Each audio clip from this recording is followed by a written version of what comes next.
2 months already? Oh wow.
So, chat, we need to write a letter to Twitch and say, give Cammy quality settings, give Cammy quality settings. In today's Cammy stream, Dark Politics will be streaming Norta. I love how Sapling just interrupts you. Wow. Wow. Wow. A letter to Twitch? Yes, a letter to Twitch. Hold on, let's go over here. A letter to Twitch. I had to reset the stream how many times? I don't even know. And I want to have quality settings so people who don't have good internet can watch me. I don't want to have to force everybody to watch me at 6 times. Okay, I think it's more than that. Hold on. So, I'm going to go through the list, guys. So, we got Lexi on first. That's 1. Then we got Not Random on first. That's 2. We got Grim on first, which is 3. Then we got Lexi on first again, which is 4. We got Grim on third. Lombax on second. Then we got Not Random again on first. Then we got Grim on second. And then we got Lexi on first again. And then we got Nurika on third. Narika on second. Lombeck's Daily Flower. Then we got Not Random on first again. Lexi on first. Grim on first. That was 9 times. That was 9 resets. That was 9, chat. 9 resets. Also, T, thank you for the resubscription. Thank you for hydration. Thank you for hydration. Also, wait, I want to say hi to everybody. Hi, Gruntling. Hi, Finley. Hi, AJ. Yep, I went live like 9 times, okay? Hi, Lexi. Hi, Grim. Hi, Lombax. Hi, T. Hi, Dark Politics. Who else did I miss? I want to make sure I don't miss anybody. Hi, Nunu. Welcome in. Did I miss anybody? I don't hope I didn't miss one. Hi, T. Hi, Not Random. Hi, Jason. Hi, Nura. I think I got everybody. Did I get everybody? I hope I got everybody. I hope I got everybody. If I missed you, please write in the message. Be like, Cammy, how dare you ignore me? How? Hi, Jean. Wait, when did I miss your message? You just wrote. Hi, Spooky. Guys, I made baked potato poutine. I made baked potato poutine. And if you don't know what poutine is, it's a Canadian delicacy where you put gravy and cheese on French fries. This is gravy and cheese. Thank you for shouting out, Spooky. Gravy and cheese on potato. And it's a sweet potato. And it's so good. It's a little hot. I know traditionally it's cheese curds. I only had shredded dairy-free cheese. And then I put chicken on it too, so we have some protein. It's so good. So we'll be eating this while I'm watching. Also, don't worry. We're not gonna just... Did we not just talk about cheese conspiracy? We did just talk about cheese conspiracy. Guys, do not eat cheese because it's all a government-funded conspiracy to make you continue to eat cheese for the rest of your life. So that you're a cheese addict. But, so we watched the first part of the Elden Ring lore. There is like another part and then there's another part. But also, I want to watch the second part of the Max0r UltraKill video. We also have the ice cream about how in World War II, people stopped drinking beer and they ate ice cream instead. And that bars became ice cream parlors. So we have lots of fun videos today. There's also a video about Disneyland we could watch. We have a lot of things. There's so many videos. Okay, so for anybody new here and wondering, Cammy, why are we watching so many awesome videos? Have you not seen these videos before? Cammy does not watch YouTube. This is me meeting the internet. Hi, Cool Clever Stone. How are you? Welcome. Hi, Santo. Hello. I also already burnt myself on my potato. I burned the top of my mouth already because it just smelled so good and I had to buy it. Yeah, what's up, AJ? Hi, Luna. How is everybody's Monday going? Hello. Wait, Lombax, who's a skill issue? Are you a skill issue? Are you a skill issue? Because it sounds like you are a skill issue.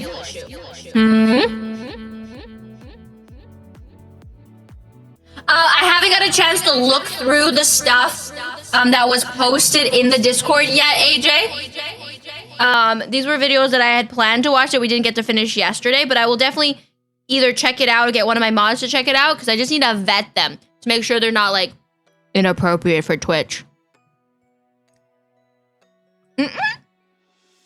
Hi, Bubbo! How are you? How's everybody's start of the week going?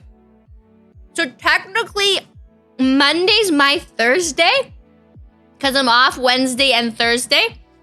So tomorrow's Friday. Don't worry. AJ, all my Just Chatting streams, like the watch react streams, are usually on Mondays. Because, you know, Monday's a stressful day and we just want to chill, eat food, and watch stupid videos. And I just posted my schedule for the week. I got some fun things planned. We got more games on Wednesday. Also, is it next week? I can't remember. Next week. Is it next week? Next week is going to be Elden Ring DLC comes out. So anybody who's hyped for that, Hype. And Spooky's doing a birthday, not a birthday. Oh my fucking God, Spooky's birthday. What's with my brain? A housewarming party. So I'm gonna be over on her stream playing games with her. You didn't play Elden Ring? Well, maybe you need to play Elden Ring, AJ. Elden Ring is great. So I can't play the DLC until I get to the point of the DLC, so I probably won't be playing the DLC for the first week. So if you're worried about DLC spoilers, I will post in my title when I actually start playing the DLC. So as long as it doesn't say DLC in the title, you will not be spoiled for DLC. So don't worry about that. Also, anybody who does spoil the DLC will be bonked. I will personally bonk. My brain never brains. My brain never brains. My brain literally has zero braining. Remember, guys, it's a river. It's not a brain. It's a river in my head. You're more... Wait, if you like looter shooters, are you a Borderlands fan, AJ? Are you more like... I guess you like Fallout and No Man's Sky. Do you like Borderlands? Yeah, I really like Borderlands. I think it's a really fun game. Exactly, Lombax. Anybody that spoils get bought. Hallo, Edmaster, wie geht es dir? But I'm really excited for the DLC, but I know I won't be able to play it in time. Which, I mean, is good, so that allows you guys who do play Elden Ring to play it without being spoiled. I have very strong feelings against the movie, AJ. So I'm like a diehard Borderlands fan. I do not want to watch the movie. I actually want to boycott it. Yay, you guys agree? Hi, Cryo, how you doing? Do you have snackies? Did you bring snackies? I have Putin potatoes. Yeah, I've never played the first Borderlands because it was just like, it's too old, and then I never got into it, and it was never available on the platform. But I played Borderlands 1, the prequel, not Borderlands 1, Borderlands 2, the prequel, Borderlands 3, and then I started recently playing with Damon, Tiny Tina's Wonderland, but I haven't got very far in that. I just had a Dr. Pepper strawberries and cream diet. They restocked it at the grocery store. I was so happy because they sell out so fast. People are crazy. No, I don't mind Lilith looking older. My issue is they're just putting a bunch of big name actors in it to sell it. It's like, I don't need big name actors to sell the movie. Stop trying to Hollywoodify the game. Cammy, remember that witch hunter who I lit on fire? Turns out he's a persistent son of a gun, so I left him off a cliff. He's dead, Jim. Good riddance. Bye, witch hunter. We don't need you. Hi, Soul. How you doing? We left off last night with Elden Ring lore, so we should get into Elden Ring lore. It's so good. I actually haven't played any of the Telltale games because they don't interest me. They just seem that there's no gameplay. Ooh, what kind of cherry soda? Just like a generic cherry soda? I don't know what time the movie's supposed to be used. It's also really weird because they're picking random characters from different games that don't even really interact with each other very much. It's just so random. I don't know. Hollywood gets so many games wrong. A Canadian generic one? So is it like great value cherry soda?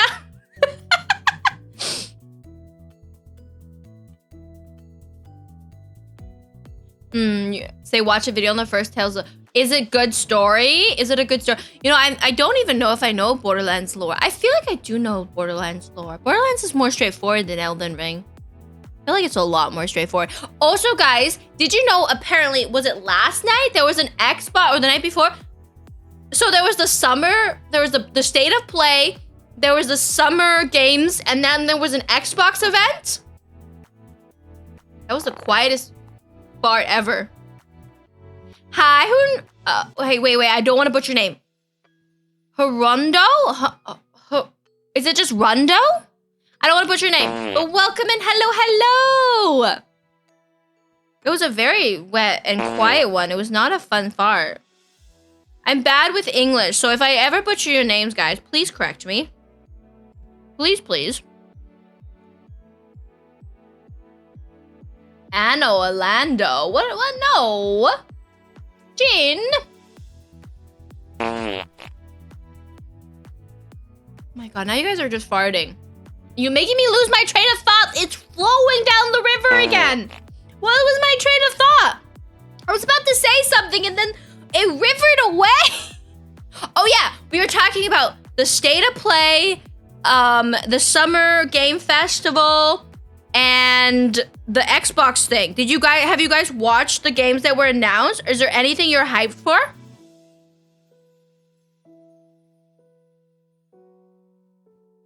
Oh my god. A nap? I'm hyped for a nap too. Doom? Hi, Garo. There's a war?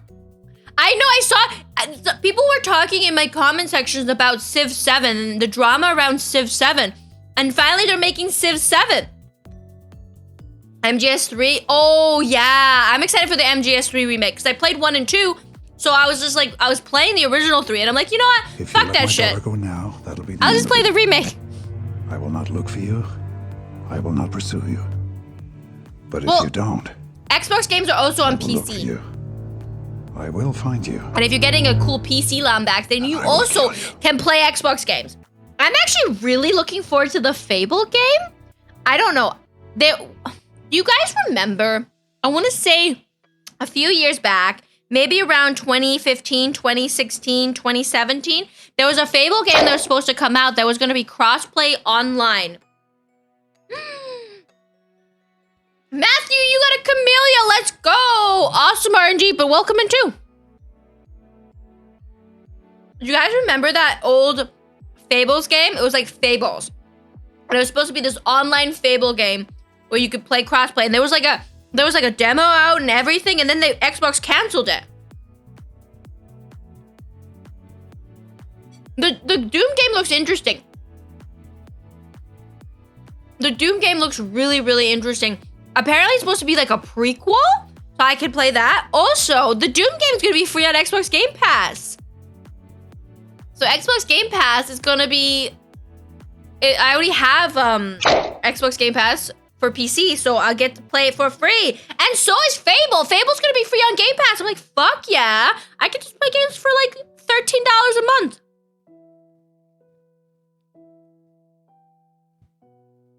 I know, I was so looking forward to Fables. The gameplay was really fun, and then they just fucking canceled it. I was like, what the fuck is wrong with you, Xbox? Excuse my French. I was really looking forward to it. I think I need more gravy, chat.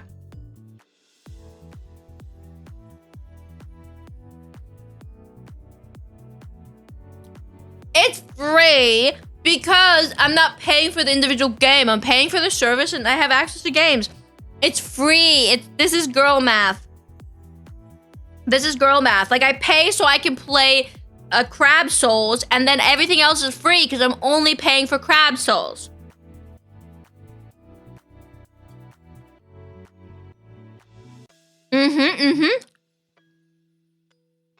Exactly.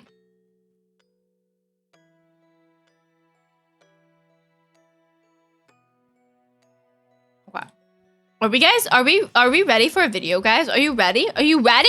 Also, I'm so excited. I was editing some of the stuff we did last night, and I started to make the credits. So if you have a tier 2 or a tier 3 sub, you will be in my YouTube video as a special thank you. It's gonna be so exciting. I was working on my credits, adding like credits and stuff. Should I grab more gravy? Chat, should I grab more gravy? Before we start? Ham. Okay, hold on. I will be right back, Ham. More gravy. I'll be right back. Okay. I'm grabbing more gravy.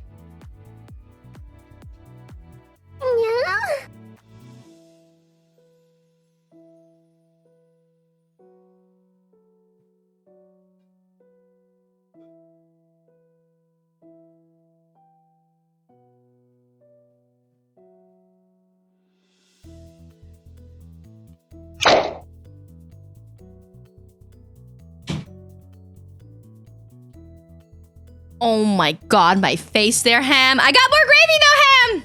I got more gravy, Ham. We're ready? We're ready? Let's go. We're ready? But redeem, do I get super V? No, you waste your points, Crier. You waste your points, Ham. You waste your points. Gravy. I know you guys, you Americans love gravy, Ham. So I shouldn't have even asked you Americans. You all would have been like, more gravy, Ham. Hi, Rage, welcome in, Ham. Are you trying to lick my gravy? That sounds so wrong, Ham. That sounds so wrong, Ham. What I should do to get everyone's attention. Dress in drag and do the hula? Hula. Aloha, oi, Ham. Aloha. I should not look appropriate. Other people's culture, Ham.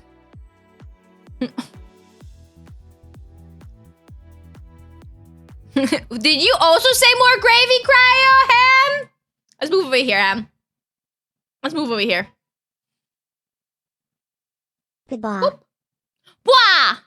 I thought you said bwah. Oh my god! Inappropriate, Ham. Inappropriate. What's with the booba, Ham? Luau.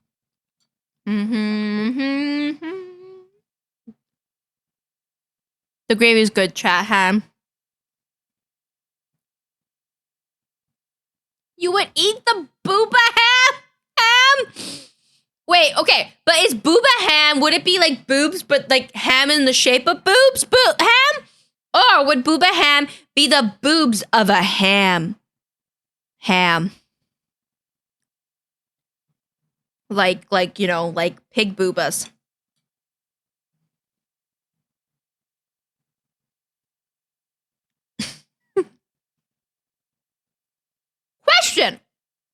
Question, Ham.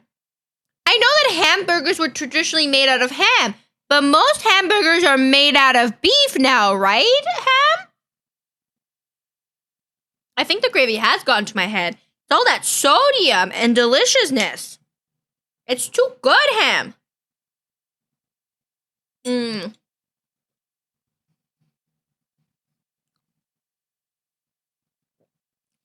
bet it's a conspiracy like the cheese conspiracy, Ham. I mean, have you guys heard about ham tasting apparently just like human ham?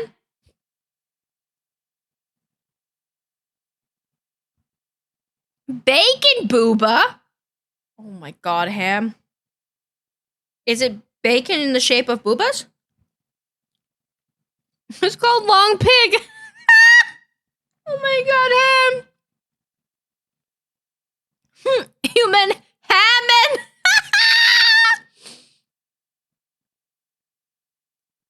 Oh, you saw my video on YouTube. Let's go, Ham. Hi, buddy, Ham. Oh my god, that sounds wrong. Ham. I know human is known as long pig. It's just funny to hear long pig. Guys, would you eat long pig? Oh my god, Ham. Wait, bacon is a marketing product, Ham? I wouldn't be surprised. I wouldn't be surprised if everything that is popular in America was a marketing tactic, Ham. Hi, Jin. How you doing? Welcome in, Ham.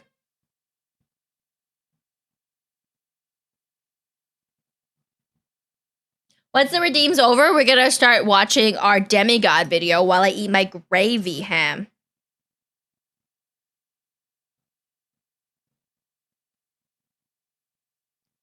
America is a marketing tactic.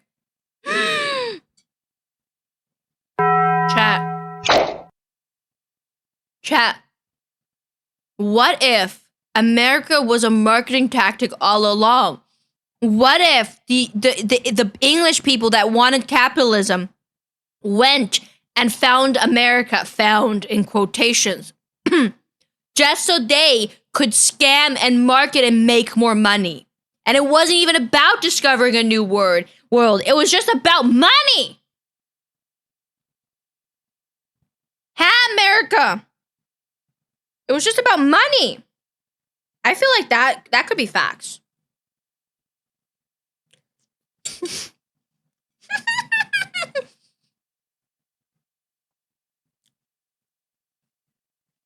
I mean,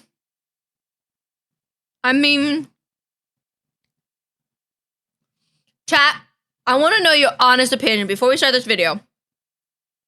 How much money would be, like, how much money would you, if you could have, like, as much money as you wanted, how much money would you want?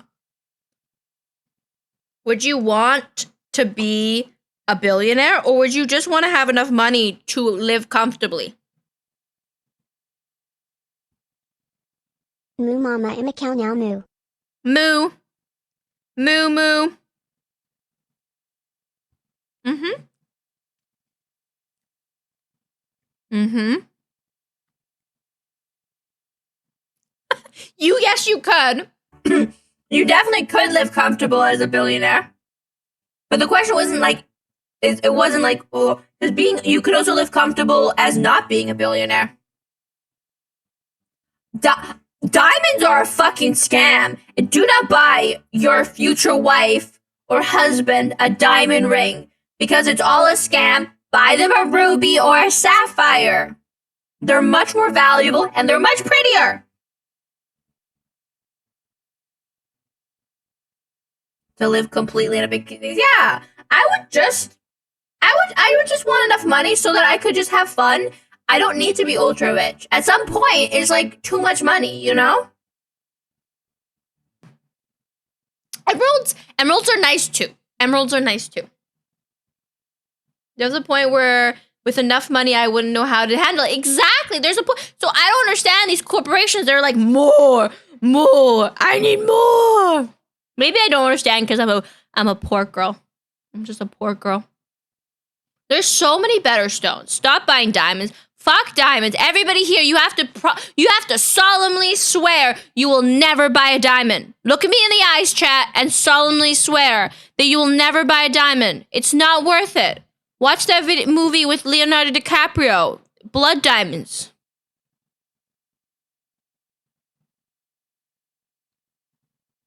I love how nobody's solemnly swearing to me. You're not a single person is solemnly swearing to me not to buy a diamond.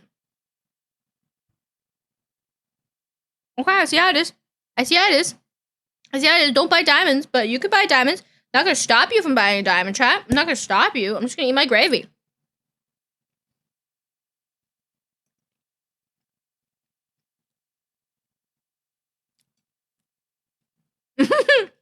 Inheritance is fine.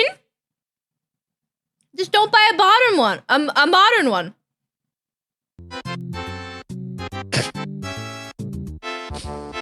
Super Saiyan! Fun fact, rubies were originally thought to be diamonds, but they had blood spilled on them. That's why rubies were always considered an unlucky stone. Interesting. I love rubies. And you know there's not just red rubies. There's also blue rubies.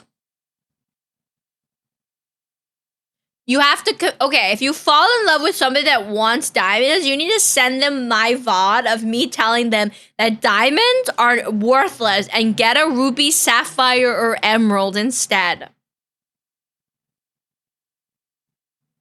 I mean, it's great that making diamonds become cheaper.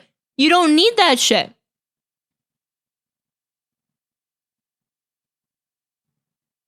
Yeah, and you don't have to care for gems. Okay, guys. Let's watch our video so I can finish eating my gravy. So, yesterday we watched the first part of the Elden Ring lore. This one is Elden Ring Demigods Explained. So it's about the demigods. So we'll learn more about all the different gods. I'm excited for this one. Get cozy, get comfortable. Let's watch. The demigods are each and all the direct offspring of Queen Marika. There was Godwyn, Morgoth, Mohg, Radahn, Rykard, Rani. Wait.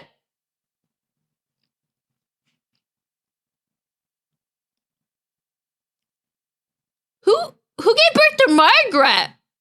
Who birthed Margaret?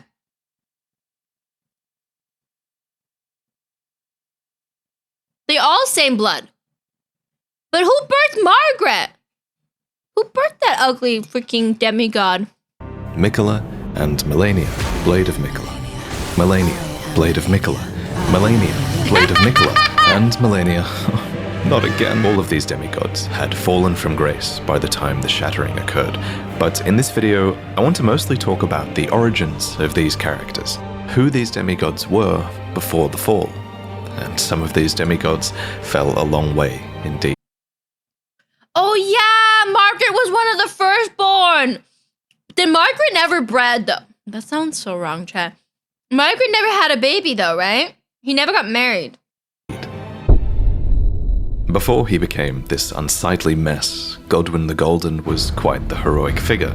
He was born of the promising union between Lord Godfrey and Queen Marika, and he achieved great renown for his bravery in one of their wars at least, the War of the Ancient Dragons.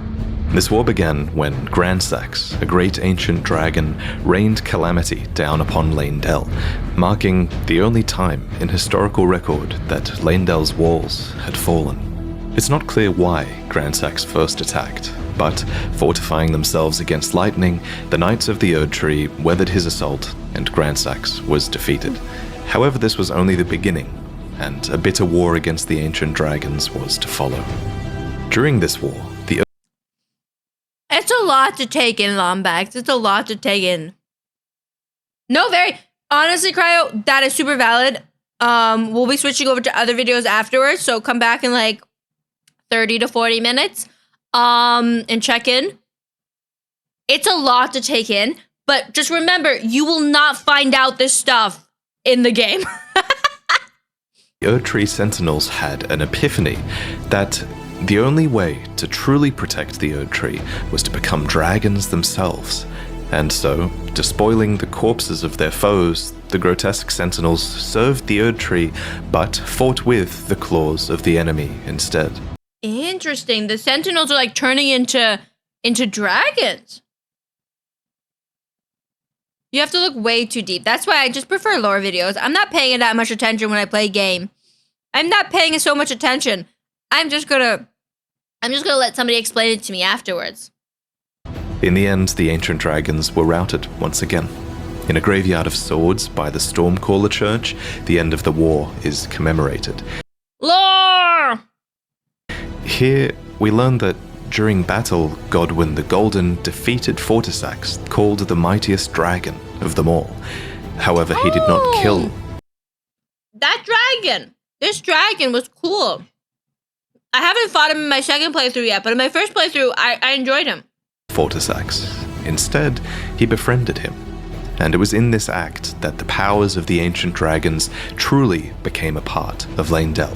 After all, only those loved by dragons can survive the ordeal of cladding their bodies in lightning. So, from an unlikely friendship, an ancient dragon cult was born in the capital city, and the Knights of Leyndell learned to worship the dragons and wield their lightning. Lanciax, sister of Fortisax, even took human form to better commune with the Knights. Interesting! A dragon took human form to be able to communicate with the knights. And so lightning... Wait! That means all lightning magic is from dragon magic? That makes sense. Because earlier they were talking about faith and glintstone magic. Where does fire magic come from then? Also, hi, Infinity. I'm just moving my plate out of the way. I finished my gravy chat. Yeah, exactly. That's what he's saying, T. Fire magic is from the Giants. Hi, Mr. Pickles. Hello, hello. Interesting. Okay. Then where does the ghost flame and the black flame come from? That's so interesting. See, those little things I missed when I was playing the game. I just thought all magic was magic, you know? You can never It was have officially a fantasy decided setting without dragons and magic. Well, of course, Infinity. that the worship of the ancient dragons did not conflict with belief in the Erd Tree, and it was all thanks to Godwin, commander of the dragon's golden lightning, and a true child of the golden lineage. But now, let's talk about Morgoth and Mohg, the Omen twins, who were also born of God. Wait, Margaret and Morg are twins? Hi, Druid dude! My day's going well. I just had delicious Putin potatoes, and we're watching the second part of the Elden Ring video we were watching last night. Well, the dragons from the east can wield lightning. Oh, I didn't know they were twins. Hi, Roundabout. Hello, hello. That's interesting. I guess maybe they look so similar. My God, imagine giving birth to twins. Ugh. Godfrey and Marika's golden lineage. First, what is an omen? Well, to put it simply, an omen is an accursed child, seen as impure, as they are born with horns on the body and face. When this happens... Oh, you're a twin? That's awesome. Wait. They were born with horns? Are they like devil children? Interesting. The correct thing to do, culturally at least, is to cut off the horns of the omen, an act which usually causes them to perish. It's pretty messed up. But some omen do survive this process, and some omen are even given a cleaver, crafted specifically for them and awarded as a tool of war, although these weapons are bestowed with a readiness to take them away. We find one such omen in an Erdtree camp upon the Altus Plateau. Before you fight it, you might have noticed another omen nearby writhing in its sleep. It's said that omens see evil spirits in their nightmares, and I think this omen is dreaming, haunted by the vengeful spirits of its accursed kin. There's so much little details that I wouldn't have noticed. I would have been so focused on murdering the sleeping omen. I didn't even know these were omens. I thought they were diseased with, like, barnacles. The more I learn. I was also a C-section baby. I was yanked out of I was going to say a slit, but that sounds inappropriate. But aren't all babies yanked out of a slit?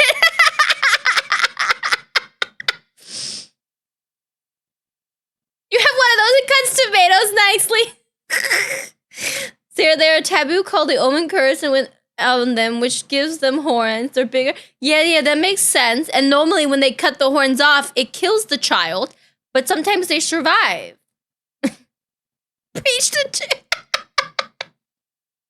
Sometimes the slit's natural, sometimes the slit's unnatural.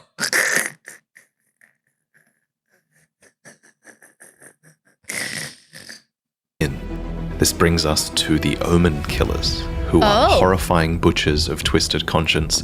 They wear these horned masks that make a mockery of the Omen's nightmares, and these butchers hunt the Omen and amputate their horns. The first Omen killer was named Rollo, a famous perfumer who had to imbibe a physic to rid himself of emotion so that he could better perform his tasks. Remember, it seems many Omen have their horns excised when they're very young. That's definitely just... That's so sad! Wait, this is sad! disturbing enough to warrant an emotion-killing physic in my book. However, if the Omen is born of royalty, then their horns are not cut off, but the Omen is kept underground, unbeknownst to anyone, and imprisoned for eternity. By way of example, you would have seen all kinds of Omen confined to the sewers beneath Lane Dell. But why are Omen... That area was torture. That area was terrible when I first went there. I can't wait to see how well I'll do in the second playthrough. Considered to be accursed in the first place. Some of them are clearly intelligent, so what's inherently wrong with being born with horns and great strength? What? Well, it's important to remember, I think, that this curse might only really exist in the context of the Golden Order. After all, those afflicted with Omen horns are not able to return to the Erdtree for rebirth, and are said to be born outside of its grace. But why does the Golden Order disavow the Omen, then? Well, it's hard to say for sure, but my working theory is that it's to do with the Crucible. A According to this ancient incantation, horns were once an aspect of the Erd Tree's primordial crucible where all life was once blended together. And with the exception of a couple of crucible nights in and around Leyndell, we know that the Golden Order has started to distance itself from most things that touch upon the crucible. While things like horns, knots, feathers, and scales once grew on the human body and were considered signifiers of the divine, now they are disdained as impurities as civilization has advanced. We learn this from the knot, scale, and feather talismans, all of which are guarded by omen or dropped by omen killers, no less. Unfortunately for Interesting. It's like they once saw these deformities as parts of being closer to the gods, to the trees, and now they're just seen, because they're changing their beliefs, as disgusting, tainted bodies. This is such a convoluted story. For the Order of the Erd Tree, these once divine impurities seem to crop up in some births, whether they like it or not. Almost like it's a genetic trait, as if it touches upon the crucible at the root of the Erd Tree. And so you have to ask, is it really a curse to be born as a graceless omen? Well, as with most curses in these games, I think that depends on your perspective. In any case, Mohg and Morgott were omen royalty, and thus they were born into a wretched mire far below the earth, horns and all. Here they were kept under the strictest confinement. Each of them were bound with charmed shackles that were covered in roots or thorns. Wait. Hi, Captain Fourleaf. Wait. Morg has a shackle too? I didn't know you could get Morg shackle. And bathed in golden magic. It seems very few people were supposed to know that they even existed. Morgott, for his part, renounced and despised his accursed omen blood, but his brother Mohg embraced it. Deep underground, Mohg stood before an outer god, a being called... He looks like the devil. His horns have gone crazy. He doesn't even have a human face anymore.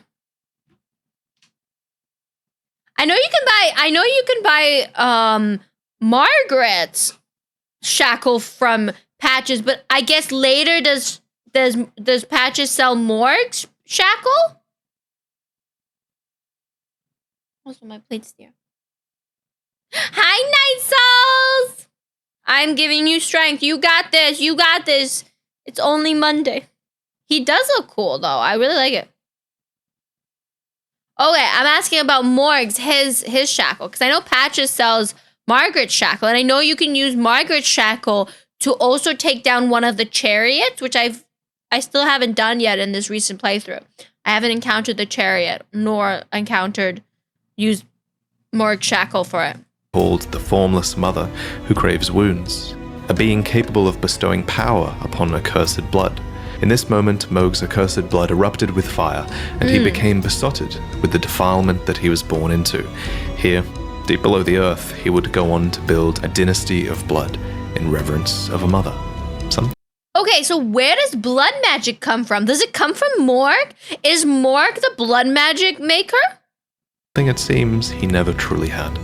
As for Morgott, he was born into the same accursed fate as his twin brother, but despite not being blessed with grace, he loved the Erd Tree all the same, and even took it upon himself to crawl out of the sewers and become the Erd Tree's protector when the Erd Tree needed him most. In the end, he rightfully became the Omen King and Lord of Leyndell. Omen or not, he was, after all, born of Godfrey and Marika's golden lineage. Of course, the marriage between Godfrey and Marika would be ended, and before long, Marika remarried with another man, a champion named Radigan, who Marika calls her other half. He became second Elden Lord and the king consort, but he also brought with him 3 children. So there isn't much on her. Okay, thank you, T. That's interesting. I wonder if we'll ever learn more about the blood. I wonder if the DLC will enlighten us more. Children from a previous marriage that he had had with a Carian queen named Renala. These children were Rani, Rykard, and Radan. and they all became... Do we ever meet Rykard? We don't, right? What happened to Rykard? Maybe he'll explain. demigod stepchildren after Radagon's reunion with Queen Marika. Possessed of his father's flaming red hair, Radahn was fond of its heroic implications and considered himself to be born of a great champion. Oh, I forgot about that because I didn't recognize the picture. You're right, he's the one that lets the snake eat him. The snake eats him, yeah. Yet he also looked up to another man, Godfrey, the first Elden Lord, Queen Marika's first husband and the Lord of the Battlefield. But Radahn wasn't just the son of Radagon and an aspiring Lord of the Battlefield, he was also the son of Rennala, who was head of the Academy of Raya Lucaria and Queen of Caria. So as a Carian royal, inclined towards sorcery, Radahn bent his will towards mastering gravitational magics, rock sling, gravity well, collapsing... Oh, you missed it, Night Soul. Last Elden Ring stream, I beat Radahn second try. He was easy. I only got hurt twice. Sadly, I've only played Dark Souls 3 and Elden Ring, but I have a huge lore nerd. Wait. Then you gotta play Dark Souls 1 and 2. You will like it. Play Dark Souls 1. Do it. Stars. These techniques were taught to him in Celia, the town of sorcery, all so he would never have to abandon his beloved but scrawny steed. That said... Yeah, but start with Dark Souls 1. It's simple, it's straightforward, it's janky as heck. I've been playing it side by side with my friend who's been streaming it, and it's been nothing but joy. I play it. Before long, his powers would be put towards a more cosmic purpose than simply allowing him to ride his own horse. Radahn was taught gravitational magic by an Alabaster Lord, a member of a race of ancients with skin of stone who was said to have risen to life when a meteor struck long ago. Wait. So gravity magic was from a meteorite that gave birth to a race of elves, basically, of gravity elves? What? And when his lessons were complete, Radahn uttered these chilling words. Thank you for your tutelage. For now, I can challenge the stars. And, of course, he did conquer the stars, and the very His blades are so cool. constellations would be halted by his strength. But of course, you kind of have to ask, why? Why was it necessary to conquer the stars in the first place? Yeah, well, I have why? a couple of theories. Theory one is that it was done in self-defense. After all, according to the Sword Gravestone, Radahn was protecting Celia. What's more, gravitational magic has destructive power, and many gravitational beasts are proof. I actually never fought this guy, ever. I ran away each time. I should really try to fight these guys this playthrough. Proof of that destructive power. A being named Astel had even come down to the lands between in the past and destroyed a place called the Eternal City. Yes, T? What's up? I don't know. I think I avoided most of them. I don't remember, to be honest. I did beat Astel. Astel I beat. I don't like them. They're just made out of rock, and a rock is hard to smash. Thank you for the derp, Night Titan. What's more, Celians are descendants of the Eternal, positioned right above the Eternal City underground, so there is an argument to be made for Radahn purely defending Celia for some reason here. Interesting. But it's possible for Radahn to have fought in this conflict and to have made the first... It was basically a rock horse, Matthew. It was basically a horse covered in rocks. Thank you for the boop. And it was mean. Move as well. So this is theory 2, that Radahn conquered the stars as a preventative measure in service to the greater will. According to a set of... Wasn't also Radahn holding back a meteorite? And that when we beat Radahn, the meteorite crashed into the Earth, or whatever planet this is. Crashed into the planet? Into the lands? But why was he holding back the meteorite? Why did he think it wouldn't be good to crash it?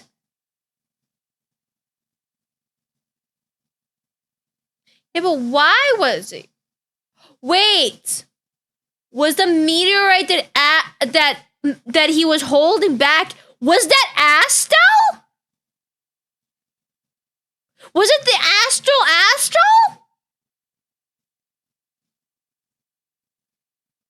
Wait, he was holding back the entire sky?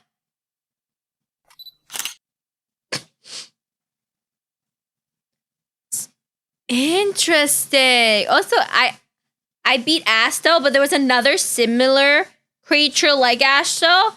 I ended up running away from. But apparently Astel is the hardest one, so I was like, it's fine. I killed the hardest one. Of astrologer items, the night sky cradles fate. There's even a banished sect of people called the Nox, who live deep below the earth in eternal anticipation of the coming age of stars and their lord of night. Long ago, these We were just in this area. This is where we were left off, chat. people invoked the ire of the greater will. So it would make sense that those in service to the greater will might have sought to arrest the stars and put an end to this fate.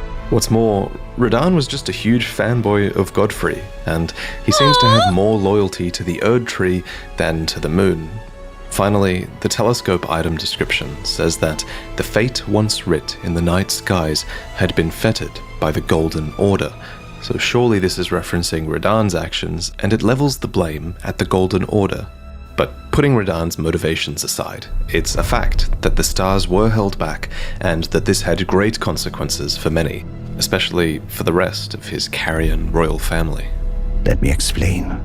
The fate of the Carian royal family is guided by the stars, as is the fate of Lady Rani, first heir in the Carian royal line. But General Radahn is the conqueror of the stars, who stood up to the swirling constellations, halting their movement in a smashing victory. But what does that mean? And so, if General Radahn were defeated, the stars would once again resume their movement, as would Lady Rani's destiny. Lunar Princess Rani was I got Rani's ending, and I don't remember anything. So hopefully they'll explain this. the daughter of Radagon and Renala, and sister to Radahn.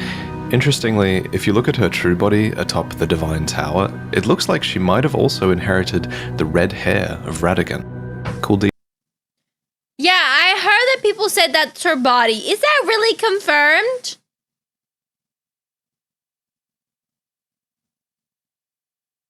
Let's go, Phoenix! I'm so happy for you. I hope your day's going well. Stars in this world are like little droplets, not literal fire. Interesting. Interesting. Interesting. See, I don't know that. We're learning. I'm learning. Detail, but unlike her brother, Radahn, she quite clearly took after her mother more, who was Renala, head of the Carian royal family. The House of Caria has this storied history, one that seems to go way back to the astrologers. In the Carian Manor, we find one of their treasures, the Sword of Night and Flame. It reads, astrologers who preceded the sorcerers. This is a cool looking sword. Hold on, guys. I'm getting a little bit of a headache. I'm gonna grab a painkiller quickly. But in 26 days, oh, I'm glad. My foot is feeling a little unhappy today because I did a lot of movement. But I have a doctor's appointment tomorrow to find out what's going on with my body.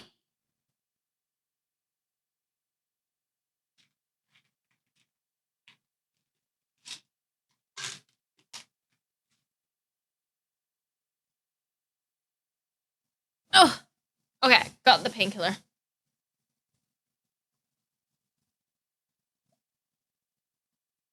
Fingers crossed, nighttime. No, they never did figure out what's going on with me. I had to wait for the swelling to go away before I could get my blood tested, so I got my blood tested. You did miss the start, John. We are already 15 minutes into the video. But welcome in. Established themselves in mountaintops that nearly touched the sky and considered the fire giants their neighbors. Renala herself was an astrologer, always chasing the stars in her youth. Then she met the full moon, and in time, the astrologer became a queen, establishing the House of Caria as royalty. Caria appears to have a matriarchal hierarchy, with multiple princesses and Carian knights that serve as their retainers. Now, how did she only recently meet the full moon? however, there is only one princess, Rani, daughter of Renala. And at the time of her birth, she would have been set to inherit quite a lot of power indeed, for the Carian royal family was at its height, and her mother was not only queen, she was also head of the Academy of Raya Lucaria, having bewitched them with the enchanting power of the full moon. Leading the young Rani by the hand. The moon is also a god? That makes sense. Kind of like how the moon was a god in Bloodborne. This guy also has a Bloodborne video I would love to watch, because I think I understand majority of the Bloodborne lore, but you know, Max0r's video is not that educational. It's more a clusterfuck. And Renala guided her daughter to a meeting with a moon of her own. What Rani beheld was cold, dark, and veiled in occult mystery. A dark moon, a sort of twin to Renala's own full moon. Wait, there's different moons in this? Yes, King, we're watching Elden Ring lore. We're gonna watch other videos, but we're starting off with Elden Ring lore. We started watching it last night, and we're finishing it up. You can even see both of these hanging in the sky if you stargaze from the heights of the Moonlight Plateau. Another who guided Rani was a character called the Snowy Crone, who the young Rani encountered deep in the woods. When you look at Rani, it's actually the likeness of this snow witch that you're seeing, as the doll that now houses Rani's soul was modeled after her, probably as a sign of respect. Clearly, Rani looked up to this mysterious woman. She became Rani's secret mentor, and she even knew about the Dark Moon, teaching the young Rani to fear it as she imparted her cold sorceries. So, what do these moons represent? It's just a theory, but I think the moons kind of act. That's such a cool looking spell. What? The magic in this game is so wicked. As guides. The lost black moon of Noxtella, for example, was the guide of countless stars. What's more, Rani and Renala were heavily influenced by their moons. Renala's moon bewitched the academy that she became the head of, and Rani's dark moon, for its part, also imparts wisdom and leads a voyage in the Age of Stars ending. They could even be outer gods. And yet, for all of this guidance, Caria and Leonia as a whole have experienced steep decline. Radagon betrayed the House of the Moon. Radahn locked the stars out of motion. The Academy town is flooded to the north. Caria has been ruined in the west, and... How did the flood happen? That's my question. Who flooded it? The stars and moon have gone their separate ways. Nevertheless, Rani, last princess of Caria, remains, carefully setting new plans into motion. Sibling to Rani and Radahn was a man named Rykard, who was lord of the Volcano Manor. There is evidence that Rykard was friendly with his siblings. He conspired with his sister Rani later on, and there's even a portrait of Radahn hung in the Volcano Manor as... Interesting. Yeah, but the thing is, like, the moon was still mooning. The moon was giving the school power. Why would it flood the school? You know what I mean? Unless it was Rani that flooded the school, but why would she flood her mother's school? Like, where did the flood come from? well as a portrait of Rykard himself before the fall. Item descriptions mark Rykard as stern, ambitious, heroic, and blasphemous. A part of this blasphemy was opposing the Erd Tree, which... Well, how dare he oppose the Erd Tree with his blasphemy? Also, his sword that you get from killing him is a blasphemous sword, and I kind of want it. Actually drew many knights to his banner, for Rykard... Welcome in, Little Bean. Thank you for the follow. You're now my little sapling. Hello, how's it going? believed in taking by force, just as the gods did, and clearly many believed that he would usher in a new age. The armor set of the Gelmir Knights reveals to us what were once very loyal soldiers.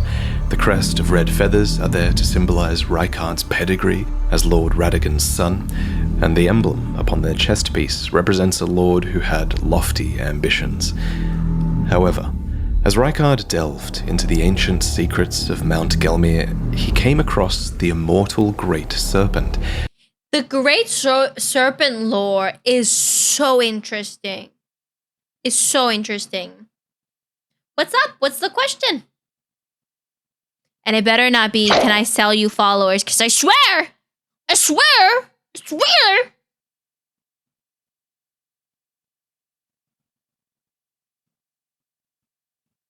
you got a geranium, druid. An ancient deity that aligned with Rykard's ambitions. And so, Rykard... Can you sell me flowers? Wait. Are you trolling me now? Flowers? Also, Lombax, can you put in chat that the video is paused during the ad? Please? There's an ad happening. Little Bean, what are you asking? Little Bean, please don't be a bot. Please don't be a bot, Little Bean. Little Bean, we bonk bots to oblivion, and we let the serpent guy here eat them. Doing ad. No, Little Bean. Little Bean, please. Please, Little Bean. Little Bean, please. Don't that be true. Don't let that be true, Little Bean.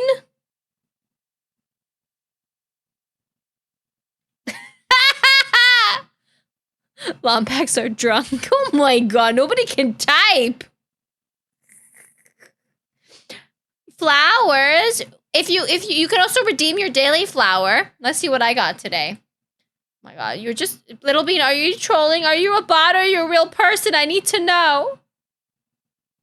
Where's my daily flower? Hold on. Ooh, a sunflower!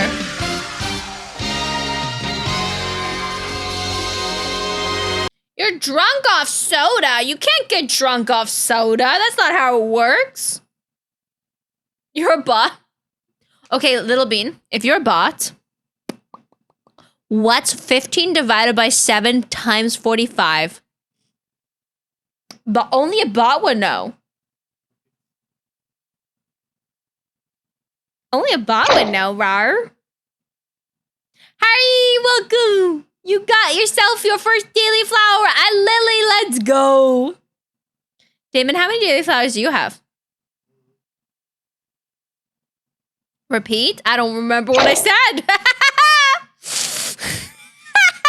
Wow, Garo, are you a bot? We're waiting for the ad to end, chat. I don't wanna continue the video without the ad. You don't either? I don't either. Little Bean, you're sounding less and less like a bot. Sure, Garo, that's what a bot would say. That's what a bot would say. Getting trolled. Also, Little Bean, why are you not in the ad? How are you avoiding the ad? 10001. See. You just insulted my mother in binary code. You're God? Are we back from the ad? Is everybody back? Are you in the ad? Gene, are you in the ad? Is anybody in the ad? Are you guys in the ad? Is there even an ad happening? Twitch, is there an ad happening? I know, isn't it sexy? Isn't it beautiful? Look at his sexy face. I'm 100% for Jesus, guys. This is the ugliest face I've ever seen. He looks like a phallic. Hi, geese. You became a bagel? Wait, so we got a bot, we got a bagel, we got a calculator in chat? And I'm a gremlin. You got a calla lily. I love a calla lily. Let's continue. Let's find out about the Serpent King.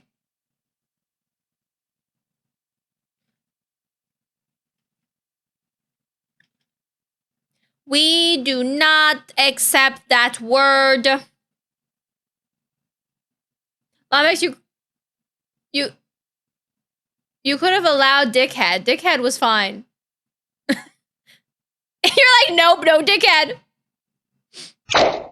Snake God. Yes, Snake God. Snake God. We're doing Snake God. Dickhead's fine. He is a dickhead. This is a dickhead. It was the other one that I don't like. So, watch out. Watch out. Watch out, little bean. Card fed himself to the great serpent so that he might devour, grow, and live eternally. Alas, this was too much for his knights, and they believed that their master's heroic ambitions had degenerated into mere greed. So they searched desperately for a weapon with which they might halt their lord. And they found it too. The immortal serpent had lived for a long time, and so there was also a weapon to kill it that had... Like, does anybody fight it without the weapon? Because without the weapon, I imagine it being hard, but with the weapon, it's pretty easy. He does look like a Willy in that cutscene. You're not wrong. been designed long ago as well, a serpent hunter. But it was too late, as the Lord lost his dignity. Jin, get Elden Ring. Now is the time to get into Elden Ring. Do it, fight this dude. So too did the knights lose their master. Not that it bothered Rykard. Now we can devour God together.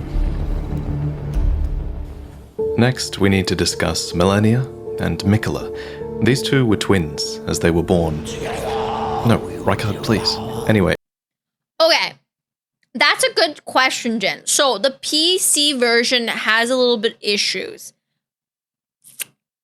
The PS5 version doesn't. But the PC version is probably cheaper than the PS5 version. So it depends on how much money you have, Jen. It depends on how much money you have. You're a filthy casual? Don't worry. Elden Ring is perfectly fine for filthy casuals, Druid. What issue? It sometimes has frame pacing issues. Elden Ring PC issue. What is it? What happens? Is it frame pacing? Is that what it was?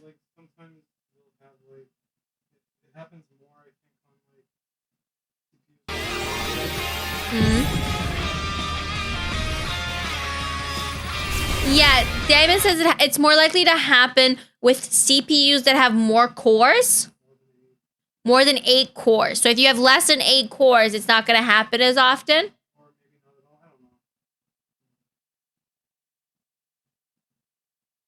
Well, see, Finley, if you get Elden Ring and you suck, you just find a friend that's better at it and you play with them and they carry you.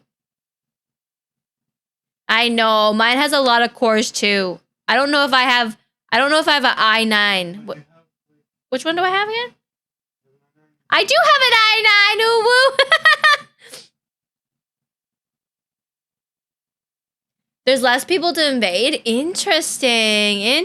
You might not be wrong about that, because when I played on PS5, which was the first run I did, I helped a lot of people, but that was during the hypest of Elden Ring.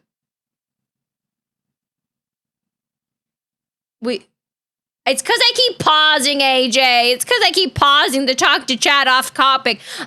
You know, the video is 30 minutes long. It's probably going to take me, well, we've been like watching it for 40 minutes so far. We're only 18 minutes in. What Gen i9 do I have? Damon, do you want to put my specs in chat, please? Thank you. No, we got this. We're going to power through, guys. Shh, pay attention. Only ask questions.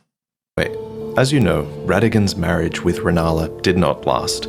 Afterwards, he returned to the Golden Order and became Queen Marika's consort.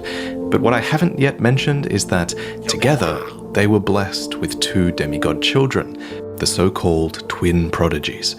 Now, in the last lore video, I briefly proposed that these 2 twins were born after the Shattering, after Radagon and Marika had merged together to become a single god. However, I've since changed my mind. I think Melania and Mikola were clearly born before the Shattering. There's just so much proof that these 2 twins were a force that were influencing the world long before. Wait! Mikola and Melania are twins as well?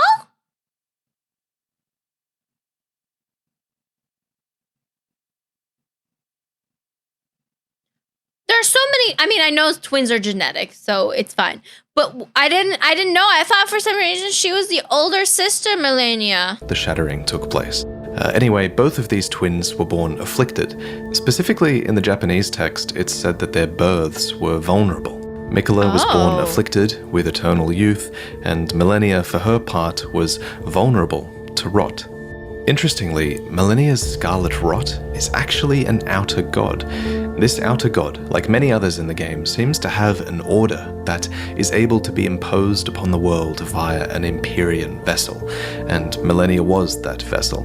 And while the scarlet rot is pretty terrible, you can sort of argue that it's got a beauty to it. According to Gowry, the order of rot is resplendent. It's a cycle of death and rebirth. Kind of like the lotus flower, which is a flower that blooms anew, beautiful and fresh from mud. I actually have art of this flower hanging in my... Hi, Captain! It's even a joke on Elden comedy videos where Renala disses Radagon for only caring about his cursed twins, to which he asks, which cursed twins? Oh, wait, Garo. What video? What video? Post it in the Discord, I want to see it. Boop, boop. Go have a shower, Graham. I'll see you in a bit. Unstink yourself. My home, I always love the symbol of it. I actually have lots of art hanging now, and I'm going to talk about all of this artwork that you can buy at the end of the video. Anyway, so Melania the Empyrean was vulnerable to and afflicted by the scarlet rot. There was said to be no cure to this, and while fire and consecration seemed to be somewhat effective at warding it off, Melania would slowly lose her physical self to the rot. Interestingly, old legends of the scarlet rot have persisted in the world for generations, and we learn more about the rot god from the Blue Dancer charm. The dancer in blue represents a fairy who, in legend, bestowed a flowing sword upon a blind swordsman. Blade in hand, the swordsman sealed away an ancient god, a god that was rot itself. Specifically, this god was long ago sealed away in the stagnant water that is downstream of the Ainsel River underground. Interesting. Also, how do you walk there without being freaking murdered?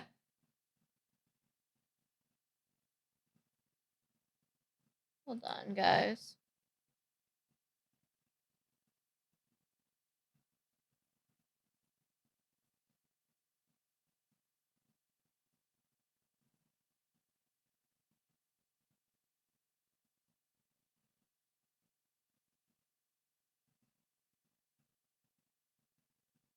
Hi, Kartik!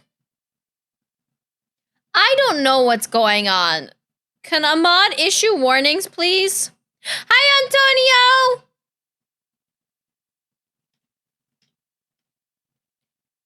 Ground.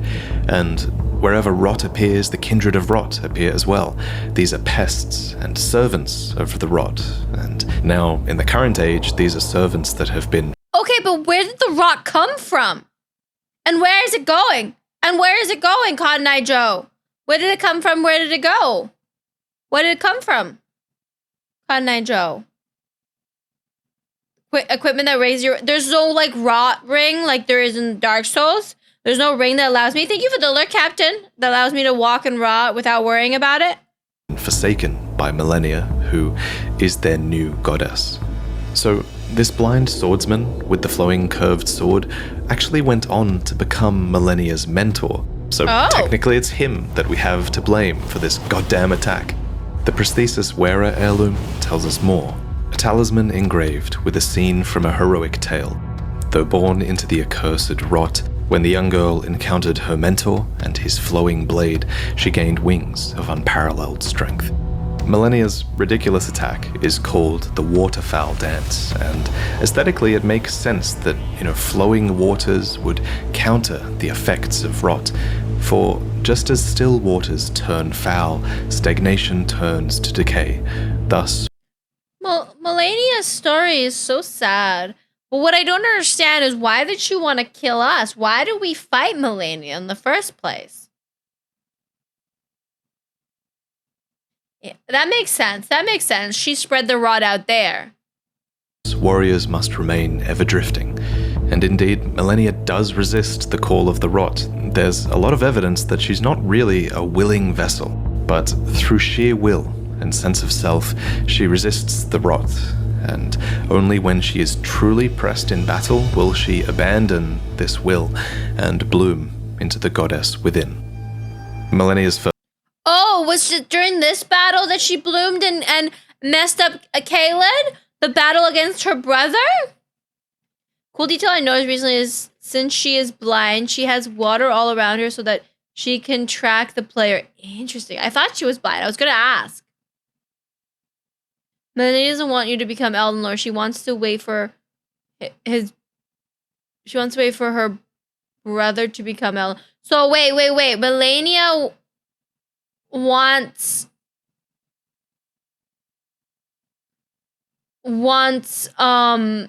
Miquela to become Elden Lord? And that's why she kills us? Okay, cool. I forgot about this. Interesting, but why does Miquela want to be Elden Lord? First bloom was during her fight against Radahn, and releasing her Scarlet Rot was a last-ditch effort that would forever taint the land of Caelid and cripple Radahn. So, whatever she was fighting for in this fight against Radahn, somehow it was worth this terrible act. Okay, but what was she fighting for against Radahn? In general terms, at least, it's clear that Malenia was fighting for her brother. I know the video is going to answer my questions, but I like to ask them, and then they will answer, and I'll go, wow! Apart from the times where she relapses into being the goddess of rot, she is known as the Blade of Miquela. She actually goes to great lengths to tell you this. I don't know if you heard. Despite being the toughest boss in From Software history, she's actually fighting for his right to godhood, not her own. In Malenia's own words, her brother Miquela possesses the wisdom, the allure of a god. He is the most fearsome Empyrean of all. For his part, Miquela did a lot to earn his sister's dedication, not the least of which was inspiring her armor and a prosthetic of unalloyed gold. And it's not just his sister that loved Miquela, many people did. The Bewitching Branch is an item that you can use to turn enemies into temporary allies, and it reads, "Indeed, he has learned very well how to compel such affection." Wait, that's so cool! For his father Radagon, Miquela fashioned and gifted to him a fundamentalist incantation called Triple Rings of Light. Radagon then returns the favor, gifting back an incantation called Radagon's Rings of Light. These interactions show some of Miquela's positive connections with his father and also Golden Order fundamentalism. And yet, the young Miquela abandoned fundamentalism, for it could do nothing to treat Malenia's accursed rot. This was the beginning of unalloyed gold. So, what is unalloyed gold? Well, an alloy is a composition of metals, so unalloyed gold is pure gold, essentially, with no external mixtures. This gold apparently can ward away the meddling of outer gods. And so Miquela bent a lot of his efforts towards creating an unalloyed gold needle. Specifically, this needle was crafted for his sister. Wait. Is that the needle we give to the girl that has the rot? In that one quest line?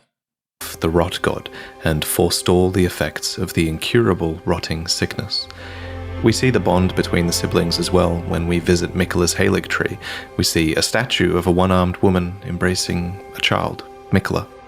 In this place, we see the biggest example of Miquela's benevolence, the Halig tree, and the society that was built into the brace that supports it. This was a promised land, seen as a salvation to many who were shunned or persecuted, provided that they can actually find the path here, of course. And like many other Empyreans, Miquela seems to have had the will within them to create a new order, and his is an order that's somewhat modeled on the ones that came before it. The biggest thing is that the Halig tree is clearly inspired by the Erd tree. But the difference is that Miquela's Halig tree is said to be accepting of all, even those the Erd tree shuns.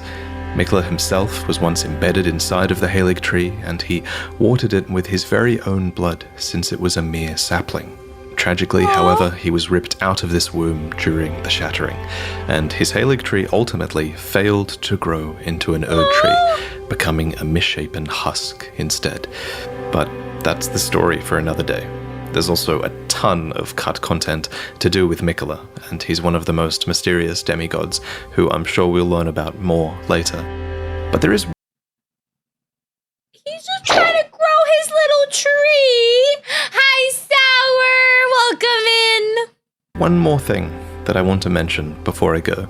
It's kind of one theory I had during the making of this video.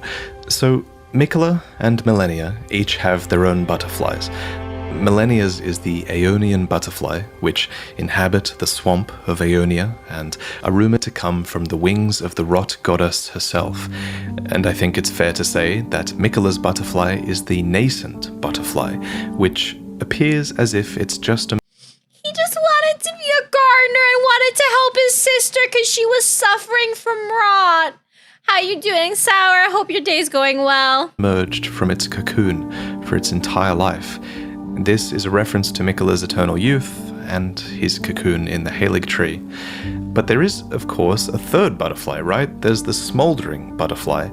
It's said to be an eternally burning butterfly that serves...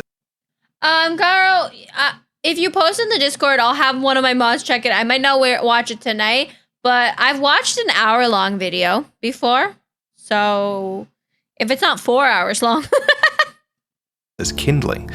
Now bear with me, but it's my theory that this butterfly is a reference to Melina, who the Blade of Calling calls the Kindling Maiden and the one who walks alongside flame. This might suggest that Melina is a sibling to Malenia and Miquella.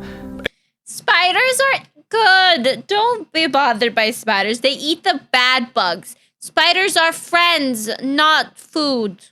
Again, that's just a theory, but what I really want to talk about here is that, at the very least, Melina is almost certainly the daughter of Marika.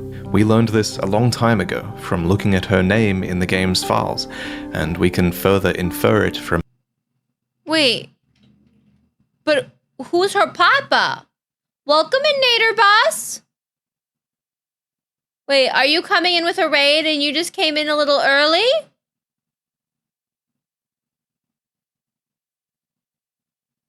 Oh, you have arachnophobia? I'm so sorry. Probably Radagon? You sure about that? So wait, then wouldn't she be the sister of Malenia? Nader Boss, welcome in. Thank you for the follow. You're now my little sapling. You don't think Melina is daughter of Marika? That's just a theory. That's just a game theory. It's not, it's just a theory.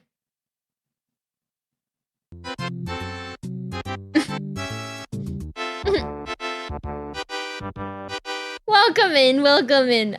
Is there raiders incoming? Battle stations? Everybody prepare, brace for impact.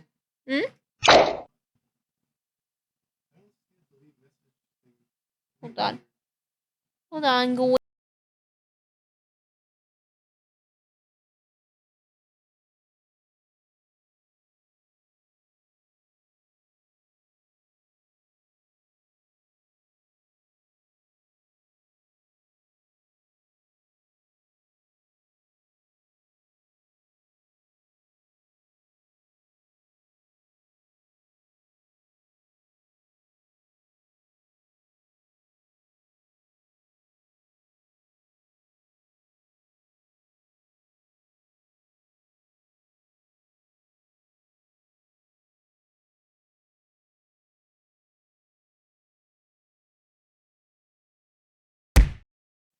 Sorry guys, I was just showing Damon something. I'm sorry. Also discovered a ton of cobwebs. No, I'm sorry you have arachnophobia. Since Vadi made this video before the DLC was announced, people assumed that the third secret child would actually be Max0r and not Melina. Wait, Max0r? Who's Max0r? Wait, who's Max0r? And since Melania and Miquella have their own butterflies, the smoldering butterfly would be tied to Melania. That's what he's just talking about, Garo. Who's Max0r? No. I stepped away for a second. You must have missed me say it. Sorry. But also, welcome back, Grim. How was your shower? A new game. Okay, I don't want any spoilers of DLC, please. I haven't watched any trailers. Okay, I'm curious. I'm so hyped for the DLC. Honestly, wish I had a fear. I didn't have a fear. You know, everybody has fears of something. It's very valid. But let's find out his theory. We're almost done this video, guys. Almost done. It only took us almost an hour. From her dialogue, as she has a few lines that refer to mothers and one that says that she was born inside the Erd tree. So her being the daughter of Marika is also just a theory, but this one is much more concrete than the butterfly one. Although the reason I like the butterfly theory is that it gives us a hint as to who Melina's parents might have been. Her parents would have been Radigan and Marika, which is to say Marika herself alone, I guess, because Radigan is Marika. Honestly, Melina as a character has only become more mysterious since the game was released, and I'm really only scratching the surface with this theory. But speaking of times before Elden Ring was released, back then, a long time ago, I commissioned this piece from a renowned artist named Marco, and now I'm so excited to reveal it for the first time. This priest is so pretty! I love how he has all these art commissions, but this is such an interesting video. There's still so much more lore, so much more. I feel like I still don't understand half of it. But what did you guys think of the video? What did you guys think? I know he has a lot more, including there's a lore video just dedicated to Melania, which is 55 minutes long, and a video just dedicated to Michaela, which is just crazy. I know we need an Elden Ring TV show because there's like so many lore videos. And apparently he's already talking about the DLC, which I'm not surprised. Hi, girl! How are you? Thank you for the bits. Thank you. I'm gonna go pee break. Can one of my mods start a poll while I'm peeing? Probably Lombax. Which video we should watch? Yeah, we were just finished the second part video. We're gonna watch more. Probably. I don't want to be doing like a whole Elden Ring lore video watch. I want to mix it up. So, Lombax, can you hear me? I think the Raiders did get lost. I think they got lost along the way. I think they just got bonked away. Don't know what happened. Maybe they'll come in. Maybe the streamer crashed and it just like, I don't know. But I wanna make a poll so you guys can vote while I'm peeing. Okay. Ice cream in World War II.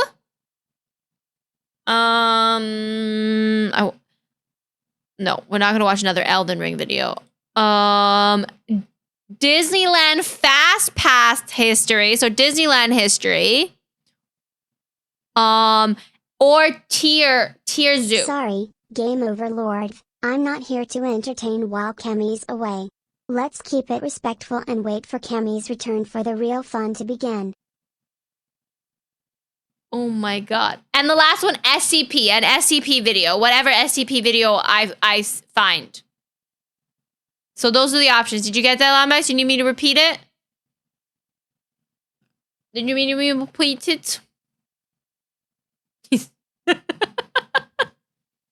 I know sometimes raids do bug out. Sometimes they get stuck or they glitch or something.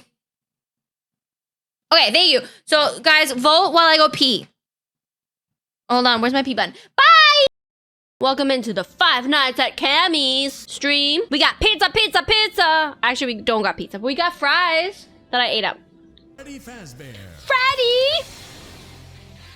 Sexy. Is Freddy good in this game? Don't tell me. But Freddy's bad in the other games, right? Yeah, he is bad in the other games, right? I'm very embarrassed, but when I first played this, it took me so long to find the button on the wall. Like, unbelievably long. Like, I looked everywhere for so long to find this button on the wall. And I see it right here. Come on. Ah!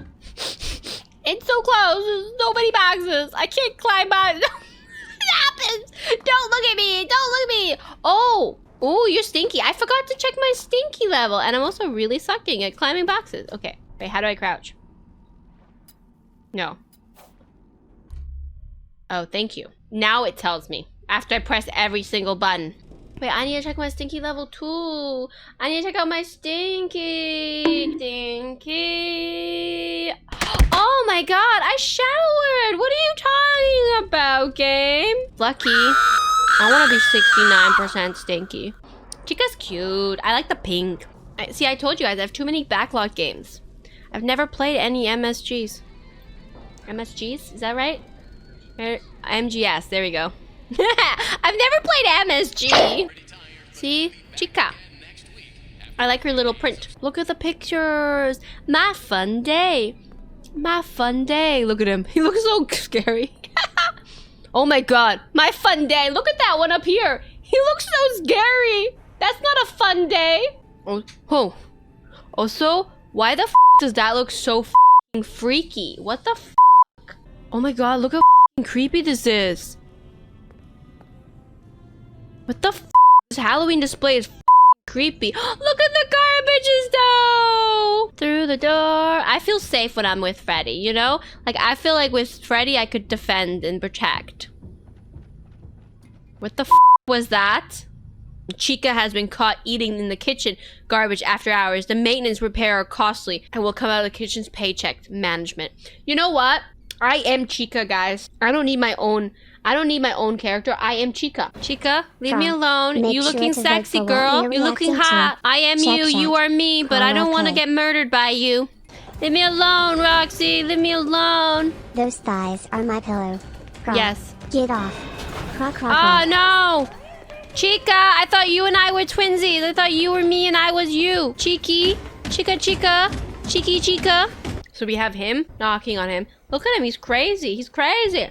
I was crazy once. They locked me in a rubber room. What we're also gonna do, guys, is we're gonna go out here and save. Because we're not stupid and I will get caught. So we might as well go and save as much as possible so we don't have to do this over and over again. Because you know I will get lost and I will get caught. I don't see things. Like, I'm blind in games. Like, if I walk by something, I most likely did not see it, guys. Okay, she's right there. She's heavy, guys. I mean, she's a thick lady, not gonna lie. She's a thick lady. Oh, shit. Oh, shit!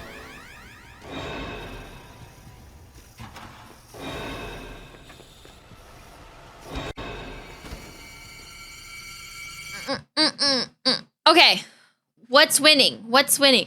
Guys, why are you tying it? Why are you tying it?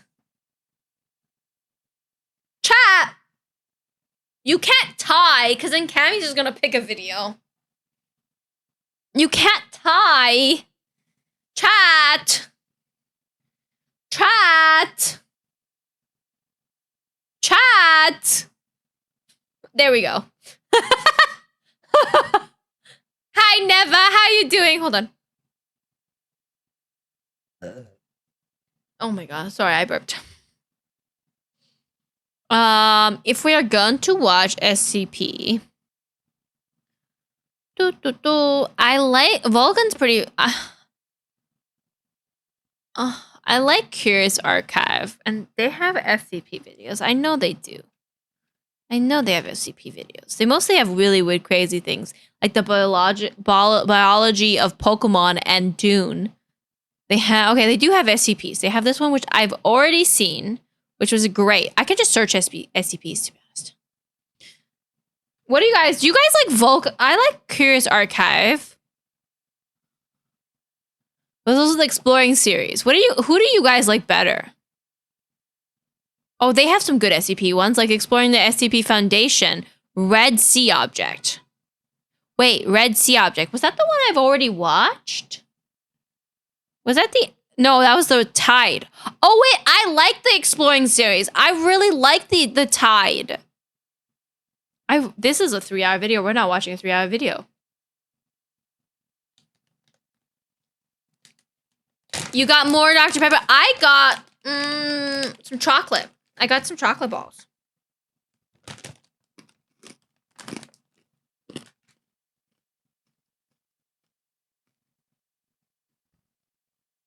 This one's only 21 minutes, so it should only take me an hour to watch. Chat, I just have too many questions, okay? I have so many questions when I'm watching these videos. Like, why, what, when, how? I can't help it. It's just so many questions all the time. It's just, I just question everything. And then there's no answers. There's never answers. Exactly, Gartic. To be honest, if I would ever watch like a 3-hour video on stream, I would probably break it up with being like, okay, we'll watch the first hour and then we'll watch the next hour next week.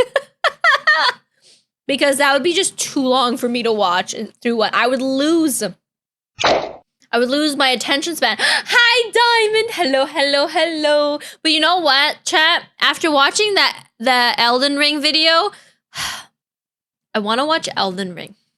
I mean, not watch Elden Ring. I want to play Elden Ring. I have a problem, chat. That's all I want to do. Do you guys ever get obsessed with a game and you're just like, this is all I want to do now? I just want to play this game. I never want to play anything else. 84% thirsty. Not bad. Not bad. Also, I've noticed something weird. Ever since I took the anti-inflammatory medication, my bladder has been less bitchy. And so I'm like kind of sussed out by that, being like, what's happening? But we'll find more. I talked to the doctor tomorrow. Oh my god. I know. It's just... I will get super into a game and then I'll drop it like a freaking pancake on the floor and it splatters and I ignore it.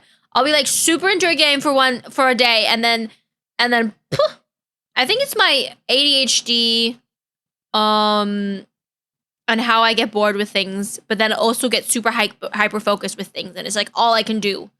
Don't distract me, chat.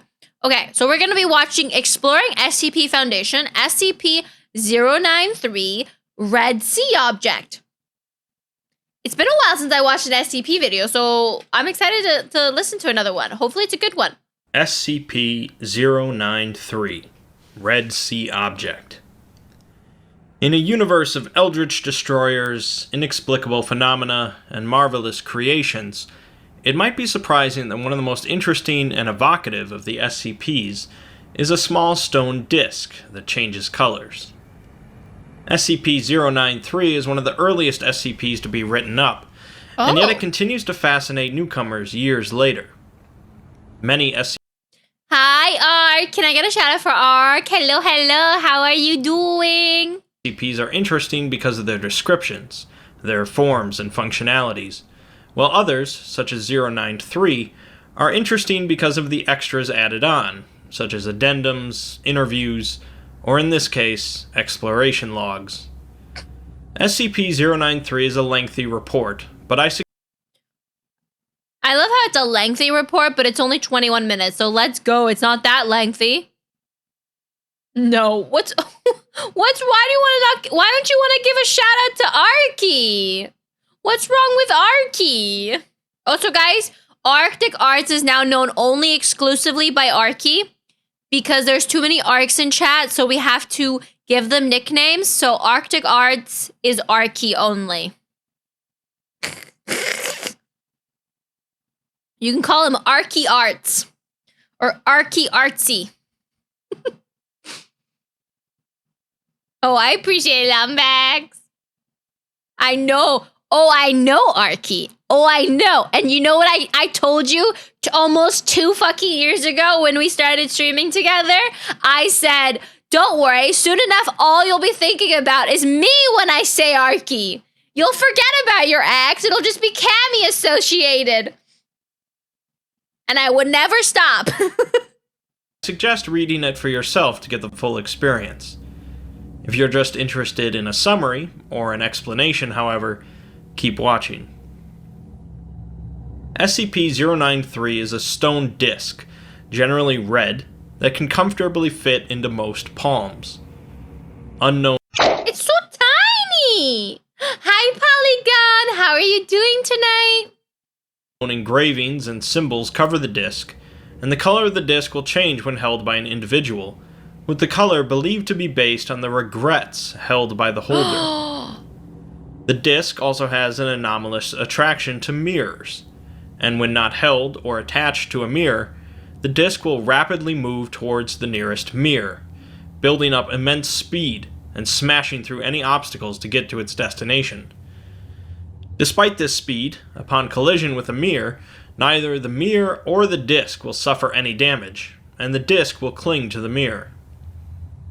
Most notably, however, is when an individual holding the disc places it on a mirror, upon which they will proceed to move into the mirror, traveling to an alternate location. Upon learning of this, the Foundation commenced with Wait. It turns mirrors into fucking teleporters? 5 separate tests, sending different individuals through the mirror with supplies, weapons, and a video camera connected by a length of cable back through the mirror. Since the disc is believed to change color based on an individual's regrets or guilt, the first test subject is an expendable D class, convicted of murder, and with a history of attempted suicide. They're just like, let's take this murderer, suicidal convict, and just throw them into the mirror. But the question is, what world is it? Because remember, the red pool took us to a weird world of alien creature-like creatures and weird tides and stuff. And where's the mirror world? Is it connected to the same world as the red pool? The D-Class fully cooperated with every step of the testing, and the disc changed into a hue of blue while held. After entering through a mirror, the subject passed into an empty lowland plain, but everything is tinged with a heavy blue color in the video feed, although the subject later states there is no odd coloring for him. Subject walks across the plain, devoid of landmarks, until he comes across a primitively dug hole. Subject is instructed to enter the hole, reluctantly doing so, climbing down with his hands 100 meters. As the D-Class reaches the bottom of the hole and continues to walk through a passage, he reaches a concrete enclosure and complains of a strong stench. Light fixtures dot the ceiling, and 7 doors What is this place? line the enclosure. After trying a few doors and finding them stuck shut, one of them opens into an empty room with a substance coating the walls, resembling brown, burnt plastic. What? Subject manages to open another door with a broken key, finding the ceiling covered in the same substance, as well as a cot, a pillow, and a crate. Inside the crate seems to be food boxes, with the word cereal written on them, although the video footage shows the writing as obscured squiggles. Subject notices some articles hanging on a wall, but the writing is illegible, and most of them crumble at the slightest touch due to age. There's also a book present, and when the subject approaches it, a high-pitched screeching noise erupts from somewhere for a few seconds. After the noise ceases, subject is told to leave the room, and sees some sort of figure peeping through the door at the end of the hall before it closes. Don't nobody touch Arky, he'll fall apart and crumble. Subject continues exploring, finding a few more crumbling articles and cereal boxes, before being told to leave by control staff. Subject readily complies, complaining that the stench is getting worse, but as he begins his ascent up the But what is the stench? tunnel, the cable attached to him suddenly tightens and starts to pull the D-Class up. As the subject reaches the top, he notices nothing has changed, and begins to walk back towards the mirror. The cable begins pulling away at a 90-degree angle, and the subject turns around to see 37 figures standing behind him, each lacking identifiable features, as well as the blue tinge. Wait, what? Subject panics, the cable continues to be pulled in odd ways, and the subject begins shooting at an unseen target. Subject is finally brought back through the mirror. Can I also have one? What would you do if there was 7 strange figures standing in front of you guys, chat? With a foul-smelling fluid on his clothes. Looking back through the mirror, personnel noted the presence of a massive humanoid creature at least 50 times the size of a human but with no facial features. Wait, what? 50 times the size of a human? Are they hot? I don't know. They have no facial features. Crawling along the ground. The second test, the green test, commences with a female D-class who stole a vehicle and caused the deaths of 2 children during the escape. Subject is cooperative, the disc turns green, and subject enters into a farmland landscape tinged green. Interesting! So depending on the regret, the disc changes color, and depending on the color of the disc, the mirror that the disc interacts with also teleports him to different places. The fields are barren, but the subject approaches a nearby farmhouse, circling it and finding 2 children's bicycles, a girl's and a boy's. Welcome to SCP's Arc. Have you ever watched any SCP videos? Do you know anything about SCPs? Sorry, I'm getting a little chilly, but I don't want to turn off the AC, so I'm grabbing my sweater. That's what I think it is, Galarctic. Okay, pulling my sweater on. Oh, you should watch them. They're pretty fascinating. They're pretty fascinating. I actually, if any of them that I recommend the IKEA one. It's so cool. And they're making a co-op IKEA game about the IKEA one. But it's not going to be IKEA. It'll just be like a generic clothing store. Because I think IKEA is, a generic IKEA-like store. Because IKEA is copyright, right? I don't think they would allow people to make a game called IKEA. But yes, the IKEA one's very fascinating. I think the IKEA one's one of my favorite. I watched one video by one person, but I'm kind of curious about watching the IKEA video by a different person and seeing and learning more about it. As well as boys' clothes arranged descending a set of stairs. Subject screams at Control, thinking this is some sort of sick joke based on her history, but it seems that the disc might have some control over location based on the subject's past. Subject descends into the cellar, finding it largely abandoned and unremarkable, but begins to complain about a... Galactic, do you have a I mean, I guess I could just look on YouTube, but do you have a recommended YouTuber that makes a good video that you like? Like, I know there's Vulcan, there's this guy, the Exploring series. I know there's a bunch of different places. There's also the cartoon SCPs. I know some diehard SCP people don't like. But do you have like a favorite one that somebody has made? I can also just look it up, but yeah, I'm just curious. Stench.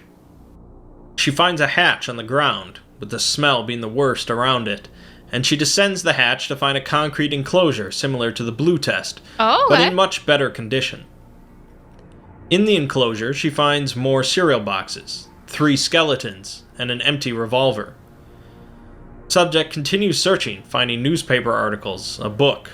Why is there so many cereal boxes? Clothing, toys resembling those from the 1950s, and an Ethernet jack covered in a fluid so Wait, there's an internet jack? Hi, Mordecai, thank you for the boop. repulsive that she refuses to take a sample. Subject sees a figure at the top of the ladder she begins to climb out, but it quickly disappears. She immediately vomits upon reaching the top of the ladder, and reports hearing a noise that Control does not. Wait, she vomits? Hi, Soda Pop, egg. Wait, soda. Have you heard about the egg game? The egg game that's coming out? Yeah, your room was out in this video. After stepping out of the cellar, she sees 2 of the massive humanoids crawling in the distance, noting that their arms seem to shrink and grow at different times. What? 10 minutes later, the humanoids disappear out of sight, and Subject is instructed to enter the farmhouse. Dust coats the kitchen, food is spoiled, and the entire decor seems to strongly resemble that of the 1950s, although the subject locates a laptop. The laptop reveals the final shutdown moments of an operating system titled Faithful OS. Continued searching finds a children's bedroom, and when subject looks out a window, she sees a city in the distance, and the video footage shows roughly 300 figures standing around the house, although subject reports What are these figures? Why are they just staring at her? What do they want? Is she that hot?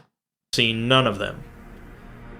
Subject is told to return to the mirror, which she does, but a loud groaning noise and vibration is present for both subject and control staff as subject comes back through the mirror. The Violet test involved a young male convicted of murdering a police officer during a drug bust, utilizing excessive violence. Subject was uncooperative with the tests, but entered through the mirror into an urban cityscape with a violet tinge. Ooh. The city seems to be largely empty. So the colors are associated with their regrets, but what regrets are they having that associates them with those colors? Like, did they ever figure that out? That's my question. But there are a few cars that look to be futuristic and streamlined. Most of the cars seem to emit a powerful stench, and inspection reveals their interiors are filled with a large amount of a strange brown substance. Finally, the subject finds a car that seems to be newer than the others, and is empty, so he enters the vehicle. The dashboard of the car shows no steering wheel, ignition, or other controls, only a few blank screens, implying the car is possibly autonomous. Later review of the video footage shows a humanoid figure looking into the car from outside. Well, one way you could try to figure it out is finding two people whose hue glows the same and asking them to talk about what they feel their regrets are or what they think their regrets are, and then see if they have any similarities. Because, I mean, we all are kind of aware of our regrets, are you not? Do you not, you would know what you regret, or at least you would have some idea of some of your regrets. So maybe there's similarities. Well, I don't know. I mean, I would assume it'd be pink because I like pink, or maybe green. Maybe green. But subject doesn't notice it, and Control decides to send in a professional team of armed escorts to assist in the exploration. The team enters the nearest building, titled XEA Research Partners, Inc., and finds a typical corporate lobby, with a computer at the receptionist desk waiting for a login for Faithful OS. Much of the technology seen in the building seems to be advanced, and the team takes an elevator to the 114th floor, noting that 13 and 113 are missing from the keypad. Huh. The team gets a view of the city from the top floor, seeing that it is silent and devoid of activity, but a number of buildings have a strange brown growth attached to them. A view of the expressway sees one of the large humanoid creatures crawling along it, but the team If this world is like humanoid, could it be actually humans, but like this is the future? Like they're walking into the future, chat, and this is the future of humankind, and this is what the world will turn into? Welcome back, Gal. What's this Metrovania? I need to play Hollow Knight. One day, chat. One day. What if your regret wasn't that bad of a thing? Like you regretted not asking a girl out or saying you too after the waiter tells you to have a nice meal. I wonder, maybe that's when you would have like a nice world. I don't know. Venture into the vial? I've never heard of that. Never, ever, ever, ever. And I will forget it immediately. You should post it in the game section on Discord. heads back in the elevator, where they find that the button for the 74th floor has already been activated. They agree to go to this floor, finding another reception area, with a sign-in sheet bearing the year 1953. A logged-in computer contains text files related to appointment information, and the team finds a notepad belonging to someone named Dr. Borzis. Wait. Is it confirmed that a lot of SCPs are just parallel universes that they take you to? Hi, Brain Bird. Why isn't there a feat regime? Why isn't there? What do you mean that's why? What do you mean that's why? Why not? That's what I'm saying. Why not? Can you think of a better redeem? Because I'll make it. I'll make it. Hi, Ty! Ziski, Blessed Purificationist. The team continues to search the floor and finds a number of large containment capsules, some of them broken and leaking a brownish material, and others intact and holding nude humans with breathing masks. What? Charts for these patients contain conditions, but rather than physical ailments, the charts list personality flaws or incidents that occurred with There's them, the head such as cat Sapling redeem. Crawl off craw. Sag. One day, chat. One day. We're going to do a fundraiser. We're going to do a fundraiser.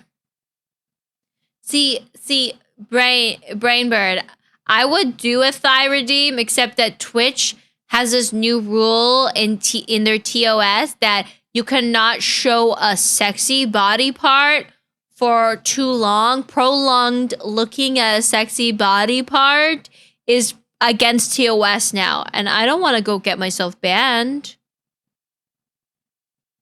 I don't want to do that. I don't want Twitch to be like, oh, a little bit too much cami thighs. Ban hammer. fidelity.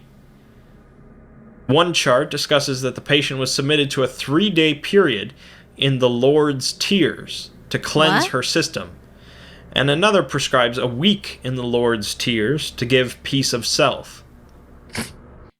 Yes, Ark. If you are not sexy, you can show off your whole body. And that was literally proven by this one streamer, this one IRL streamer, which has a very unattractive body. Well, a very non-traditional body. So unattractive. And he had the camera set up so it looked like he could be naked.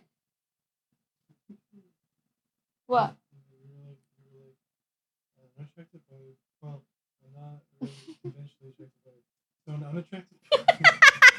Yes, Damon, leave my brain alone. Good night, Lombax, sweet dreams. And so this IRL streamer had the camera placed that it looked like he was naked, and he got so many freaking views, and Twitch couldn't do anything because nobody thinks he's hot, so.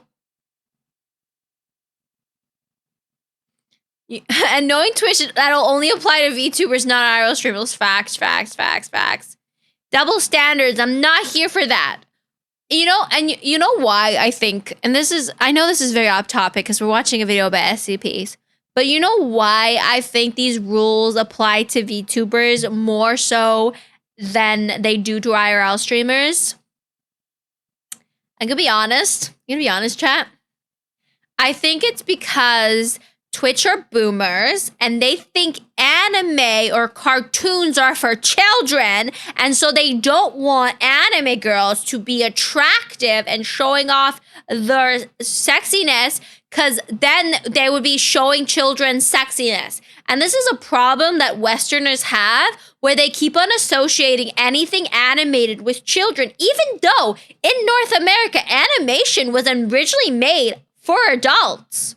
But there's this this constant idea that everything animated equals for children. And I think that's why TikTok hates VTubers. I think that's why YouTube hates VTubers. I think that's why any platform wants to ban VTubers that are even remotely sexy, because they think inherently VTubers are for children. Well, fuckity fuck. If you're under 18, fuck off. Welcome to my TED Talk. We also have an ad starting in about a minute, so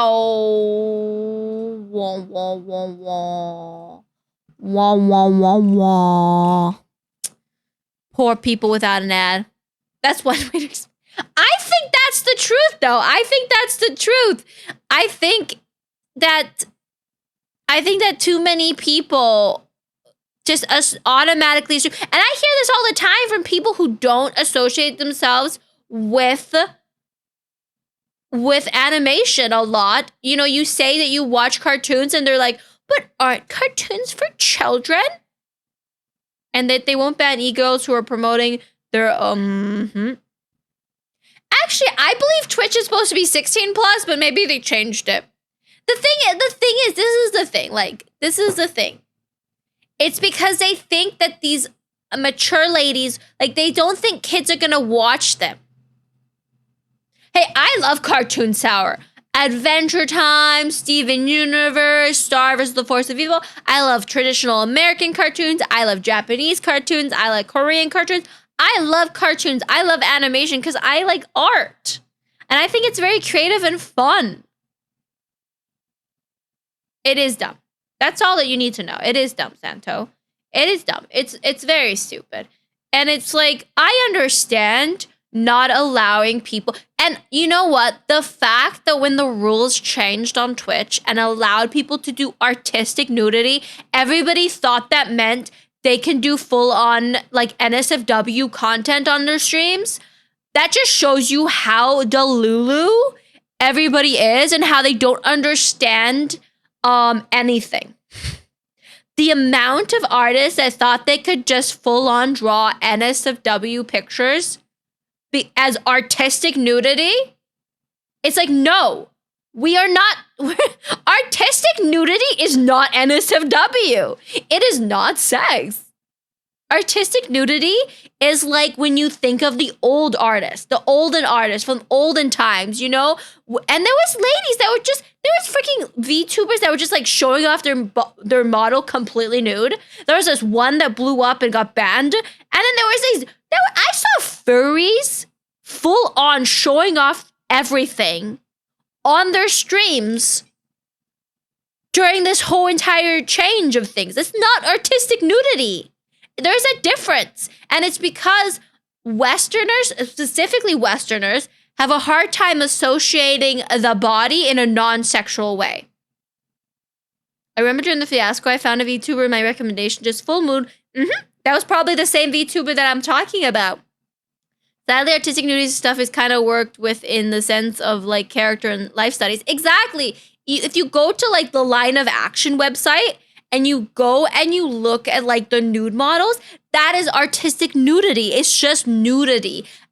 So you can learn to draw the human form. And it was supposed to be so that artists can draw without worrying about being banned. But apparently that translated to these little pea-brained people thinking, oh, I can draw porn.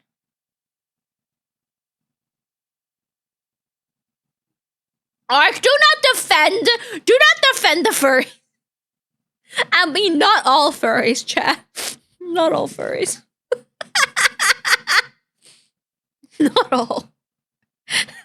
It was just I was traumatized. Honestly, chat, I was traumatized by the amount of just crazy stuff that was happening during the artistic nudity fiasco of Twitch. It had so much sauce. There was this one person that just had constant AI-generated nudity pictures of ladies. It was just AI-generated too, which is like, what the? That's not artistic nudity. That's just AI-generated fiasco. And it was just, and then there were some actual artists that were trying to draw stuff, but they were like squirting that line. They were still NSFW art. It wasn't artistic nudity. And I'm like, you're at least making art, but Santo, I was traumatized by Twitch. Twitch traumatized me. There was like, the twerking streams were really weird too. Like, people are so weird. I feel like they're just so ready to make NSFW content whenever possible. And you know what? We have other platforms for this. There's a lot of platforms for you to make NSFW content. But it's like they feel like if they can make it on a mainstream platform like Twitch, that then they'll become successful NSFW content creators. And it's just like,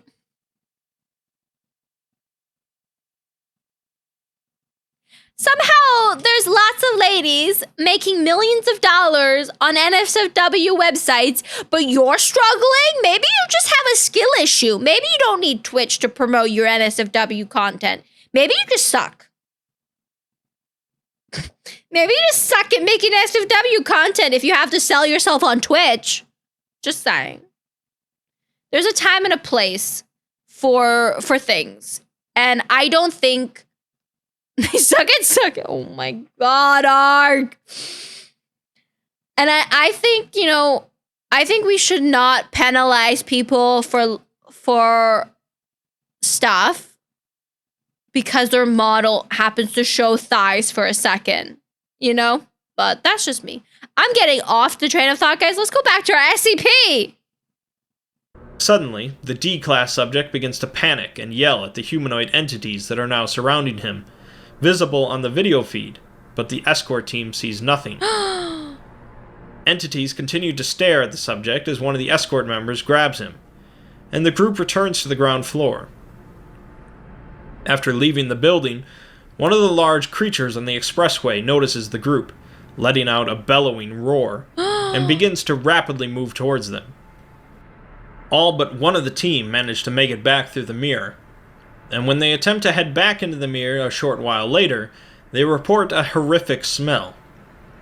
Upon going through, they find the uniform and possessions of the lost team member, but not the body. A review of the footage shows lost team member. How can the faceless guy scream? And they do, Ark. A lot of them do. And it's because sex sells and they want to sell themselves. They want to be successful. And sexy sells. The thing is, like, I don't know. It's a sensitive subject. It's a sensitive subject because it's like, I don't know. Do we ban everything or do we just...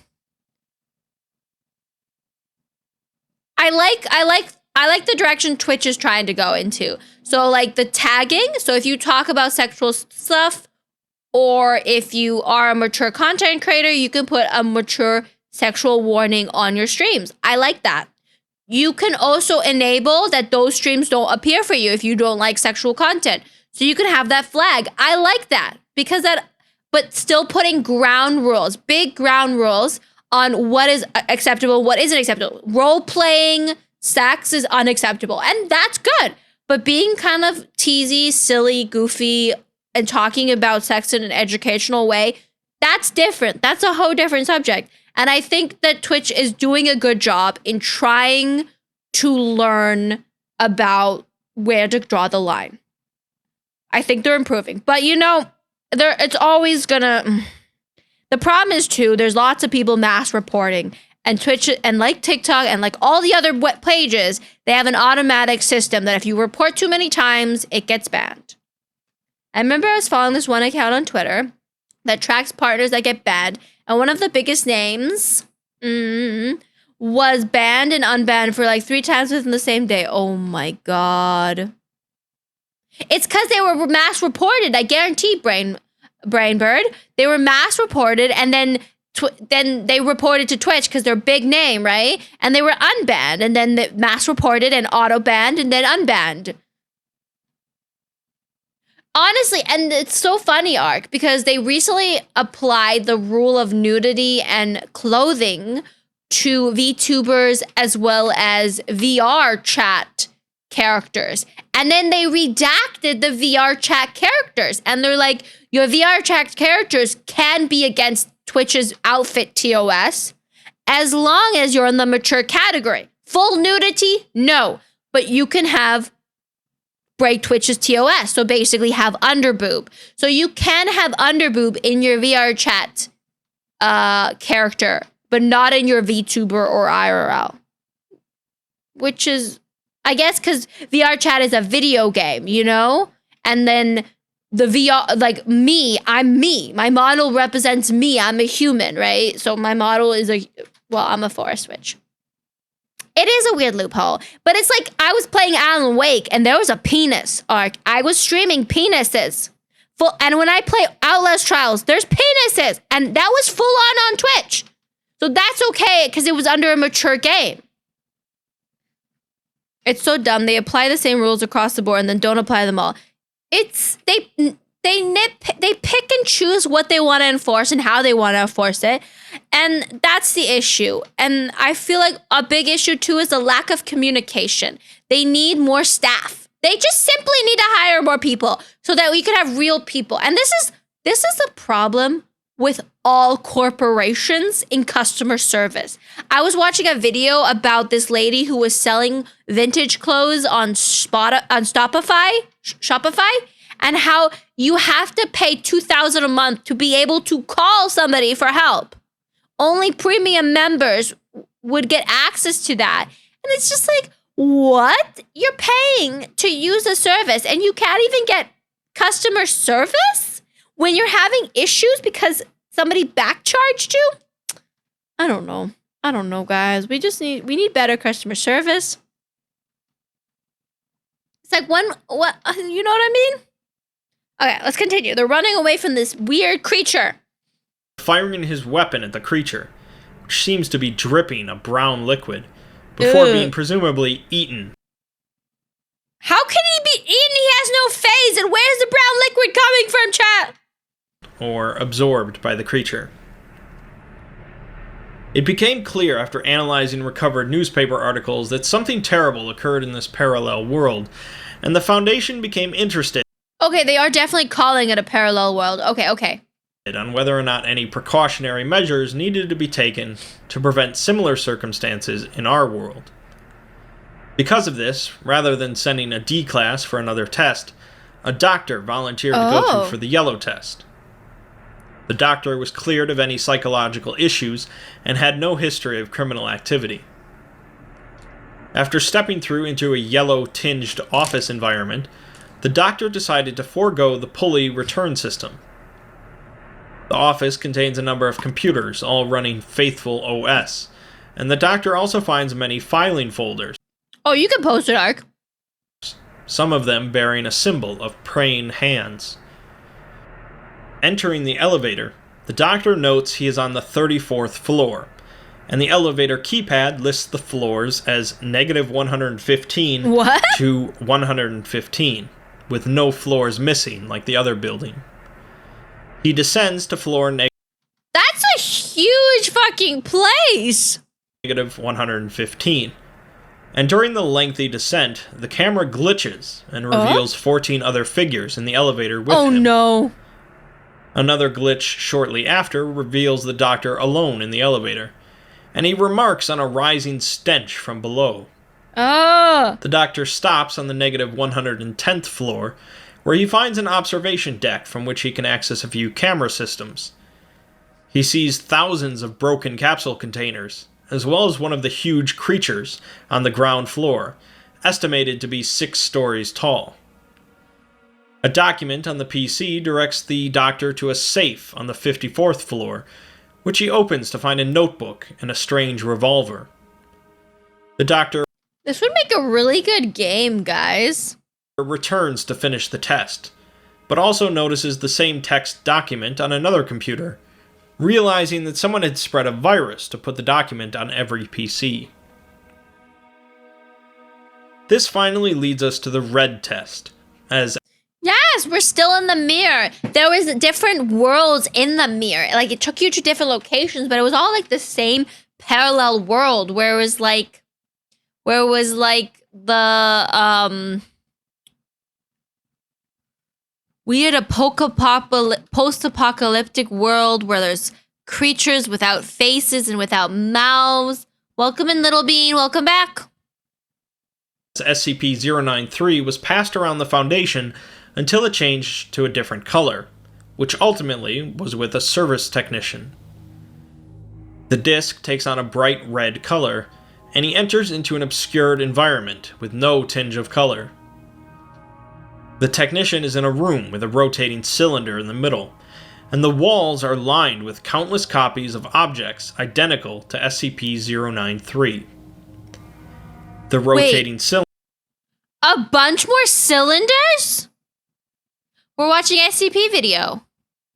The cylinder is filled with holes, and occasionally beams of light will emit from the cylinder and connect with the discs on the walls. Some spaces on the walls indicate that certain discs are missing, and the technician turns around to reveal that the disc behind him is also missing, presumably as it's the one the technician is holding. The technician descends a ladder. So the disc originated from this place. Hi, Bad Wolf. How are you doing?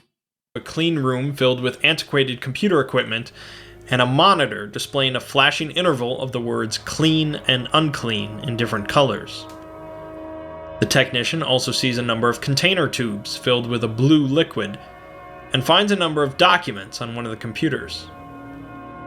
A length of time later, Control loses contact with the subject as the mirror returns to normal for almost 2 minutes before re-establishing itself.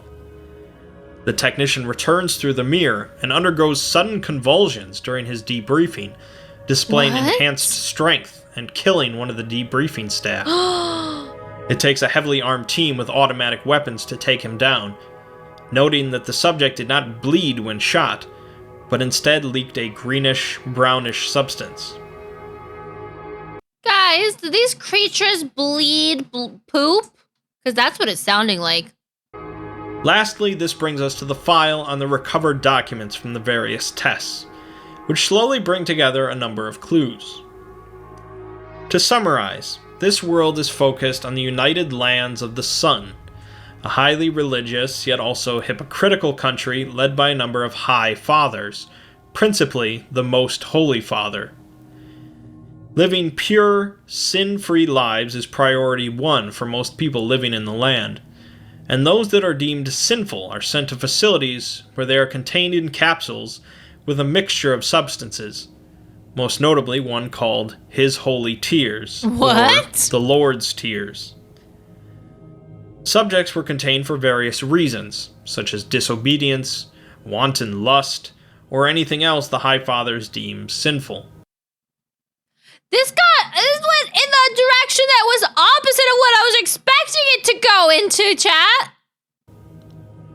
More concerning, however, is the presence of creatures known as the unclean, the large half-creatures crawling across the countryside. The unclean seem to have a strange relationship with space and time, and absorb anyone they come across. The unclean spread across the land, consuming and wiping out cities, as the areas known as the unfertile zones continued to grow. Areas outside of the biggest cities became desolate, until eventually the largest cities fell as well, leaving the country quiet and empty. Hi, Loopy. How you doing today? Welcome, welcome. It's the final document recovered from the Red Test, however, that tells the full story. The document, written by a Foundation agent from another universe, Senior Burrito, how you doing? How you doing? Oh, the funniest Forest Witch. Or the funnest Forest Witch. Ooh, woo. I'm doing pretty okay today. I had yummy food. I've been watching interesting videos. We watched a little bit of an Elden Ring lore. Now we're doing an SCP. And after this, we're going to watch ADHD craziness. Max0r. Hi, Senior. Explains that 350 years ago, this world experienced the arrival of an eldritch, godlike creature, known to the people as He. Oh. This creature declared that this world was... Is he like him from the Powerpuff Girls? We watched Elden Ring lore. ...unclean, and that the only way to save it was to purge it of sinners. He bestowed upon the world a number of vast technological advancements, and said in 10 years' time there would be a war to decide who is clean and who is not. They're just having a war because they didn't shower enough, guys. Hi, Arker. No worries. I hope you're having a lovely Monday. The eldritch creature disappeared, and eventually, the war commenced, instigated by the Holy Union of Land. The stinky war has begun. Known in our world as the United States. The most notable invention created for the war was the Holy Tears substance, which was said to purge the sins from the unclean. What it actually did, however, at least the purest concentration of the tears, is some sort of genetic restructuring, turning people into the massive creatures. Oh. These creatures were attracted to pure concentrations of the tears, and so they were drawn to certain areas, known as the unfertile lands, on purpose in order to contain them. It would seem that these humanoids become servants of the eldritch creature, meant to absorb anything deemed unclean. Those that are absorbed become the faceless humanoids visible only through cameras. These individuals become eternal spirits. Chat. You would be one of these unclean creatures. I'm sorry. Never to truly depart from this desolate world, and they only wish to kill the eldritch creature to end their suffering.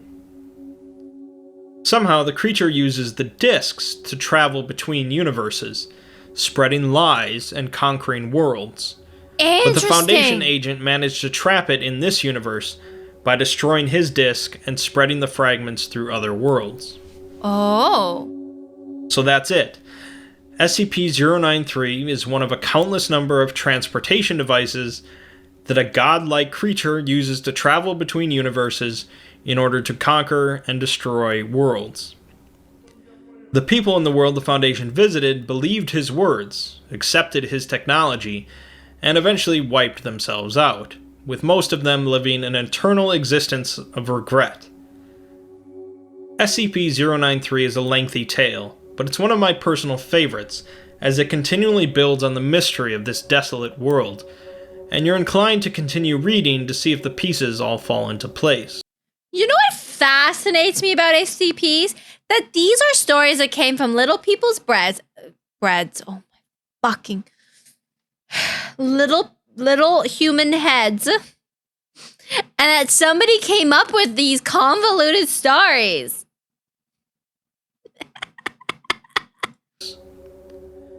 Like many skips, 093 does contain a powerful entity from outside of space and time, but more importantly, it is about the tragic tale of a civilization and their regrets. Interesting.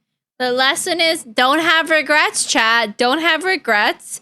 And then you will never transport to a world where they'll call you unholy and unclean, and they'll turn you into a faceless, legless creature because they chop off your genitalia, and all you can do is turn other unclean creatures into one of yous. Oh my god, 6 hours would be too long, Loopy. I don't think I have the attention span for a 6 hour thing. 6 hours is so long. You got a daffodil, let's go. Okay, where did I put Max0r? I found Max0r, guys. I watched the first UltraKill video, and it was just crazy. It was crazy. I couldn't process it. It would, but he would split it up in like 2 to 3 hours, because that's okay. 2 to 3 hours is still so long. I think the only time I could process something that long is if I was playing a video game. I can't, I like movies that are longer than 2.5 hours. I just check out mentally. Mentally, I'm just gone. My brain just turns off. I should watch the top right one. This one here. The Cruelty Squad is a normal game. Oh my god, this looks crazy. Did you watch that one? What did you think of that one, Art? It's unhinged. They're all unhinged. I wonder what his most popular one is. You know what? That surprises me. I'm actually surprised his most popular one are the Metal Gear Solid ones. Are they really good? I can't watch them until I play the games. But the UltraKill is the third one, most popular one. And then we got the other UltraKill one, which is right down there. I really, really liked his Bloodborne one. If you're looking for a good Bloodborne video, so good. Relatable. That 3 hour mark ring strings in the head, and I'm like, even in... honestly, I just check out. It would be better if they broke it up into a TV show. And then I would maybe process half of what's going on. This video is up. So I don't remember what happened in the first video. Honestly, guys, I just watched it.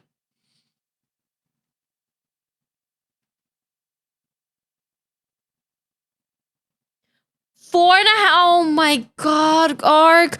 Why would a movie ever be 4.5 hours long? What would be the benefit of that? Do you really need to tell a story that is that long?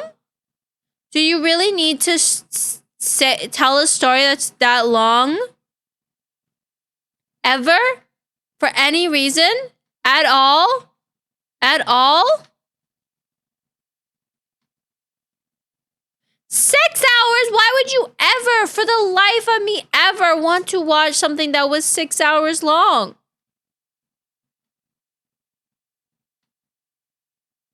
I don't know. I don't know. That just seems like a really, really, really, really, really long time.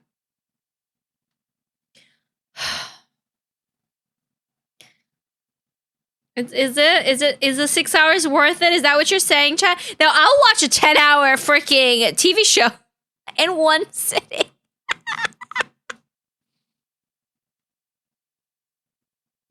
See, Mr. New Pony, I have watched all the Elden Ring, all the Lord of the Rings movies, but I have to take breaks in between. I watched so much Bridgerton. Speaking of Bridgerton, 4 more days. 4 more days.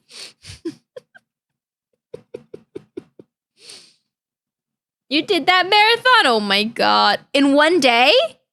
Did you do it in one day? I don't know why I'm so sleepy, guys. Do you think it's because I woke up at 6 a.m.? Do you think it's because I woke up at 6 a.m.? Do you think it's I woke up at 6 a.m. That's how sleepy I am?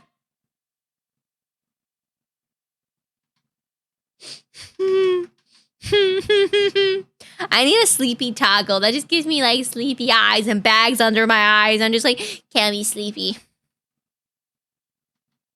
You think it's because I woke up at 6 a.m.? I think if the story's good enough. Now, I like the original Lord of the Rings a lot, but The Hobbit was so hard for me to get through, guys. So hard. Especially the first Hobbit. The first Hobbit took, I swear, the first Hobbit.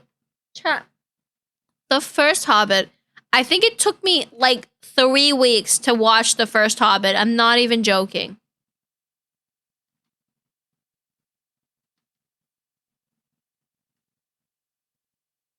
As if, oh my God, Loopy, why do you get up at 5:30? That sounds horrible.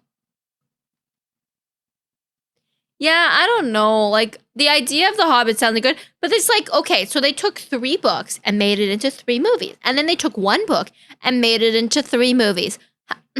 There was just not enough content there. They were just lacking content. Also, have any of you guys seen the Lord of the Rings TV show? Because I'm very curious if you've seen the Lord of the Rings TV show.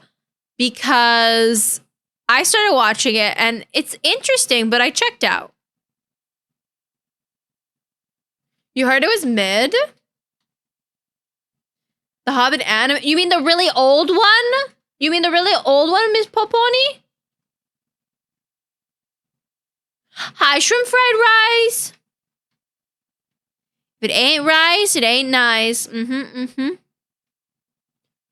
Wait, the House of the Dragon's already out, isn't it? Hold on. Oh, sorry. I didn't mean Ring of the Power. Isn't Ring of the Power the show? I haven't watched any of the House of the Dragon. After what they did to Game of Thrones, I just couldn't go back. I couldn't go back. Thank you. I couldn't go back to Lord of the Rings. I was so disappointed with the ending. Not Lord of the Rings. Oh my fucking God. I can't speak. Game of Thrones. I don't. I'm not making sense anymore.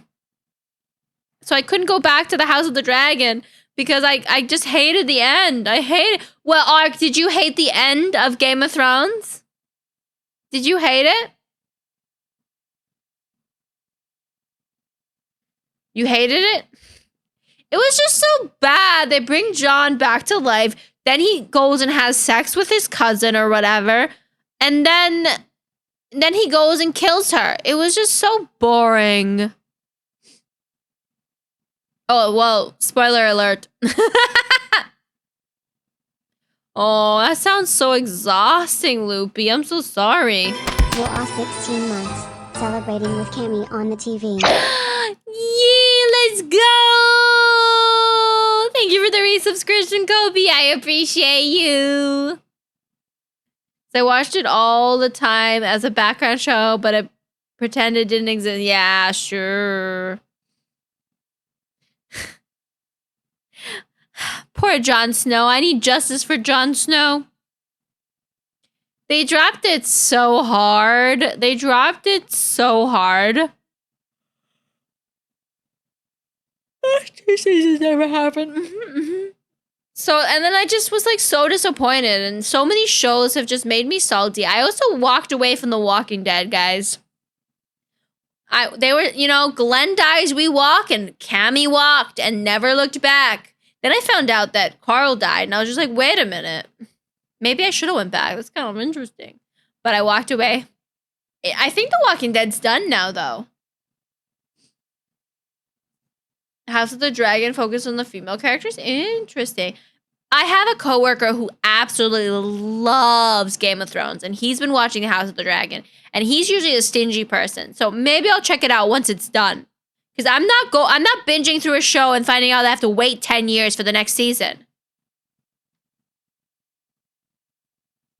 See, Arker, I checked out back when they killed Glenn, when they did the debate. They're like, oh, guess who's gonna die? Season finale. And then they return and they're like, haha, guess what? 2 people die, bitch. Exactly. So I'll just wait. There was so much bait. There was so many debating, and I didn't like it. I didn't like the debating. That's simply, I didn't like the debating.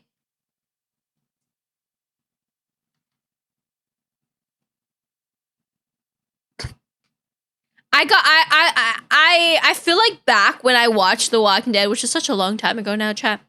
I think I had better attention span than I do now. I think as I've gotten older, my attention span has slowly and creepily started dying. I have higher standards. It's like, dude, I only have so many years left before I die. I'm not wasting it watching things that are boring.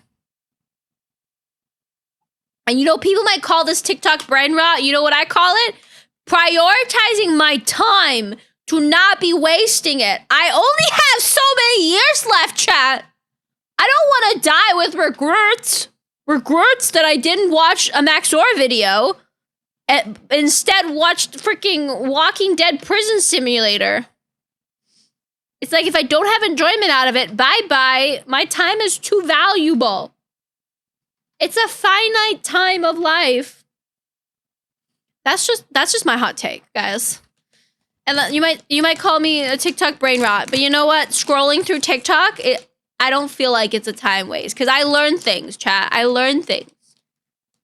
Like about the dirt man and how you have to put a little dirt under your pillow at night for the dirt man so he doesn't come for you.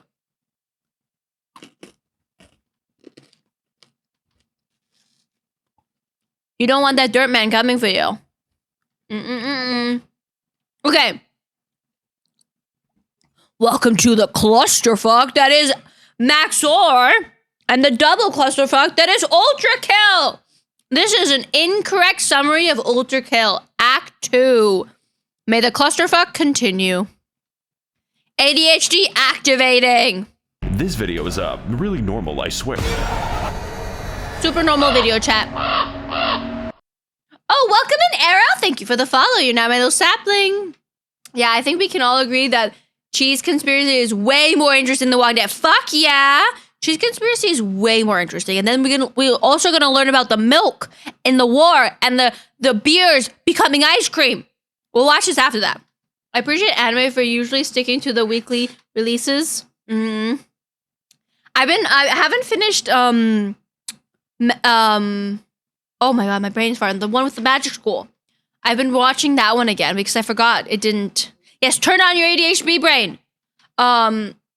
Because I forgot that Mashwell. I forgot Mashwell. I was waiting for the dub to come out, and I forgot that Mashwell continued. And so I was watching an episode this morning. I was like, oh, this is so good. I forgot how good Mashwell is. ADHD activating! This video has a lot of flashing lights. I promise the actual gameplay is after this. Please watch responsibly. Lust. All Lust. gone, with gluttony soon to follow. Your kind know nothing but hunger, purged all life on the upper layers, and yet they remain unsatiated. As do you. You've taken everything from me, machine, and now all that remains is perfect. Perfection! I am trying to have no moment. 1001. It's me, your favorite true crime content creator, back at it again with a new crazy prank. I'm gonna keep this one brief since this video is up. UltraKill. If you haven't played it, that's great. Watch my videos. I think it's the best game ever made. You know, most games nowadays kind of look like... It's so beautiful.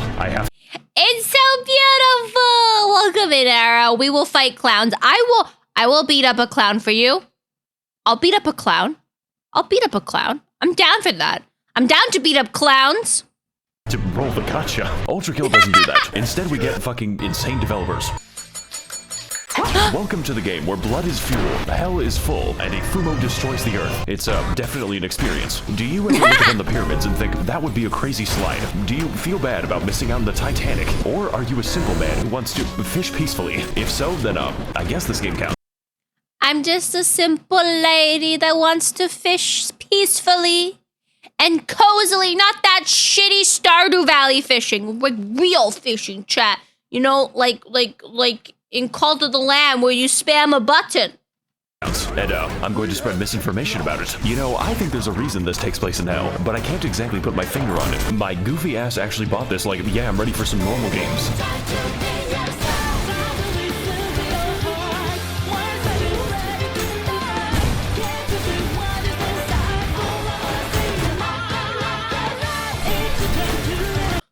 Guys, is this where that pose comes from? Is this where that pose comes from? Is this where that sexy, weird pose comes from? Just asking.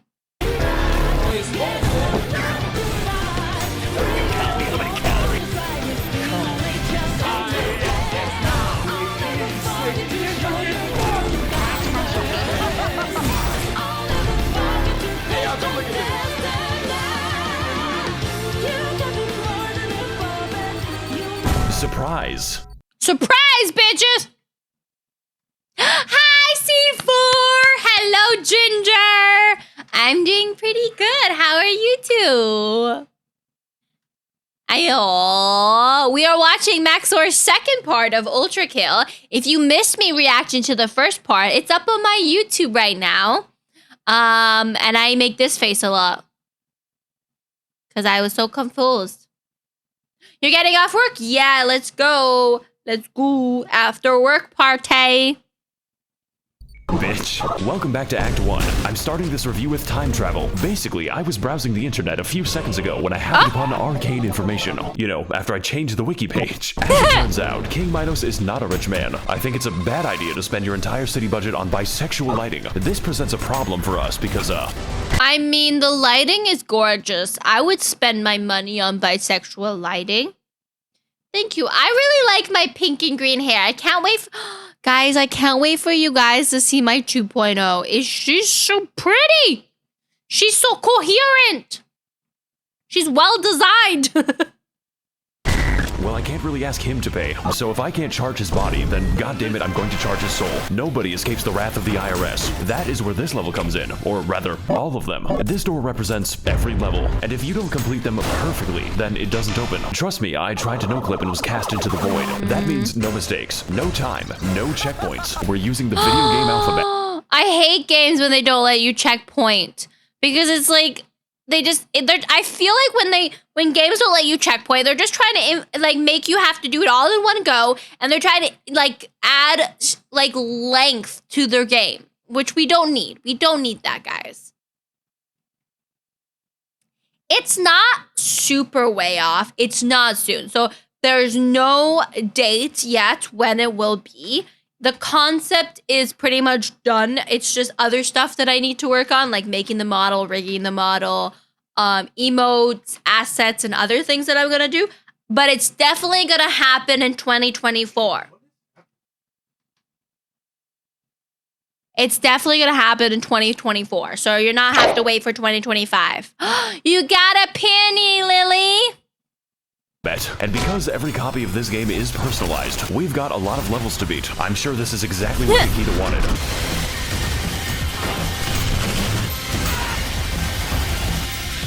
It was me, Barry. I'm the one who posted the Moai emoji. This level has this cool speedrun strat called Soap. Better watch out. Thank you for the posture check. This makes me want to play Doom, but also kind of makes me want to play this game. Oh, so it's still going to be clean. So one of the big things I wanted for my 2.0 and for my model in general, I wanted it to be something that would be easy for people to recognize, very brandable, as well as I wanted my model to be something that people could draw easily. Because I love fan art. When I first got my first fan art ever, I swear I was going to cry. When I see other people draw my model, it just brings me so much joy. I did see the new Doom game. I'm super excited. I still have to play Doom 2016, and I need to continue that. And I need to play Doom Eternal. I'm so behind on Doom. Yes, you came into a very, very chaotic video. We're just slowly processing. So the thing with my 2.0, the best way I can describe it is it takes all the elements of my 1.0. Well, this is technically 1.7.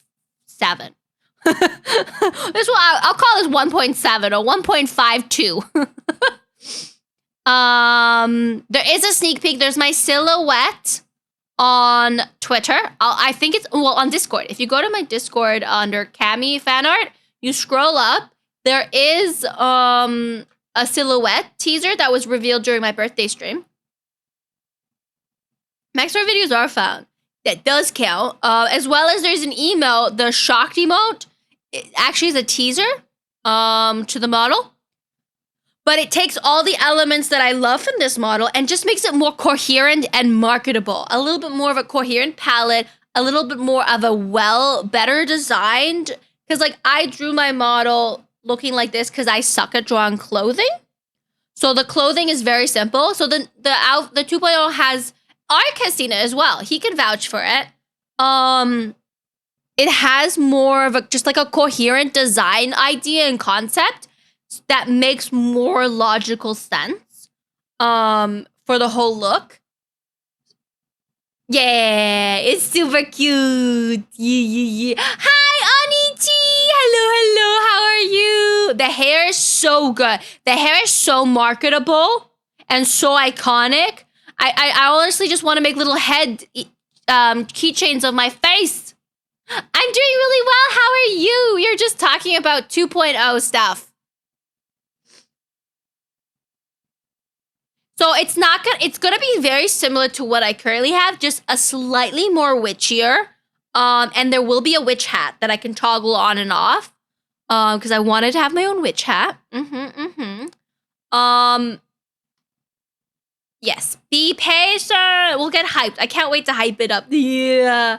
I can't wait when I get closer to knowing when I'll be able to plan it. But I'm excited. But I know you guys are looking at my model now being like, Kemi, but how can you improve? You're so cute already.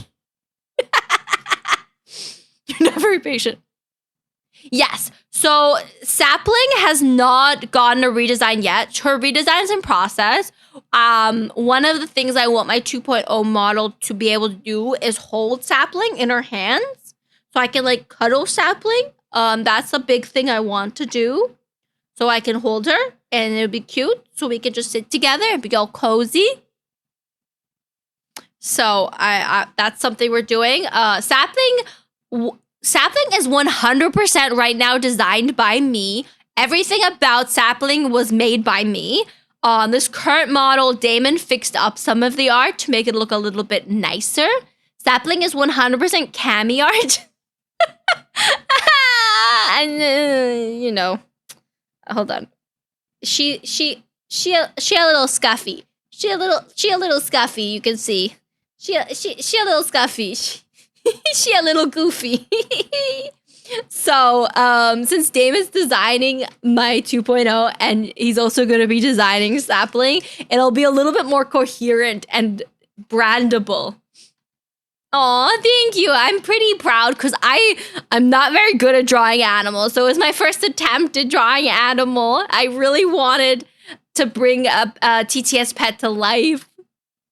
I really did. So I'm super excited to bring it all together and be able to show you guys all the hard work I'm putting in. It's going to be exciting. I'm going to make a big deal out of it, chat. I'm going to make a big deal out of it. And I'm going to gaslight you guys into showing up.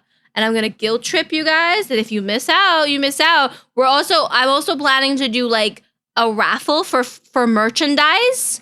So I'm going to get some merchandise made. And I'll send it out to people.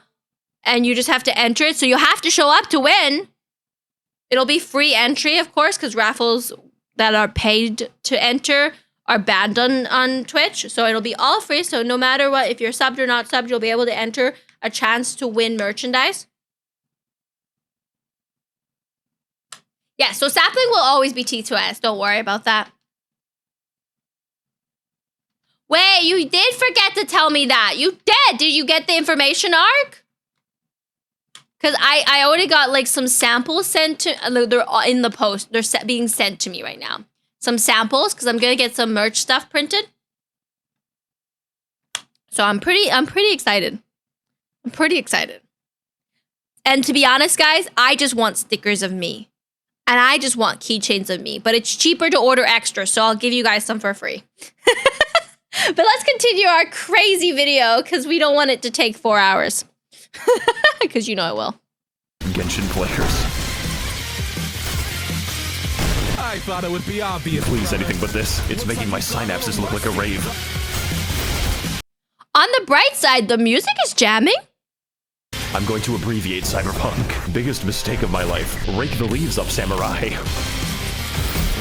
How many times do we have to teach you this lesson, old man? I do not have any issues. No shit, it's this guy again. I'm going to send you I swear, the people that say they don't have daddy issues, you know. back to God. Hey, can you make change for this?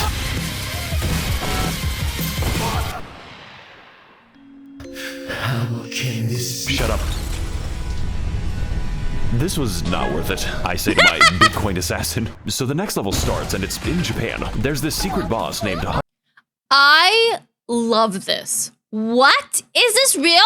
Is Hatsumiku in the game?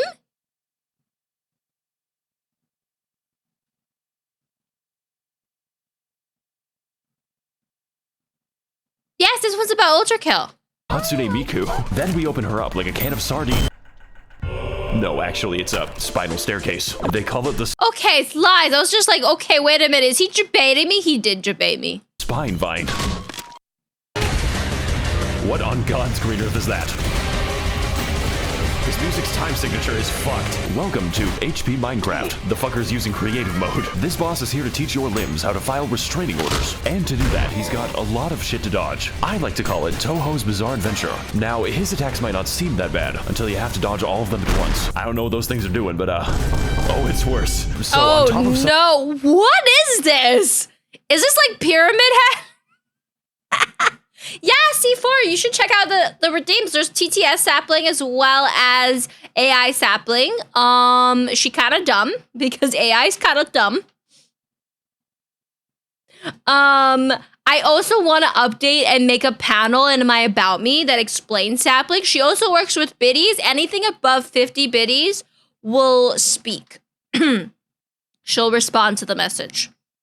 summoning 9 billion eyeballs. The fucker uses them to heal. Oh my god, he's fucking doing it. No. I hope you're a good shot, because I'm certainly not. To beat this boss, we need to target the healthcare system, just like Ronald Reagan, preferably using heavy ordnance. This guy's looking like a square. I really wasn't expecting to fight the Kaaba today. Oh my fucking god, I'm speedrunning a migraine. I almost forgot that I was in hell. Flesh is not supposed to be hard, unless I'm reading a certain something. I'm really into this game for the good story. So his attacks are plentiful, but thankfully we can overcome this boss by using a cool new secret called Trial and Error. Tell your friends about it. And although this basic geometry could be a little hard, our journey has definitely prepped us. Now, if you'll excuse me, I'll be introducing his skull to the concept of a circle. He didn't take it very well. Excuse me, what the fuck? What? Ah, free at last. Hey, I'm here for the outstanding balance. I spent all of it on perks. Perks! My blood is a controlled substance in 39 states. Excuse me? I have personally killed 12 trillion people. That doesn't sound very fun. Oh, on the fucking contrary. Wait. Why is this rock? I maxed out 9 credit cards for my fucking perks. Hey guys, Max0r here, back from the secret government beef line. You know we all watch Max0r not for his crazy editing or his hot takes on video games. We watch it for the music. That's 100% why we watch it. I was trying to drink the airport jungle juice. And today, we're going to be fighting the only boss entirely accessible in Gary's mod. This was a deliberate choice by the publishers to include DLC. Isn't nature just domestic? Minos Prime is not an easy boss. You're going to be quite familiar with all of his attacks, because he will not stop screaming them. Moves such as Judgment, Die, Thy End is Now, I Will Have Order. These attacks will bookend your obituary, and they will do it really fucking fast. And yes, that is why the video looks bad. This game is no longer a first-person shooter. It's Millennia, Blade of Michelin. You know how to parry, don't you? Maybe. This game just looks so crazy. Like, I know Max0r's editing is also crazy, but this game looks so crazy. Has any of you guys actually finished this game? Time to learn. This is the first boss ever designed to be fought in your peripheral vision. I played this at Grandpa's funeral and he started beating the shit out of the toaster. P-ranking the game was not a test, it was a warning. So if I were to give advice, it would be to listen. This little shit is hard, and you're going to die a little bit. However, there isn't a single move that you can't counter. Not to mention, he announces them quite loudly. Jesus Christ. So if he seems difficult, that is a skill issue. One that makes your camera look like it's in the Because if he announces it, you know to parry it. washing machine. Ultimately, Minos is a noble soul, and he's going to give you a noble death. What you do in between is up to you. But if there was a crime I was willing to forgive, it would definitely be public embezzlement. In fact, it isn't a crime at all. It's an obligation. So, how's about I help him with his investments? Murder is an obligation too. Forgive me, my people, for I have failed you. Creature of Steel. I agree. I don't know how good I would be at this. I mean, so far Doom has been enjoyable, but Doom's not as chaotic. You have shown me the error of my ways. What, really? Of course not. You can prime my prescription for my cold dead hands, bitch. I'll take my crypto to the afterlife. Well, that was normal. Almost as normal as his, entertainment. And all it took was, a few tries.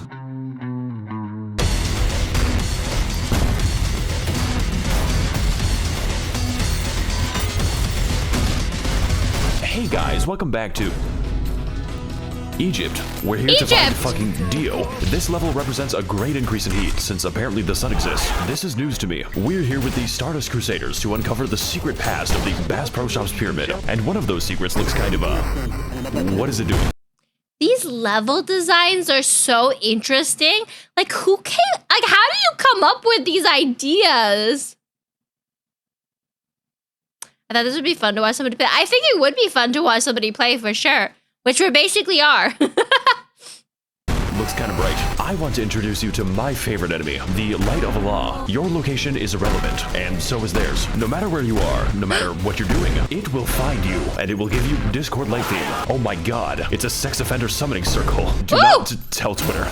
Hang on a second. I think this is...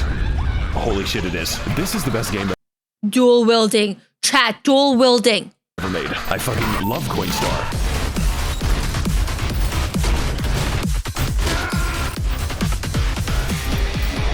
I'm going to teach you motherfuckers a Smithin' lesson. This is just like my favorite movie, Bible Shrek. Ramses, let my people in. No, it can't be. The British are real. The game wants you to make a bridge, so just do a slam storage long jump. If you do it wrong, you'll ascend to heaven. Wait, so what happens if I pick up 2 of them? Oh, I'm not sure if it works like that. Did he just go triple wielding? Nobody helps me do the dishes in this fucking house. So that means if I get another one, then... Yep. Jesus Christ, I can't hear anything. So we finished playing Squidward mode, and instead... Quadruple wielding! Then move on to more enriching activities, such as... Hurricane Siren. Fuck, I need that to sleep. This boss just has a rock, and apparently a flexible schedule. This Rust server fucking sucks. His main attacks are jumping and beating you with a rock. You know, like a monkey. Me, when I see an ableist online, I am a canist. So this fight is weird, but don't... It's weird, but also he's missing like half of his body and his head. How is he moving? Don't worry, he doesn't have to stay there. You might be able to run away, temporarily. So, jump height scales with distance. Oh god, he's coming. My brother in Christ, this is the spawn. Jesus, that's the actual noise it's making. Oh god, there's a Palestinian in the elevator. Yeah, this seems pretty normal to me. I think he's gone. Oh, machine. Are you hiding what? from me? So yeah, it's a pretty cool boss, I guess. I love playing 5 evenings at Friedrich's.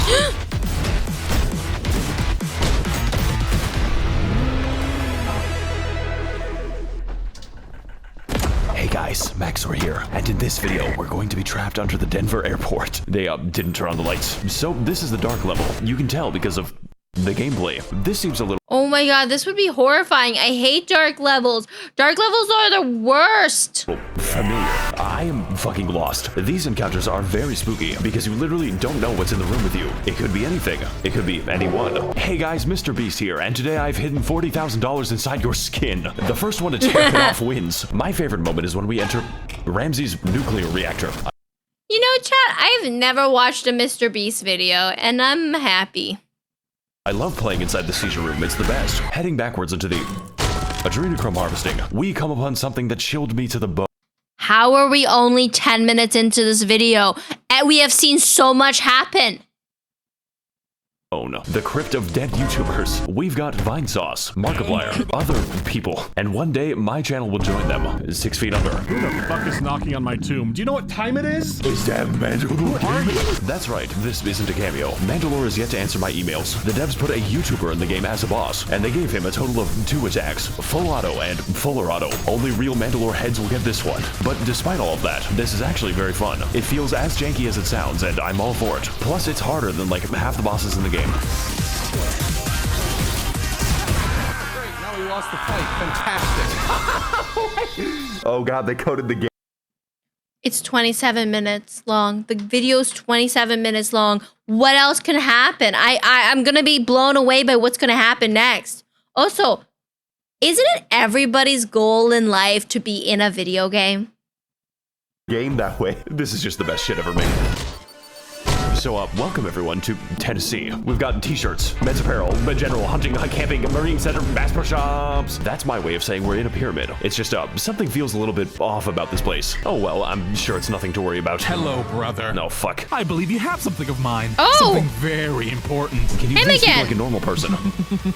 How's about this for a trade? I beat you into a fucking pulp, and you give me my arm back. He was in the first part, guys, and we stole his arm.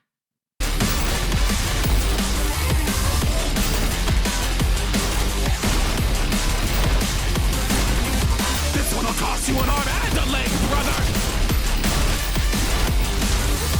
Oh my god, he's literally me. We're so much alike. Welcome to the most psychotic shit in a video game. I've said it before and will say again, this fight is not made for humans. You know, like my videos. We're supposed to be killing each other with rocks. I quit using meth for good. Now I use it for evil. This fight is very similar to last time, except much worse. Now he moves as fast as me, if I was good at the game. But thankfully, I am not. This shit is like speedrunning carpal tunnel. What's the matter, brother? Does your arm hurt? Because I It is a challenge to look in V2's direction, let alone shoot him. Thankfully, for those of us who can't aim, there is a solution. Oh, you motherfucker. That's right. If you aren't fast enough, he shoots your coins for you. And what's worse, he can toss them too. Meaning, half the battle is a slap fight with nickels. I came here to play a shooter, not a fucking constellation. This shit is like a cartoon battle in a dust cloud. And if that wasn't fast enough for you, don't worry. You can enrage V2 at any time by punching him with his own arm. You motherfucker! He loves it when you do that. Ultimately, V2 can be easy or he could be hard. Easy in that he's limited by your moveset, but hard in that he's only limited by your moveset. We've learned. Oh, my eyes can't follow this either. My eyes are not following this. My brain is not processing this. All I know is the music is jamming. Let's just jam. So much during our journey, and unfortunately, so is he. But we have grown in the one way that V2 never could, emotionally. So how's about we teach him how to cope with failure, the old-fashioned way?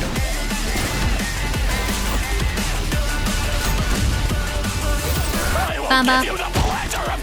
You get back here right this fucking instant. Gotta get away. Oh no. Your form is incredible!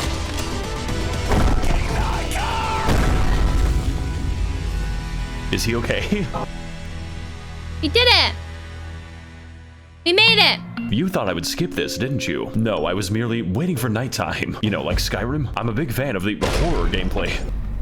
Come here, buddy. There he is. Make sure to walk your dog every day. Now I'm free to do all kinds. There's an ad happening. I'm gonna pause the video. I'll let you guys know.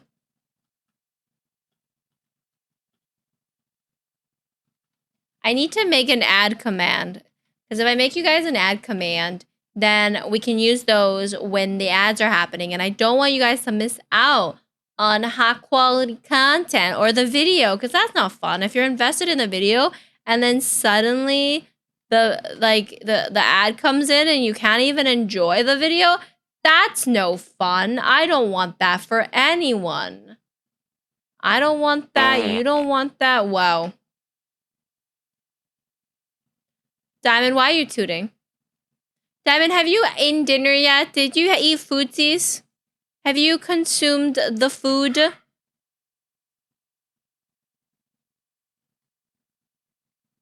Please tell me you've consumed the food. Yes, we are waiting for the people stuck in Adland. Don't worry, we will wait for you. Don't worry. 2 minutes of ads. You got this.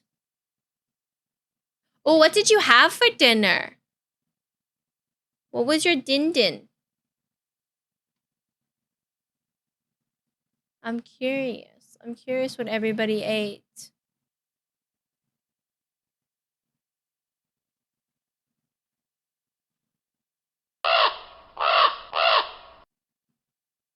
Welcome in, Jimmy. Thank you for the follow. You're now my little sapling. Yes, you got a laptop? Ooh, chicken and spinach salad. See, I don't like raw spinach. I don't like raw spinach at all.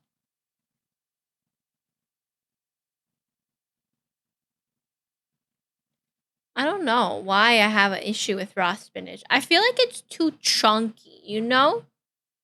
It's too... Spinach is like a very chunky vegetable.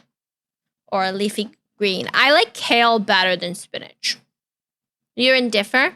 I know spinach is good for you, but I like spinach like cooked. I love cooked spinach.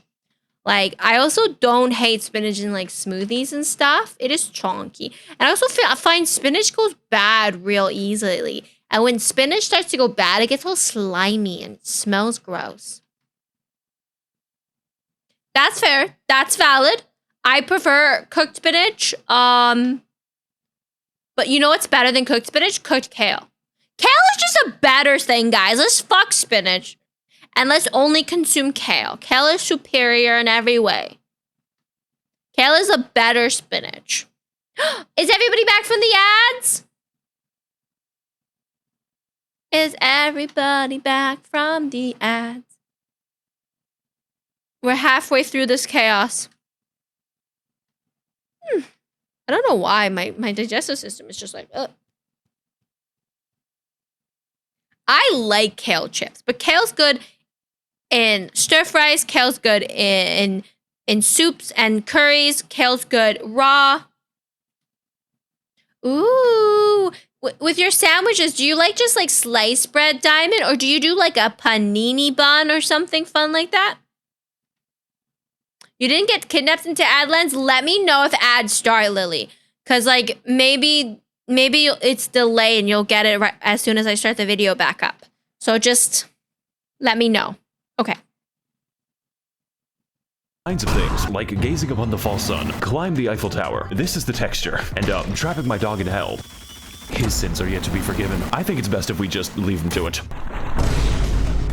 Never mind. This is not good. Hey guys, welcome to my new and original game. I'm finding it a bit of an adjustment. I mean, what do you want me to say? It's literally just Hash Brownicoot. The Wrath of God is pretty new though. They even have my favorite character, Bad Depth Perception. Gee, I wonder what this section's gonna be like. Oh god, it's the funny rock again. Stop. I love how the game randomly turns into Crash Bandicoot. This game does everything, but it's also like the most chaotic game. I don't know.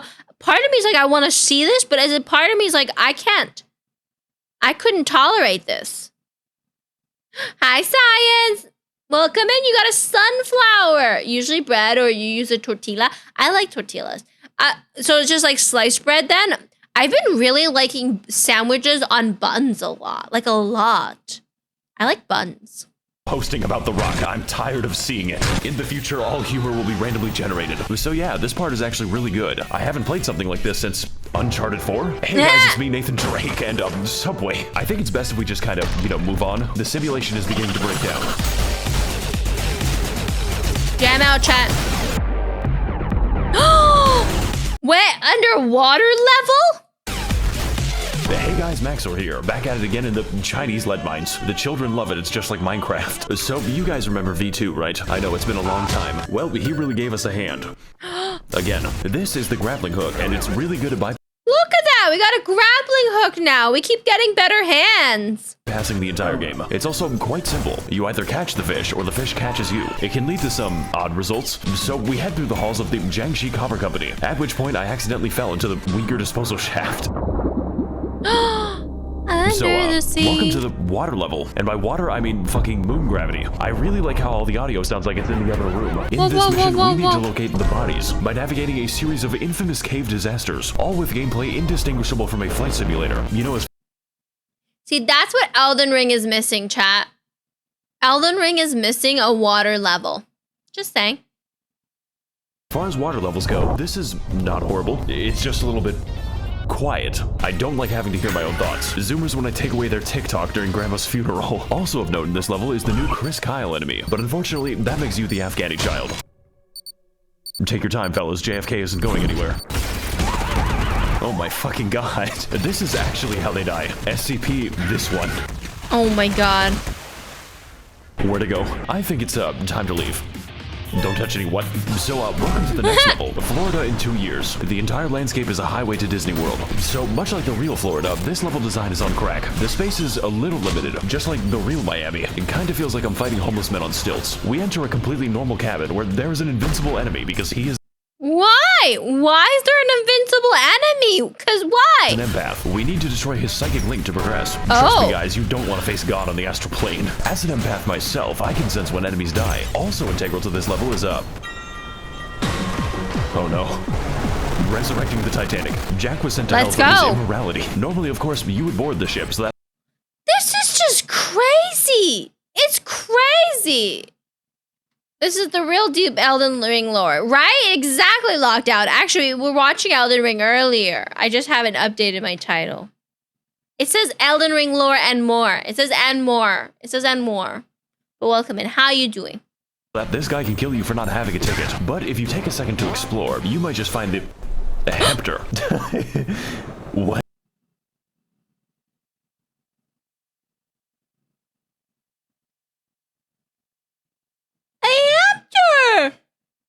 This is UltraKill. A hamster! He's so precious. What? This was just the beginning. Next, we're going to be flying backwards across the map. Man, this game's movement is wacko. Naturally, of course, the next step is a sheer cliff face. And with enough explosive ordnance, we can finally reach the... Fumo demon. And it just so happens that we have the perfect sacrifice.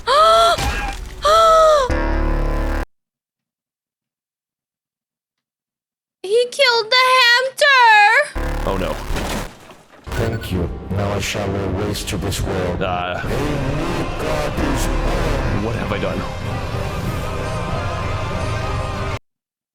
A part of me is not sure if this is actually happening in the game or if Max0r edited it to look like this. I don't know what's reality anymore, chat. What is real and what is Max0r edit? And it's so bright! It crashes the game. I think now's a good time to mention that this game is official bug report. It vibrates in response to damage. Machine, the developers put out a patch on your prostate now. So we decide to board the all-expenses-paid cruise to Ohio, and that pisses off the guy with the comically large spoon. The same guy that you can pay to skip the boss fight. I'll give you 3 quarters to fuck off. What? As we can see, King Buck has presented a rather large spoon to his friend. This shit is like if Gehrman wanted ice cream, but you told him that he could only have a spoonful. No, but seriously, this boss is very simple when you can actually see him. It's pretty much just a matter of dodging his very patient attacks. It's a real shame he's a member of the Ku Klux Klan. So after 4 seconds of very adverse weather, I finally decide to kill a man the only way I know how. The fucking spaghettification. Bye-bye. Fuck. Oh my god, that's how he dies. Okay, bye. Team Rocket's blasting off again. See, it's sussy because he gets flung off. Does that mean he's actually dead or is he gonna come back and haunt us? Hey guys, welcome back to the Costa Concordia. I swear to god that isn't foreshadowing. Our ship is making great headway straight down.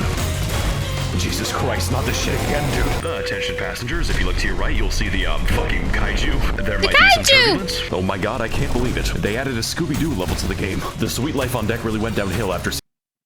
Wait. Team Rocket's not in the anime anymore? Is it something else now, C4? Season 2. So this is the wacky level. You can tell because my screen looks like clown vomit. Genuinely, so wacky. What's happening? This gameplay looks like how Coke smells. Well, thank god that's out of the way. Looks like it's gonna be See, he says it's wacky, but I'm like, is it Max0r added?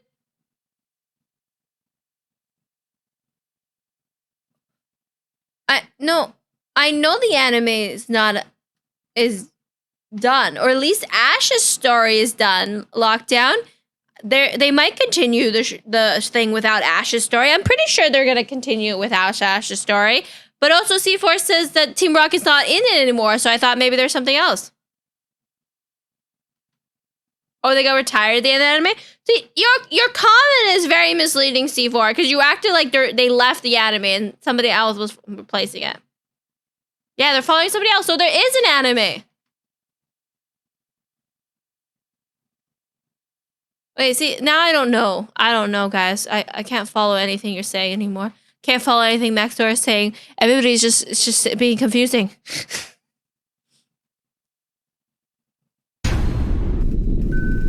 Smooth sailing from here. I mean, just take a look at the skeleton. I bet nothing gets under his skin. What a nice helmsman this man is. Although sometimes I wonder who's steering the ship.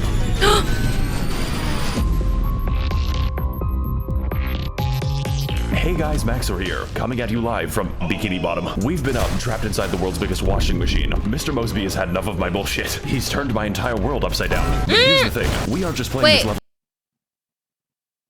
Yeah, bazooka. I love a good bazooka. Wait. Who's the new protagonist in the Pokemon anime then? That's the question. Who's the new protagonist?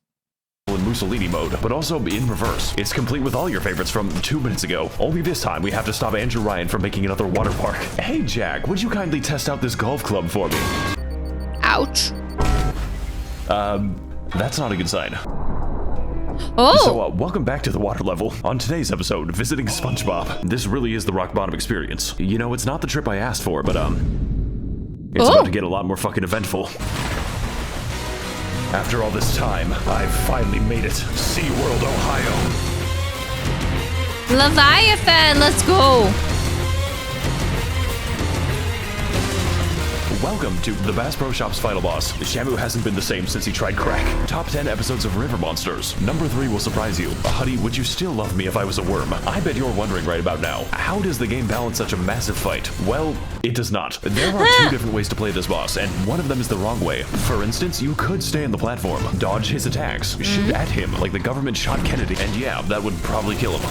Especially if it was a headshot. Or you can do whatever this shit is. Make sure to walk your dog every day. So this works precisely how it looks. That is to say, I can't decipher what this boss looks like. Like a really good time. Doesn't this gameplay look fun to you? He has like a whole bunch of heads or something. From this moment onward, the ground is now optional. And no, there is no cooldown. The only limit is how hard you can ball. Now, if you're anything like me, you're probably asking yourself, how do I ride this? But not only is this a possibility, it is an optimality. How else am I gonna shoot the screaming child? Just don't spend too long or you'll be sent to space. Honestly, best boss of the whole game. When I can see him, bastard changed my zip code. Is this way to play balanced? No. Is it comprehensible? Absolutely not. I'm kind of just figuring things out as I go. But it is definitely very, very fun. And usually, that is all I need. Now, if you don't mind, I'm going to go fishing the fun way. I also only see grapple. I don't think that was the fun way.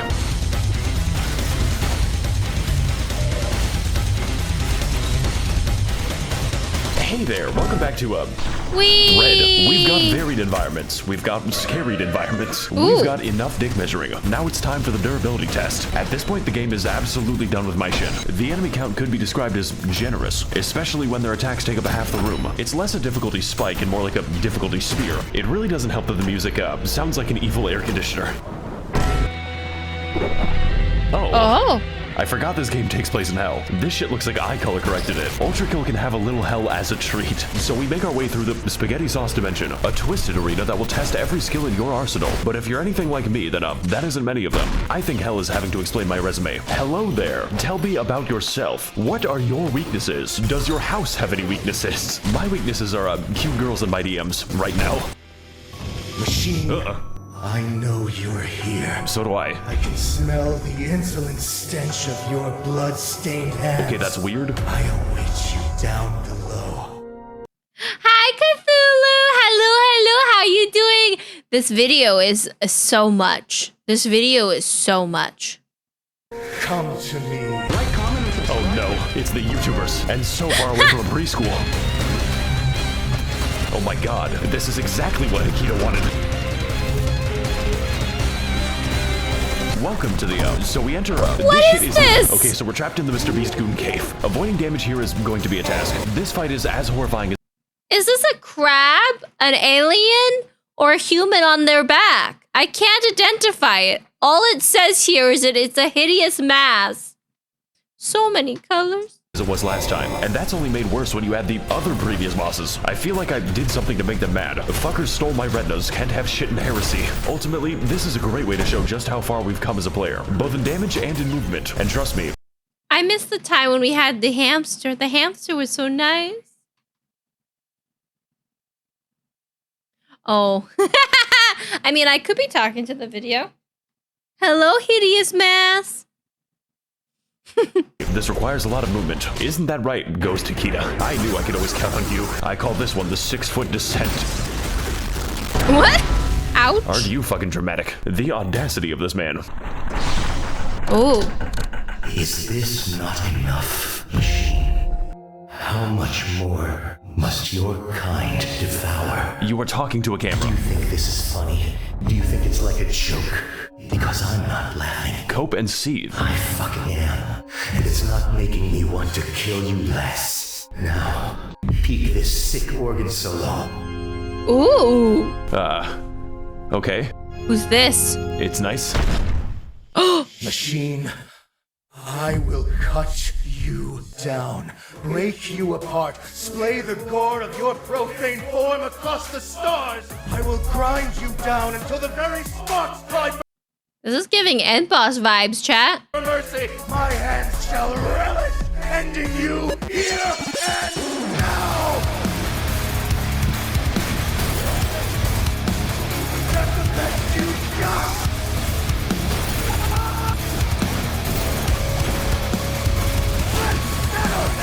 More like the prostate of hate, am I right? I'm a creative genius. Welcome to the most spastic shit ever made. A man went to Bible camp for adults. Ecclesiastes 21:46. Peter, the horse is here. In our last encounter, Gabriel required a lot of patience to beat. Now he requires an act of God. This fight is patience, but faster. That means faster movement, faster attacks, faster commutes. Chat, when do you shoot? Everything's being flung at you. When do you shoot? To the hospital, and I can't afford healthcare. Gone are the days of having attack windows. We're skipping straight to God. Like that grounded me machine, and he won't read me Bible story. How do you parry attacks when there's all the attacks happening at once? This shit is more hits than I have dodges, and distance is not going to save you. We need to think about this boss really hard, because this fight is not getting easier. Basically, Gabriel has two different modes, funny mode and racist mode. Racist mode is the default, just like American police. We need to beat the bigotry out of him by carefully convincing the blood to leave his body. Free speech wins again. So after sufficient logical debate is held between two intelligent parties, Gabriel decides that enough is enough and turns on the lights. Now I can see all my mistakes in perfect detail. This is the funny mode. It's funny. Why would the funny mode be in light? Because Gabriel finds it pretty amusing. I, however, do not. Every attack, every toss, every bullshit sends my camera into a different hemisphere. And if you aren't ready for it, that's okay, because he is definitely ready for you. In POV, you ask... I'm not ready to watch and be not ready for that. For the time in London. Needless to say, this fight is wacky, but also really easy. Not for lack of trying though, but rather because of the many lessons that our journey has given us, and also the horrifying places that we have been. I'm looking at you, stash trade route. Look, what I'm trying to say is V2 makes every game easier.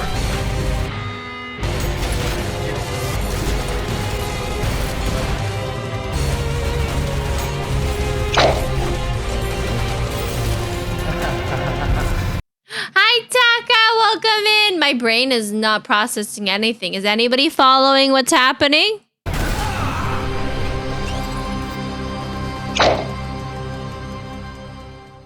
Hi, Radio Demon. Is this my blood? I think I broke him. No, machine. I've never felt so alive. You're making this weird again. These feelings, I need some time. Did we fight or have sex? I miss her, bros. Gabriel, what you do now is treason. We represent the will of God. I've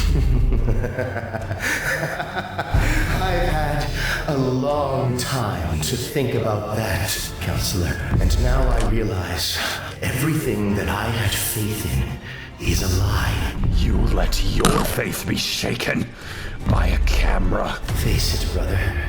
God is dead. The fire is long gone. If you kill me, Gabriel, you'll be dead within hours. I know.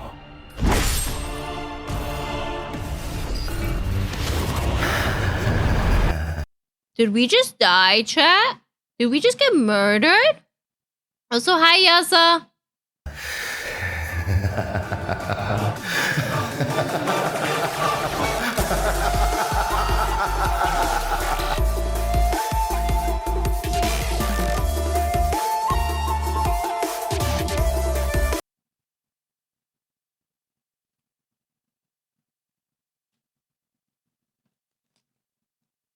I think we died. I think we died.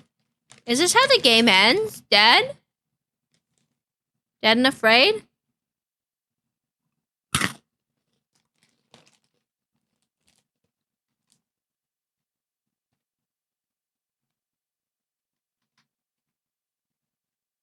That was sure a trip. That was... that was a trip. Quiz time, chat. Quiz time, chat. How many shots did it take for Gabriel to die? And also, how can we both beat Gabriel and then also get murdered by Gabriel and decapitated by Gabriel?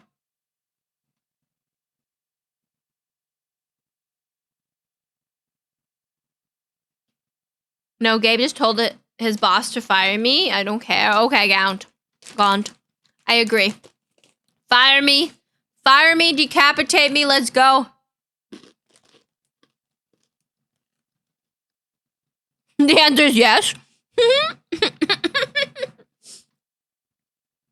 got a hangnail. I don't like that I got a hangnail trap. I don't like it. We need something wholesome to declutter my brain. My brain is like in shock of what happened. It's like my brain can't process anything that happened. My neurons have been fried. Okay, guys, we could watch a food video to decompress ourselves. We could learn about there's a really cool video about Dr. Pepper and about how apparently back in the day you're supposed to heat up Dr. Pepper and drink it warm. We can move this out of the way. Or we can watch about the weaponized ice cream in World War II. So my whole entire body is so sore, C4. My whole entire body is so sore. I think I understand. Wait.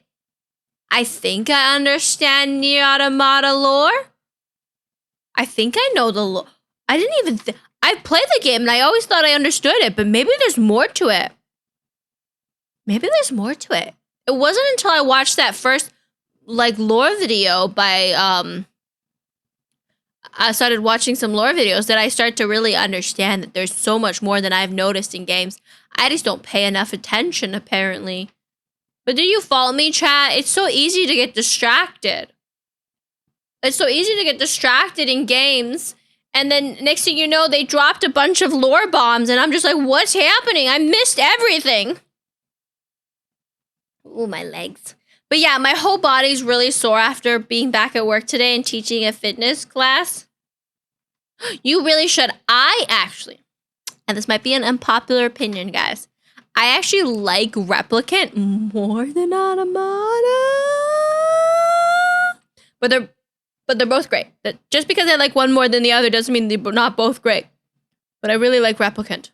It was a really great game. I never finished my second playthrough of it, which I really should.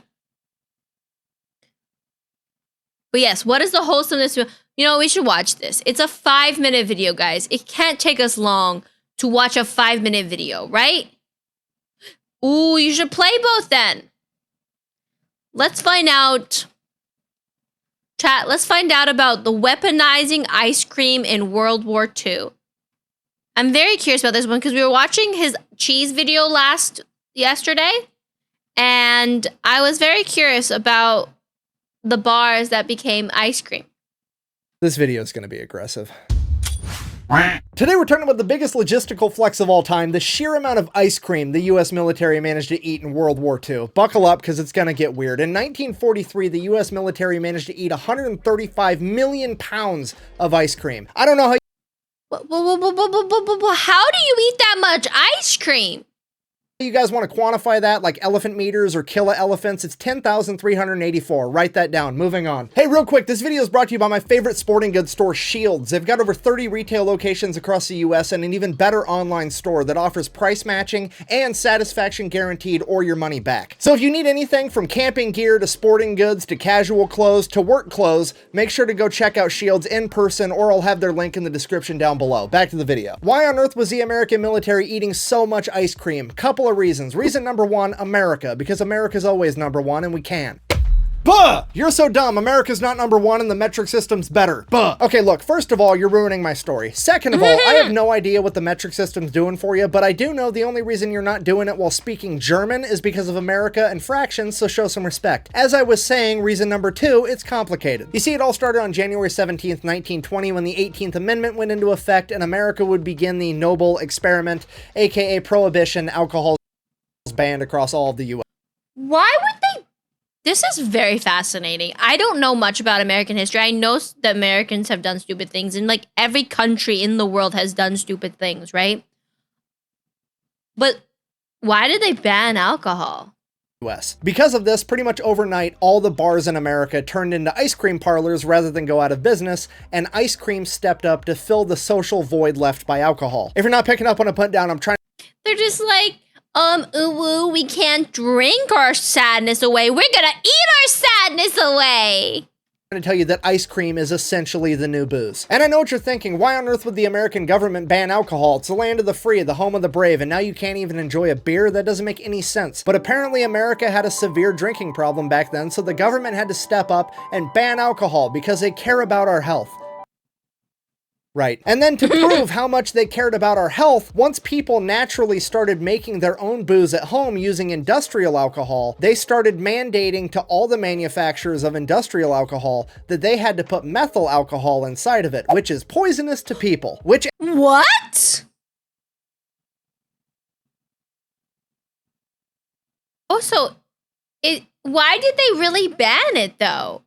Like it couldn't have been for their health, really? I mean, I wouldn't be surprised. I wouldn't be surprised. But like, yeah, guys. Which as a result led to over 10,000 Americans being poisoned to death during Prohibition by their own government because the government wanted to make them healthy. I'm from the government and I'm here to help. But at least I'm from the government. I'm here to help. there is a silver lining because Prohibition's how we got NASCAR, with a bunch of rednecks hopping up their cars so they could outrun cops. And then naturally they wanted to see if they could outrun each other and bought a This feels like a story that's made up. There's no, like, guys, the history's debating us, isn't it? This never happened. This is lies. Bing, bada boom, NASCAR's born. A lot of left turns. Anyways, the point I'm trying to get across to you is the majority of the people that served in World War II grew up in an era where their alcohol was ice cream. Meaning that they're gonna do all the ridiculous shit that military members do for alcohol, but they're gonna do it for ice cream. I mean, during the Korean War, the Seabees stole a train full of booze, and during World War II in 1942, when the USS Lexington, an aircraft carrier, got sank by 2 torpedoes, while the ship was sinking, the crew decided that it was very important that they raided the mess hall first to take all the ice cream with This is really, really, really interesting and really, really weird. them. They were literally sitting in life rafts eating ice cream out of their helmets. The crews for B-17 and B-24 bombers used to take ice cream mix, put it inside of ammo cans, and then stick it inside the ball turrets when they went on a bombing run, because then if they made it back after successfully bombing the enemy, the ball turret got cold enough and there was enough turbulence that it would both chill and churn the ice cream, so then they had fresh ice cream afterwards. Let's just use our very dangerous explosives to make ice cream. There were literally mobile ice cream factories that would follow the front line just behind it and deliver fresh ice cream to the front line every day. And then we get to the absolute pinnacle of logistical flexing, the ice cream ships of World War II. Yeah, the Navy had 3 of these things. They could make 500 gallons of ice cream a day. Why does nobody talk about this in history? Had enough refrigerated storage to hold 2,000 gallons, and their entire job was to make ice cream and deliver it around the Pacific Theater. Now, to be fair, it's technically not a ship, it was a concrete barge. If you don't know the difference, a barge doesn't move under its own power. It's basically got to be pulled around by tugboats. Also, when I say concrete barge, a lot of people seem to misinterpret it and think that it was a barge that was used for mixing concrete, and then they retrofitted it to make ice cream instead. That's not what happened. It's literally made out of concrete. Well, I think back then what was really popular was these like powder ice creams that you just like mix the powder with the milk. And I think they were like probably just vanilla and chocolate. World War II, pretty much everything was being rationed, and the US military experimented with making boats and barges out of concrete, like the USS Quartz was completely made out of concrete. And then later, after they determined that the barges sucked, the US Navy took 3 of them, spent $1 million on each, retrofitted it into an ice cream factory. And not only is this the biggest logistical flex of all time, it very well may be the biggest morale-changing factor ever. I mean, think about this. It is 1945, and these guys are eating a frozen dairy treat. You were taught about the Prohibition extensively in school? Really? I mean, of course you would be. You're American. But like, did they ever tell you why they banned alcohol? What was the teacher's? What did the teacher tell you was the reason they banned the alcohol? 2,000 miles from home, and the enemy is literally 15 miles from home, and they can't get food. Do you have any idea what effect it would have on your morale if you were the bad guy in World War II and you haven't eaten in 3 days, but it's okay because you have a superior warrior culture and your team's gonna pull through and you're gonna win because go team, you guys got this. And then the Americans come over the hill with flamethrowers and fucking ice cream cones. Maybe, just maybe, you're on the wrong side of this argument. That's like the Star-Spangled Darth Vader, okay? Come to the red, white, and blue side, we've got fucking ice cream. So in conclusion, booze and ice cream are on the same level of awesome. And next time you go out to a restaurant, you see that little old man with the black hat on the front that says he's a veteran eating ice cream out of a little dish for dessert. You know what's up. Thanks for watching. Best way to support... That is just crazy. I didn't know ice cream was that big at one point. It was so massive. I'm surprised. Major consumption or something, but speakeasies and bootlegs started basically because illegals drank in private rooms anywhere. Of course they did. And the rich probably never stopped drinking too, right? Yeah, probably. It's interesting. It's interesting that they were willing to go and outlaw something like that so easily at one point, and it's just surprising. It's just surprising, guys. I'm surprised. That's all. America history is weird. I mean, the history of all around the world. Have you guys ever heard about the Roman bathhouses? The Roman bathhouses are hecka weird. And their history is really weird. I think all of the history is really weird. Oh my god, guys. This is a 5-hour Armored Core lore video.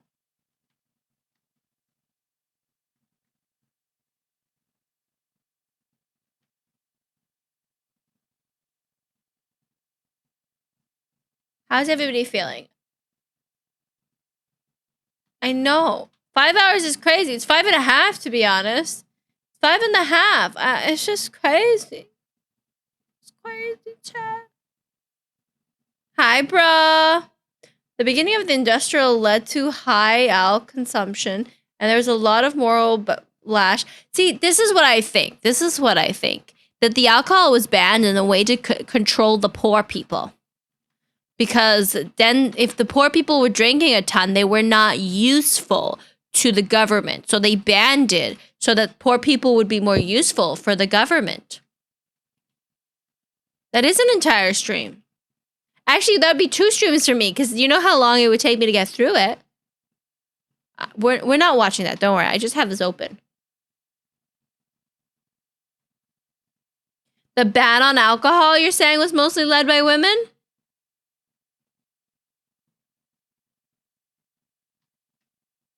Or that the women were mostly the ones drinking, because I wouldn't be surprised if women were the only ones drinking, or if the women wanted to ban the alcohol. Either way, like you don't want to be seeing a drunk 1950s man. Like, oh, I bet that is very, very scary.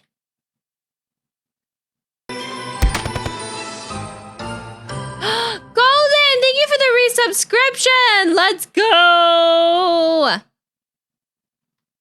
And then bathtubs alcohol became normal. Yeah, I knew about like bootleg alcohol and all that stuff. And what's the word?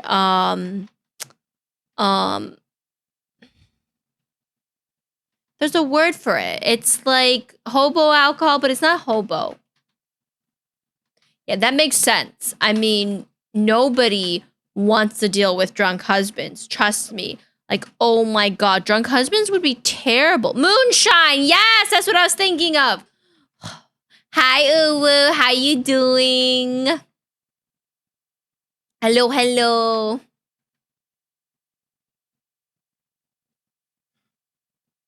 Why are you flipping me? Why are you flipping me? What did I do? What did I do, guys? What did I do to you?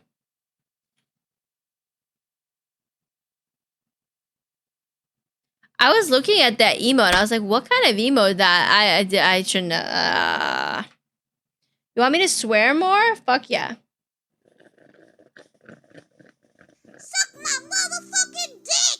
That was all the water I had left. That's all the water I have left. Motherfuckers. That's all I have left. I feel like I was supposed to be able to sleep in today. Well, not sleep.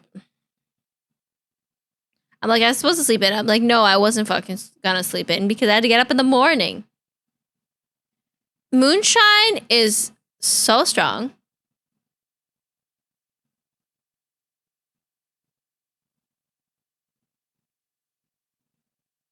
So strong. So strong. Those are such cute emotes, woo. I feel like I'm mentally... Hold on, let's go over here, guys. Then we can have something to listen to. I feel like I'm fucking mentally checking out a bit, but I don't want to end yet. I just want to kind of vibe. You guys okay with just kind of vibing? Are you okay with vibing, chat? Or are you like fucking the vibe and we don't want to vibe? Vibing, yeah, vibing. We vibing. Vibes. Hot diggity dog. Fuck yeah. This place is magnificent. I had a coworker that made moonshine. It was vodka, but tasted like tequila. Interesting. I've seen people make fucking like,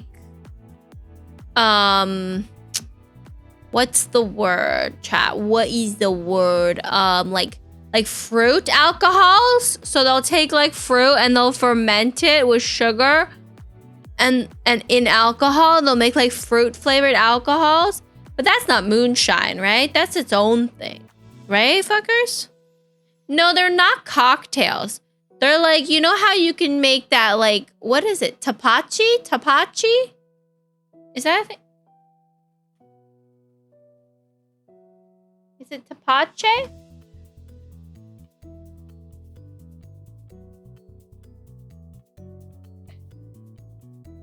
Oh, it is tapache.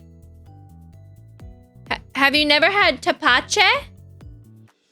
Tapache is a fermented beverage made from peeled and rinds of pineapple and is sweetened either with pinoplo or brown sugar, sometimes seasoned with chili powder and served cold. Though tapache is fermented for several days, the result drink does not contain much alcohol. Thank you for the jerpy, motherfucker. And what is mead made out of? Is mead made out of something particular? But tepache is a Mexican drink. And I had a tepache when I was in LA and it was fucking good. It's like a very mild, it's like almost like a kombucha kind of thing, but with just a different, like it's just like the fruit is fermented. So it's like, it's basically fucking rotten pineapple, but it's tasty. I've had like strawberries and blueberry one and it's not being very strong, but tasty. Mead is sometimes made from honey? Really? Hold on, motherfucker. Mead. Mead is also called hydromel. It's an alcoholic beverage made by fermenting honey mixed with water and sometimes with added ingredients such as fruits, spices, grains, and hops. Interesting. Well, mead is sweet because mead is made from honey.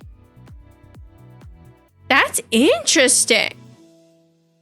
Can you buy like mead, like properly made mead, or is it only homemade mead? There must be like store-bought mead, right? Oh, here guys, there's a thing about moonshine. Moonshine is high-proof liquor traditionally made from distilling illegally. Its clandestine distribution is known as bootlegging. The name was derived from a traditional creating the alcohol during the nighttime and therefore avoiding detection. So you can buy mead? Okay. You only know mead thanks to Skyrim? I think mead is also popular in any of those medieval like shows and stuff like that, because medieval movies always have mead. They don't have, because I think mead is like the origin of alcohol, is it not? Or something similar? What was the first alcoholic beverage?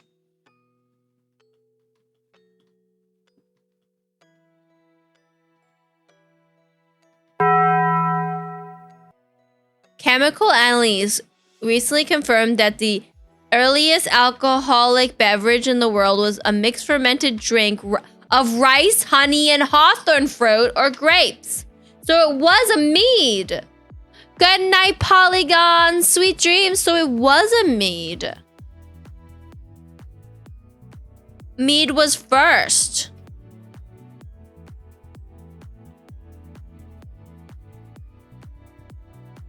Rice, honey, and fruits. And apparently it was in China. Oh, absinthe sounds awful.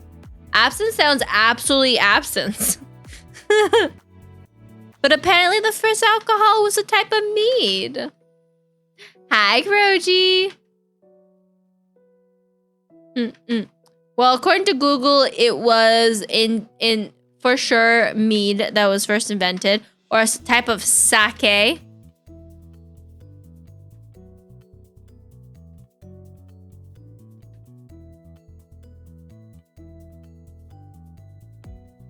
What do I smell like, chat? I think I smell like flowers, right?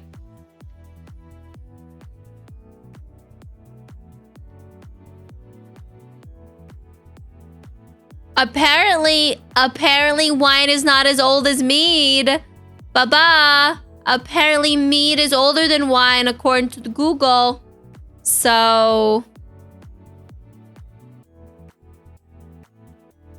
And here we have the drink made out of fermented arbutus. It's a strong, like, smells like, makes me nauseous. Wait, what is an arbutus? What is that? Hold on, let me Google that. I don't know that. Arbutus is a 12 ancient species flowering plant. What does that taste like? What does an arbutus taste like? I don't even know if I'm pronouncing that right.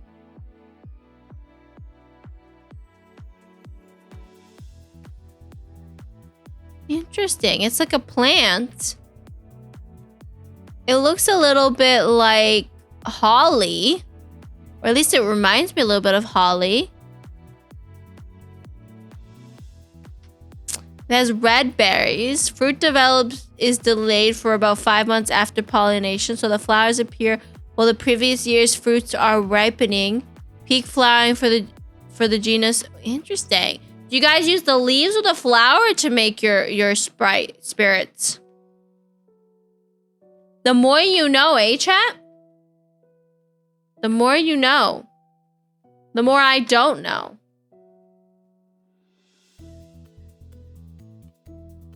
Yes, people have, well, I wonder if anybody ever just like used to eat like rotten foods and noticed that the rotten foods made them a little hungover. And they were just like, oh dude, what if we like controlled the rot? What if we did the rot in like a good way and we control,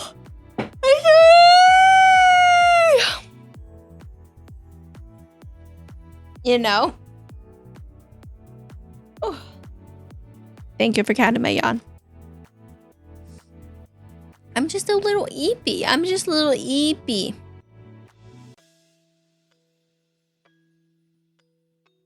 You know, it's fascinating because like the way we know mushrooms and the way we know a lot of things nowadays have been cultivated by years and years of cultivating. So we don't even know how fruits looked originally. Like we do know, but like the fruits and veg we consume on a daily basis is not how fruits and veg used to be. So I don't know how much mushrooms have changed over the years. And if mushrooms have also cultivated and become more like the way we imagine them. I know you can find wild mushrooms, so it can't be that different. But some of the mushrooms, like the ones you buy at stores, could be also different than what we saw back when it was. Because a lot of the fruits and veggies we eat nowadays were unedible back then. Like what's really interesting, do you know broccoli and cauliflower and kale are all the same plant? As well as cabbage? All the same plant. Exactly, C4.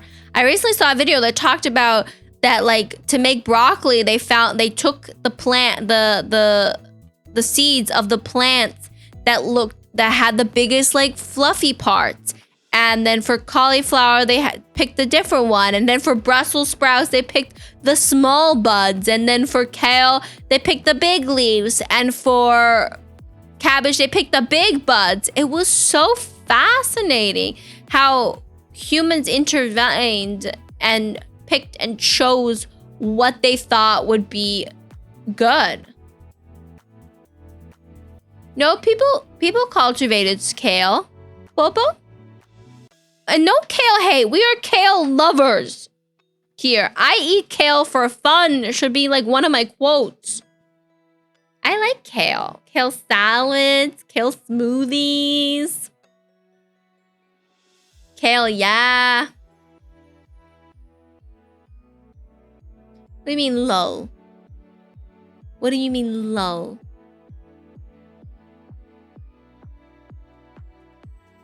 Chat, I'm like sleepy, but I'm also kind of in the mood to play Elden Ring.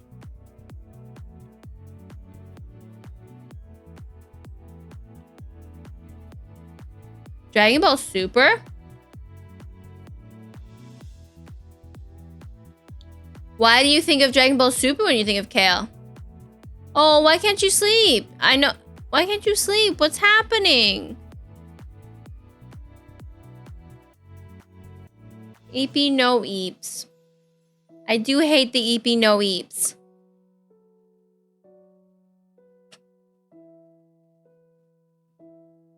Oh, is there?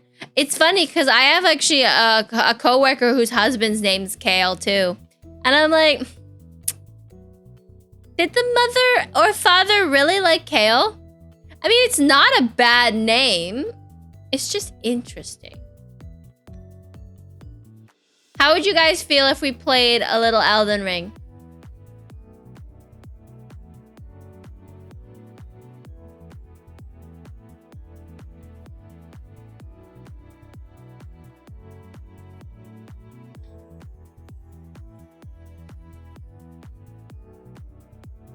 Let's play. If I want to.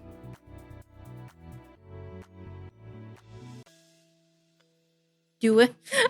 I love how it starts with like it just keeps escalating. If you're EP newbie, please go to sleepy. Okay, hold on. Let's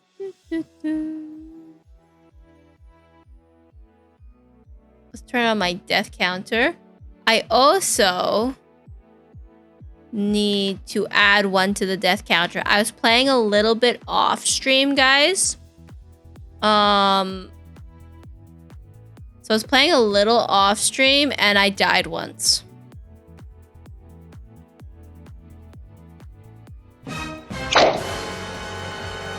Oh wait, that was the wrong death counter. Fuck.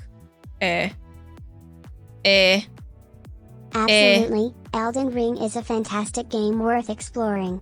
Cammy should dive into its world of challenge and adventure. But beware, the journey may be tough. Is she mocking me? Chat, did she just mock me?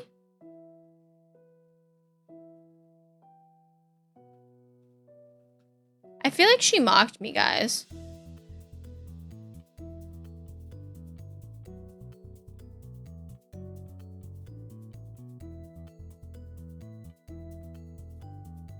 I think so too, right? I think she did. Sapling is very sassy. Oh. My body might regret this, chat. It's loading. It'll see in a second. Yeah, AG. Well, we're not at the end. We're never at the end. Is he gonna show you guys? There we go.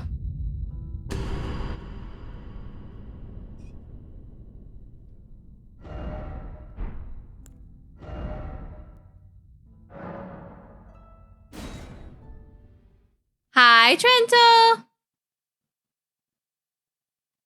How you doing, Tyrannosaurus?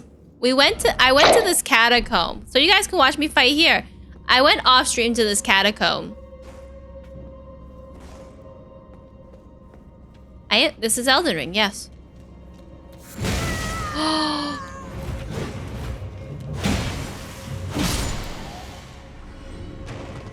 I don't like how that guy just came out of nowhere. I don't appreciate that. I really, really don't appreciate that.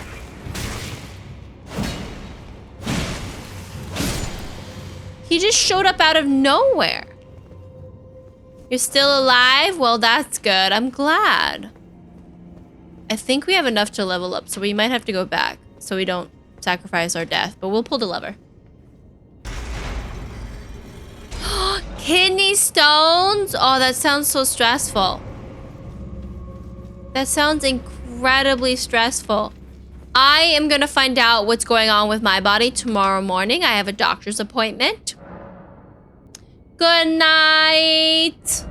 Oh no, we're 600. Oh, we're 600. Let's just use this so we don't have to stress about deaths. Oh, so there we go. I think 600. So, oh, I need. It's fine. It's fine. It's fine, guys. It's fine, guys. I needed to activate more than that, but we can just do this.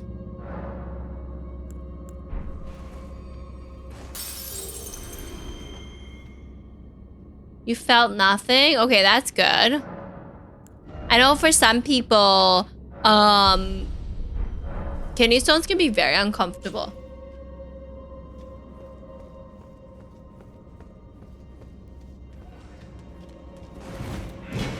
I mean, if you need to get them taken out, you gotta take them out. I actually am one of the few people that never got wisdom teeth. I was never born with wisdom teeth. I have no wisdom teeth. 7 millimeters? That seems awfully big.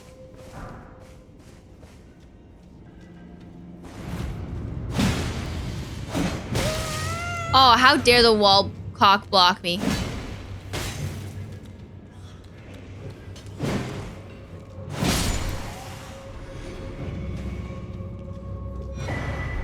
Did you see that wall? Do you see this dude here?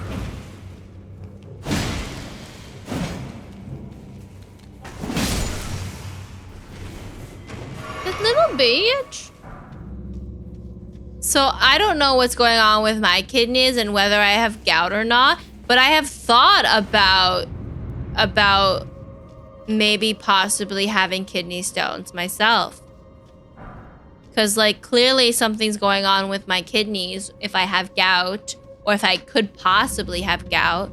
We don't know about any of that yet. Jean, what did you do? I don't know which way is going to be main way that I'm supposed to go. What's with all these secret rooms?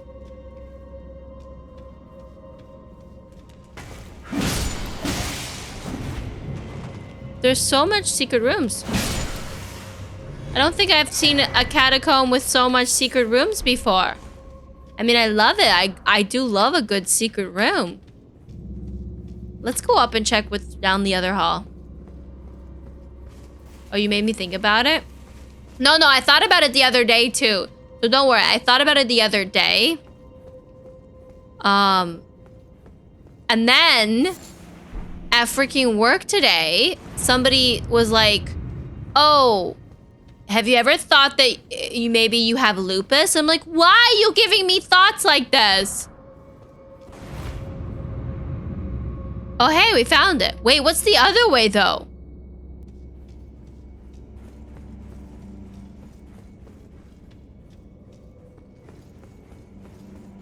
Well, if you catch kidney stones early, I know you can dissolve them with medication. Where's this go, though?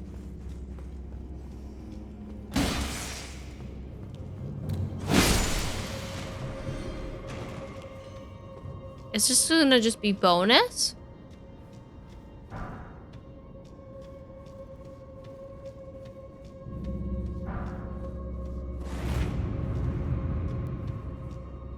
Oh, it's just a box. A bonus box.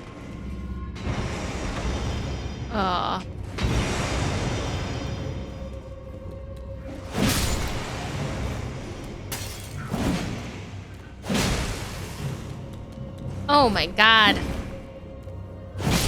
Oh my god, that was crazy. No. So I don't know how you can develop kidney stones. The captain is going to bed and wishes you all a wonderful evening. Do not forget to drink your water. Captain's orders. Good night, Captain. Sweet dreams. I went for an ultrasound for fatty liver, and the ultrasound person checked gallbladder, kidneys, and also it was an accidental find. Interesting. I mean, if I have gout, like the doctor thinks I may possibly have, it means that something's going on with my kidneys. And so we would have to investigate. They might order an ultrasound. I've had an ultrasound on my bladder before, but I don't know if they looked at my kidneys. You know, sometimes people don't just look around for funsies. Sometimes they just go straight to what they're looking at and then they don't look around anymore. And it's like, why not? You're down there. Just look around. Look for everything that could possibly be wrong with me, please.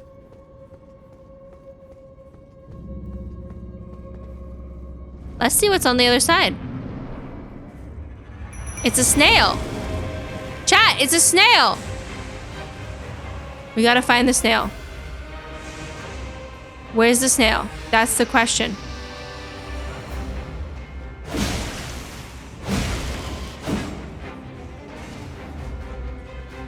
Where's the snail? Where's the snail?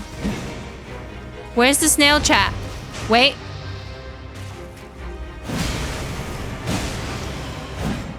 Fuck the snail. Where's the snail? Snail!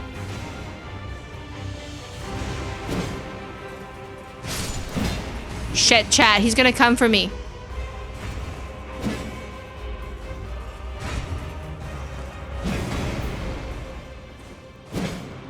Chat, where's the snail? Wait, that's the snail.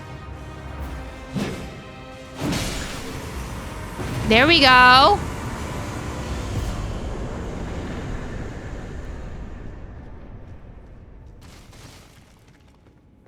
Hi, Darkfire. There we go.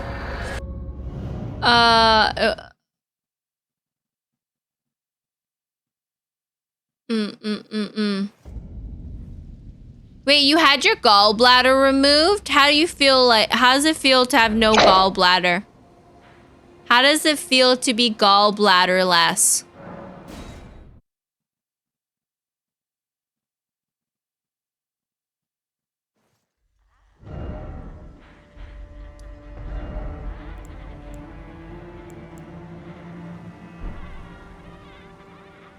How do I remove my... How do I remove it? It allows me to remove all markers, but it's not letting me remove this marker. Like, it's not letting me remove this marker. That's not fun. Okay, let's go kill these ladies. So, my other concern, besides, like, the doctor being like, oh, you have lupus or kidney stones or something like that, I also am worried that the doctor will be like, I don't know what's wrong with you. And then just that's being it. Them just being like, I don't know what's wrong with you. And that scares me more. Because it's like, oh, I have all these weird things happen to me and you don't know what's happening to me? That's great.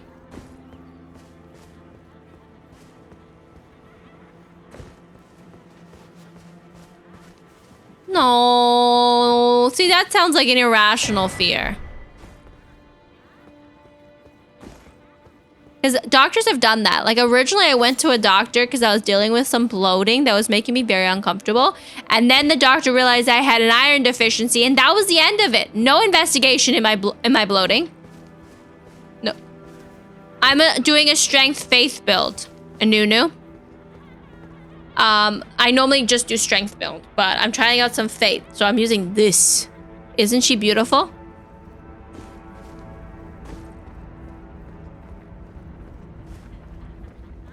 I know, right? And it's like, I don't want the doctor to just say, it is what it is, you know? I want an actual solution. These ladies don't attack me unless I attack them, right? They're just little crazy witches. But I know if I go beyond a certain point, they'll also attack me. So let's just wean them off one at a time.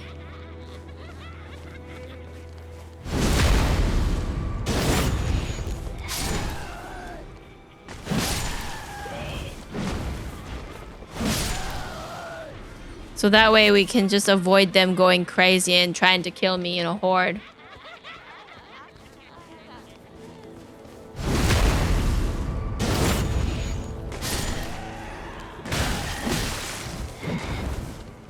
Oh no. This is exactly what I didn't want, chat.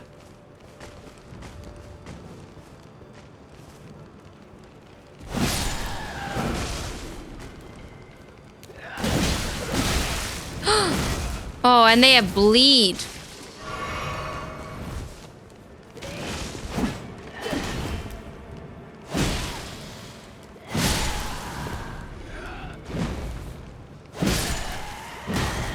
Ah! Ma'am, can you not bonk me with your weird staff? Ma'am? They are crazy ladies. I think this is a cult, guys. I think this is a cult.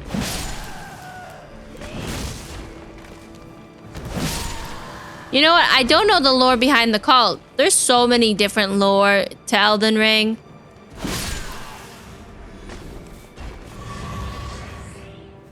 Oh, you like Bleed? Interesting. Because in my opinion, Bleed's playing the game on easy mode. No offense. Nothing's wrong with wanting the game on easy mode. I tried not to summon the Horde, but in Toon, I ended up summoning the Horde. Ain't that just the way? The more you try not to do something in life, the more you end up doing it in life. I feel like that's a lesson you can take home and live by.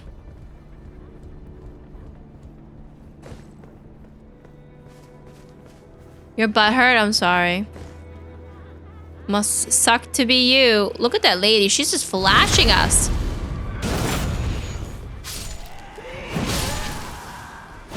Oh my god. She managed to snag me. Did you see there? She snagged me.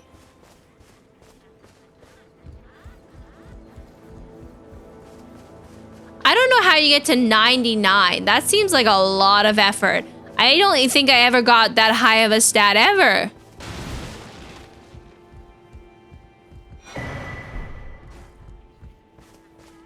Yeah, I never got that high of a level.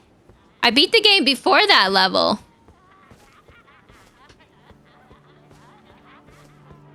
There's also doggies back here.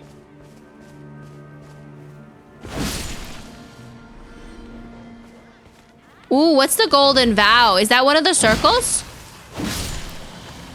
I'm not that close. My faith is pretty low right now. We just started our faith build.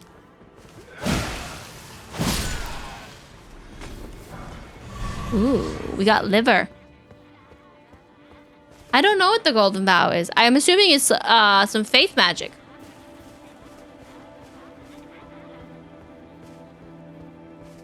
The DLC comes out so soon, Arker. How are you gonna get to the point for the DLC? Because you know you have to kill a bunch. You have to kill a bunch of things to be able to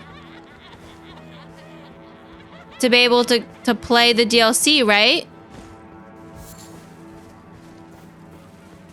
You do have to get to a certain point in the game.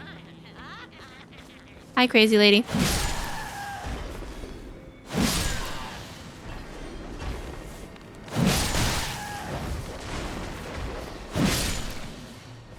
I like the reach on this weapon. Do I need to kill all the crazy ladies? No. Do I want to kill all the crazy ladies? Yes.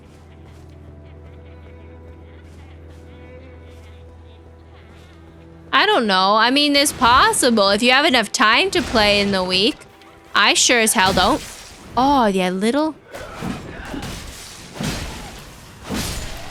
Did you see that lady? Like, where did she come from? She was just hiding in grass, probably going pee.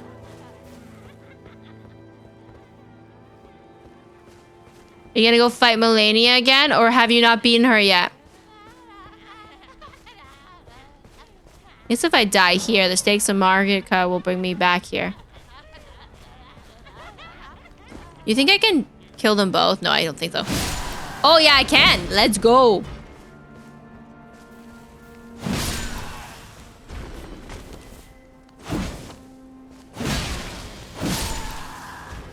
I was worried I wouldn't be able to reach both of them.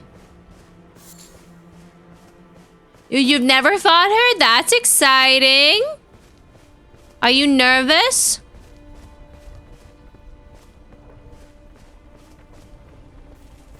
Okay, where's... Oh, there. Oh, guys. Guys.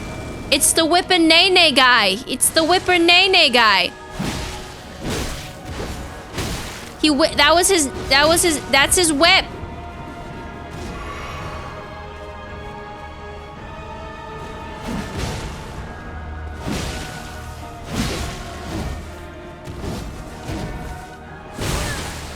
Oh, how dare you. Look at it, he whips and nays. Wait until he transforms.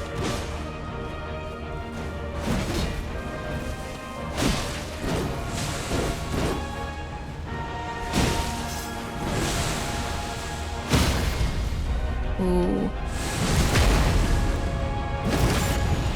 He's gonna really whip it hard. There he goes, he's gonna whip it. Look at that, he's whipping. He's whipping and nay-naying. This is when he gets really mean.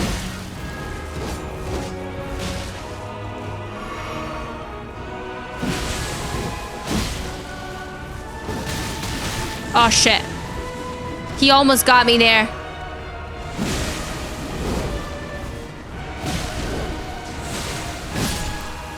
Whew. Watch me whip. And watch me nay-nay. He just whips and nay-nays. Thank you, thank you.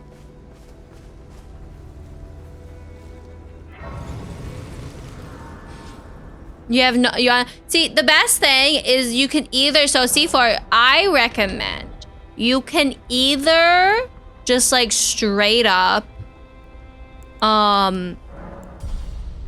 go and let people summon you for help and watch how they fight. So that way they don't kill her for you, but you can go and watch them fight her so you can get an idea of what other people do. Or you just fight and you die and you fight and you die and you fight and you die, like old school style. You just keep going and going, you know? Good night, noob. I'm probably gonna end up sleeping soon myself. Why won't it let me remove this mark? Oh yeah, it did. Oh, there we go. We can go back down here.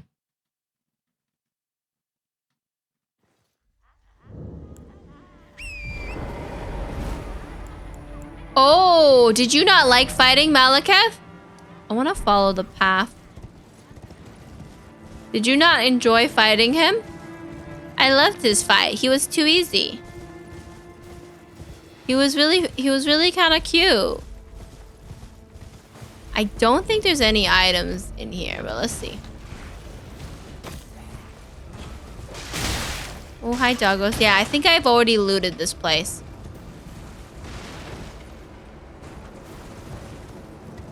Oh no, so phase 2, It's so funny. There's a clip of me dying instantly to his phase 2 the first time I fought it. But actually, I'm really good against fast enemies.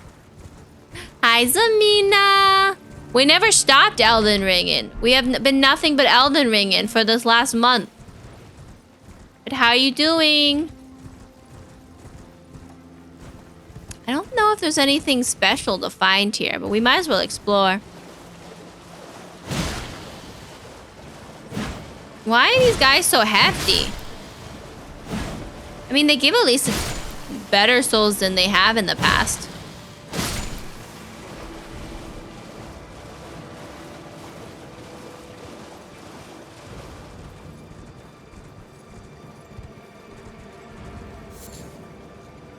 Chilling, you're chilling? We were watching videos earlier and I was getting a little sleepy and then I was like, wait a minute, maybe I should play some Elden Ring, because we never... Ooh. It's never not a fun time. How much does that give me? He gives me a little bit more. Oh, stupid little rats. But I don't... Ooh. Who is this?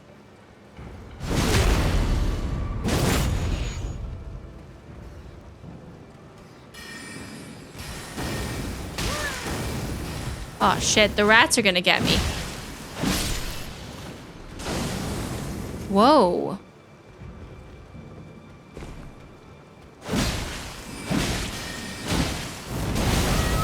Whoa! It's one of those dudes! It's okay. I have no mods in chat right now, Scion.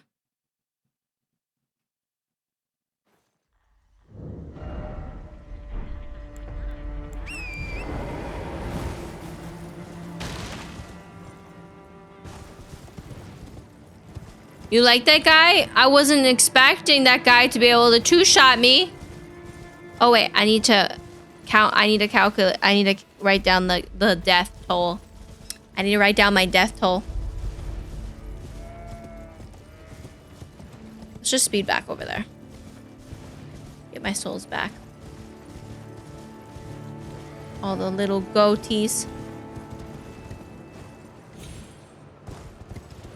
I know this area here is kind of pointless. Sir, leave me alone. Sir, clearly, I'm doing my own thing. I'm trying to, oh, there's a rat. But, is there items? Ooh, there is. Whoa! Hey guys, we got a giant rat summon. That's fun. Wait. Chat. What castle is that? Wait, what castle is that? I don't remember that castle. Thank you for the head pass, Uwu. I hate the rats. They're my nemesis. They truly are my nemesis. Oh, I want to get down there because there's like a Bonnie, but I think falling down would definitely 100% kill me. So we need to find a different way down there. Is that the poison castle? I don't know if I've been to the poison castle in my first playthrough, but I could be wrong. I could have been to the poison castle and just remember shit wrong, because I honestly wouldn't be surprised. I'm assuming the poison castle is filled with poison.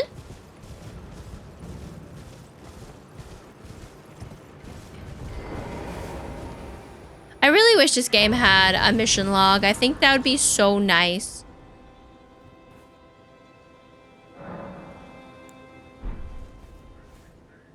Because I feel like just to be able to keep track of what's going on.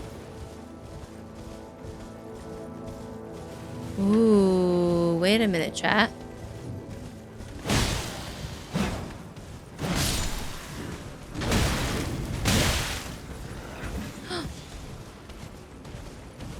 I just want to kill one guy at a time. No, no, no.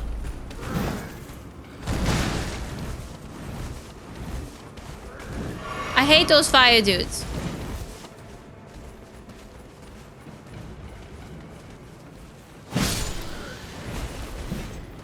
I hate the fire dudes so much.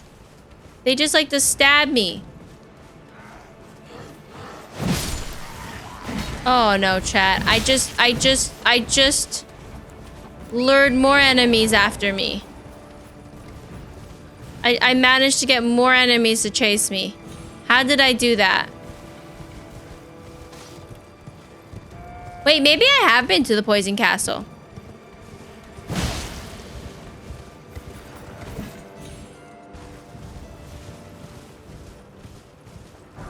The Pumpkinhead's fine. The Pumpkinhead doesn't scare me. It's when all the enemies want to fight me at once.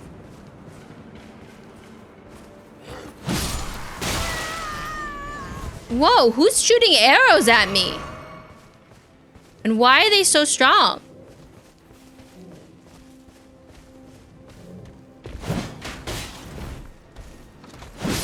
Oh, Pumpkinhead's here. Hi. Well, he's strong too. Guys, your carriage is getting away. Your carriage is getting away.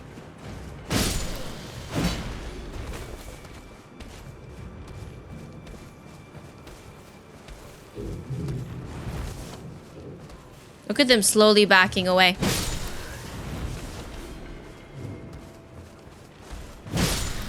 Hit. You just do it like that, chat. You just run and ram into them.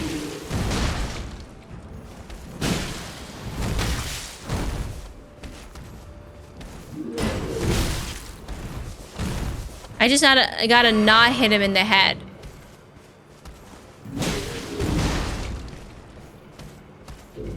Wait, Pumpkinhead's your favorite character? Oh.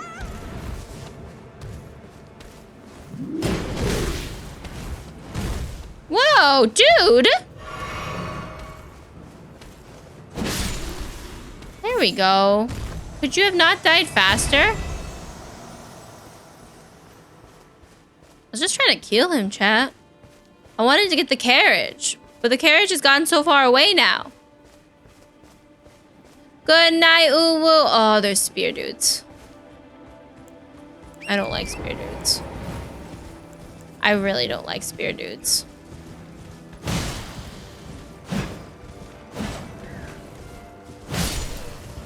Spear dudes are just mean. Especially when they have little shields. I just want to see what's in there.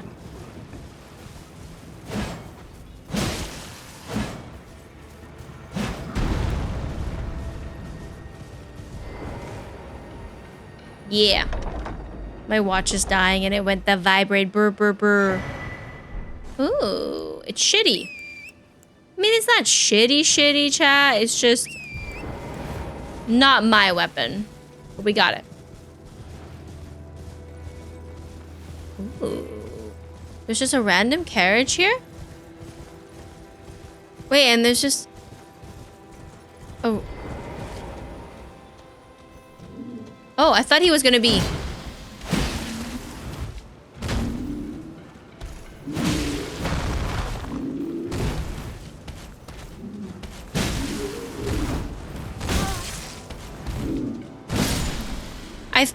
I thought for some reason he would be like an NPC. I don't know why I thought that. Okay, so I don't know how to get down there. I don't even know if it's physically possible for me at this point to get down there. Maybe that way we have to go.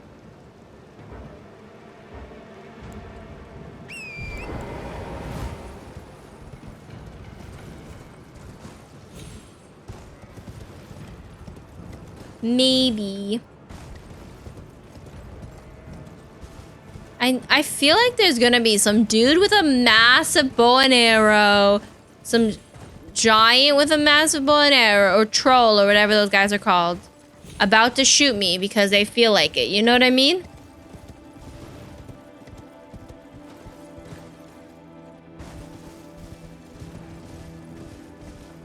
I feel like that's 90% of this game.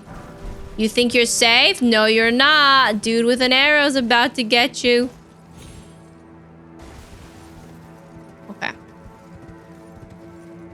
I definitely think we can get down there to get to the poison area. But the question is, do we want to get to the poison area?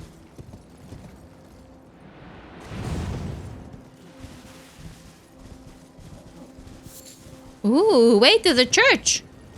Churches are always good. They'll have like the sacred tears and a Bonnie probably. That still doesn't get us down there though. But maybe if we continue on this way, we'll get there.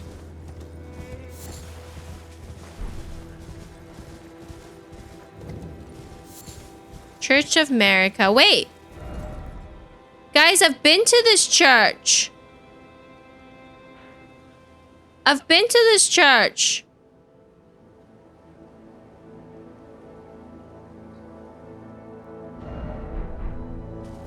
We looped back around. How? We went all the way from up here and we looped back around down here. But we didn't follow the path. Oh, I should have followed the path. Hold on, let's go back this way. Maybe I'm getting too CP myself. Let's follow the path first.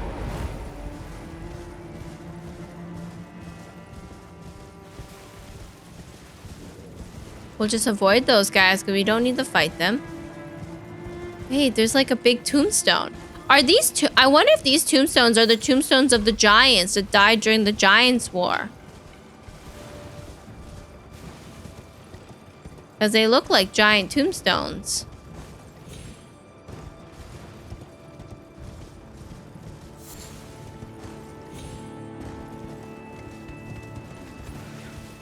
Okay, if this is the main path...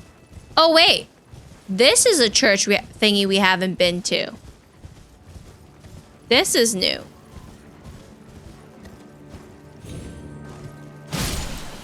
Okay, it's the white blood runs.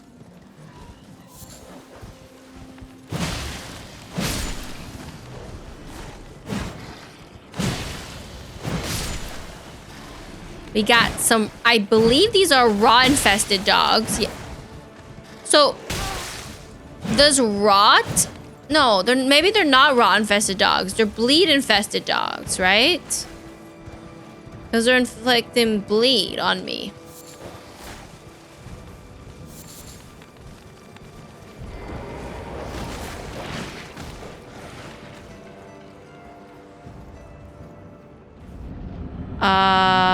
Whatever. Jelly, protect me. Ooh. It's one of those dudes.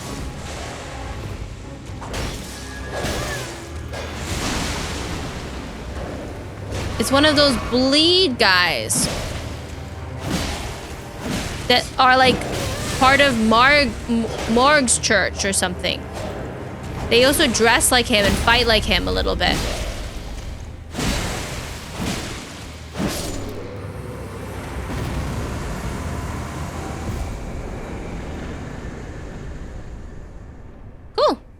That was free 8,000 souls. I'll take that. I'll take that.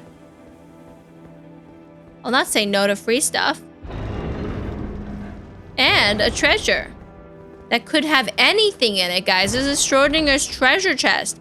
It could literally contain a blood weapon.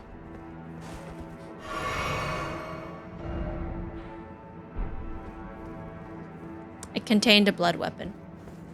In case anybody was wondering. It's not that I think blood, I do think blood's cheap, guys.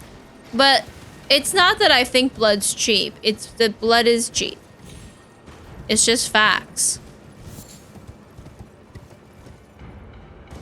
Hi, Max0r. How's your night going? You're up pretty late.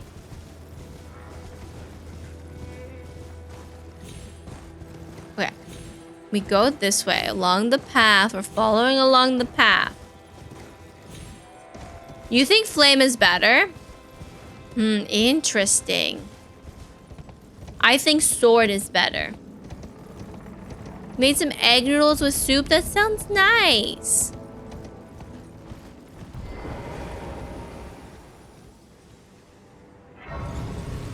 I don't know if I should be in this area. Or if I should... Well, I guess this is where I'm supposed to be. So, I guess I should have went and got that. That would have been useful, but it is what it is. This takes me to the capital, and I think... I don't remember where this goes. It's not too late for you yet. It's getting pretty late for myself.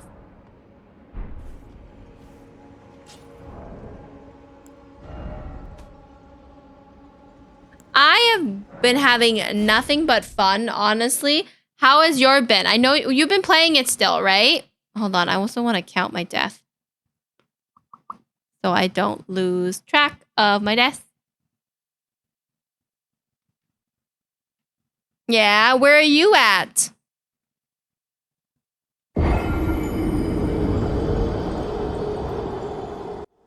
Where are you at in the lands in between? And the many more lands.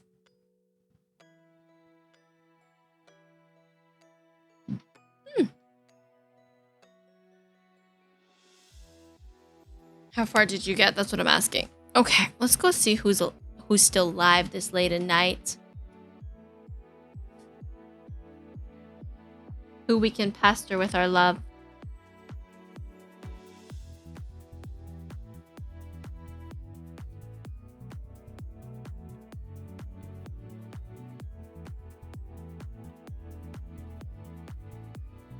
The win night? Just like a standard win night? Or is there like a win night boss?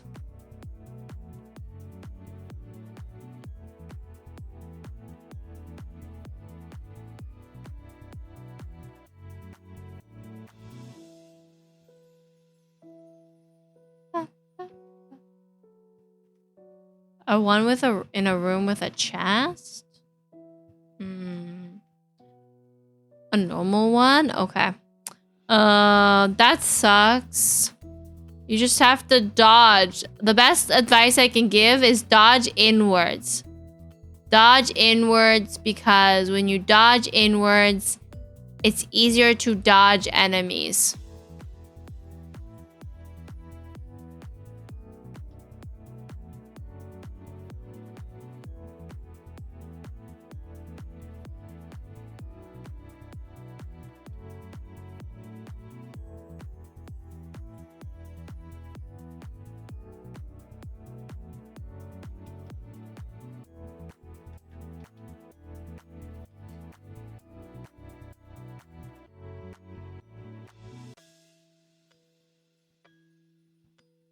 Wait, you've been dodging every other direction besides inwards?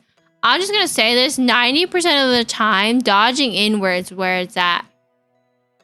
You want to be dodging inwards.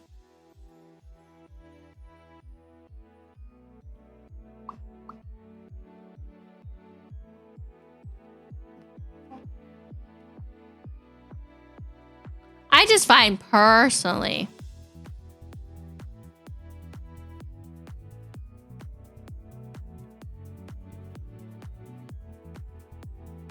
Let's go say hi to Minty. She's doing her uncapped birthday-thon. And my brain can't process anything more. So we're gonna just do it. We got our socials, guys. Let's start a raid. Next stream is gonna be on Wednesday. I hope you guys have a lovely Tuesday. Tuesday's a long day for me. I'll keep you guys updated with doctor's appointments and everything and let you know if the doctor thinks I'm dying. We got a raid message right here. First one is for non-subscribers, second one's for subscribers. Let's say hi to Minty. She's very adorable. You guys are gonna like her. I'm gonna go lay down and decompress and go sleep. Have a lovely night. Auf Wiedersehen. Tschüss.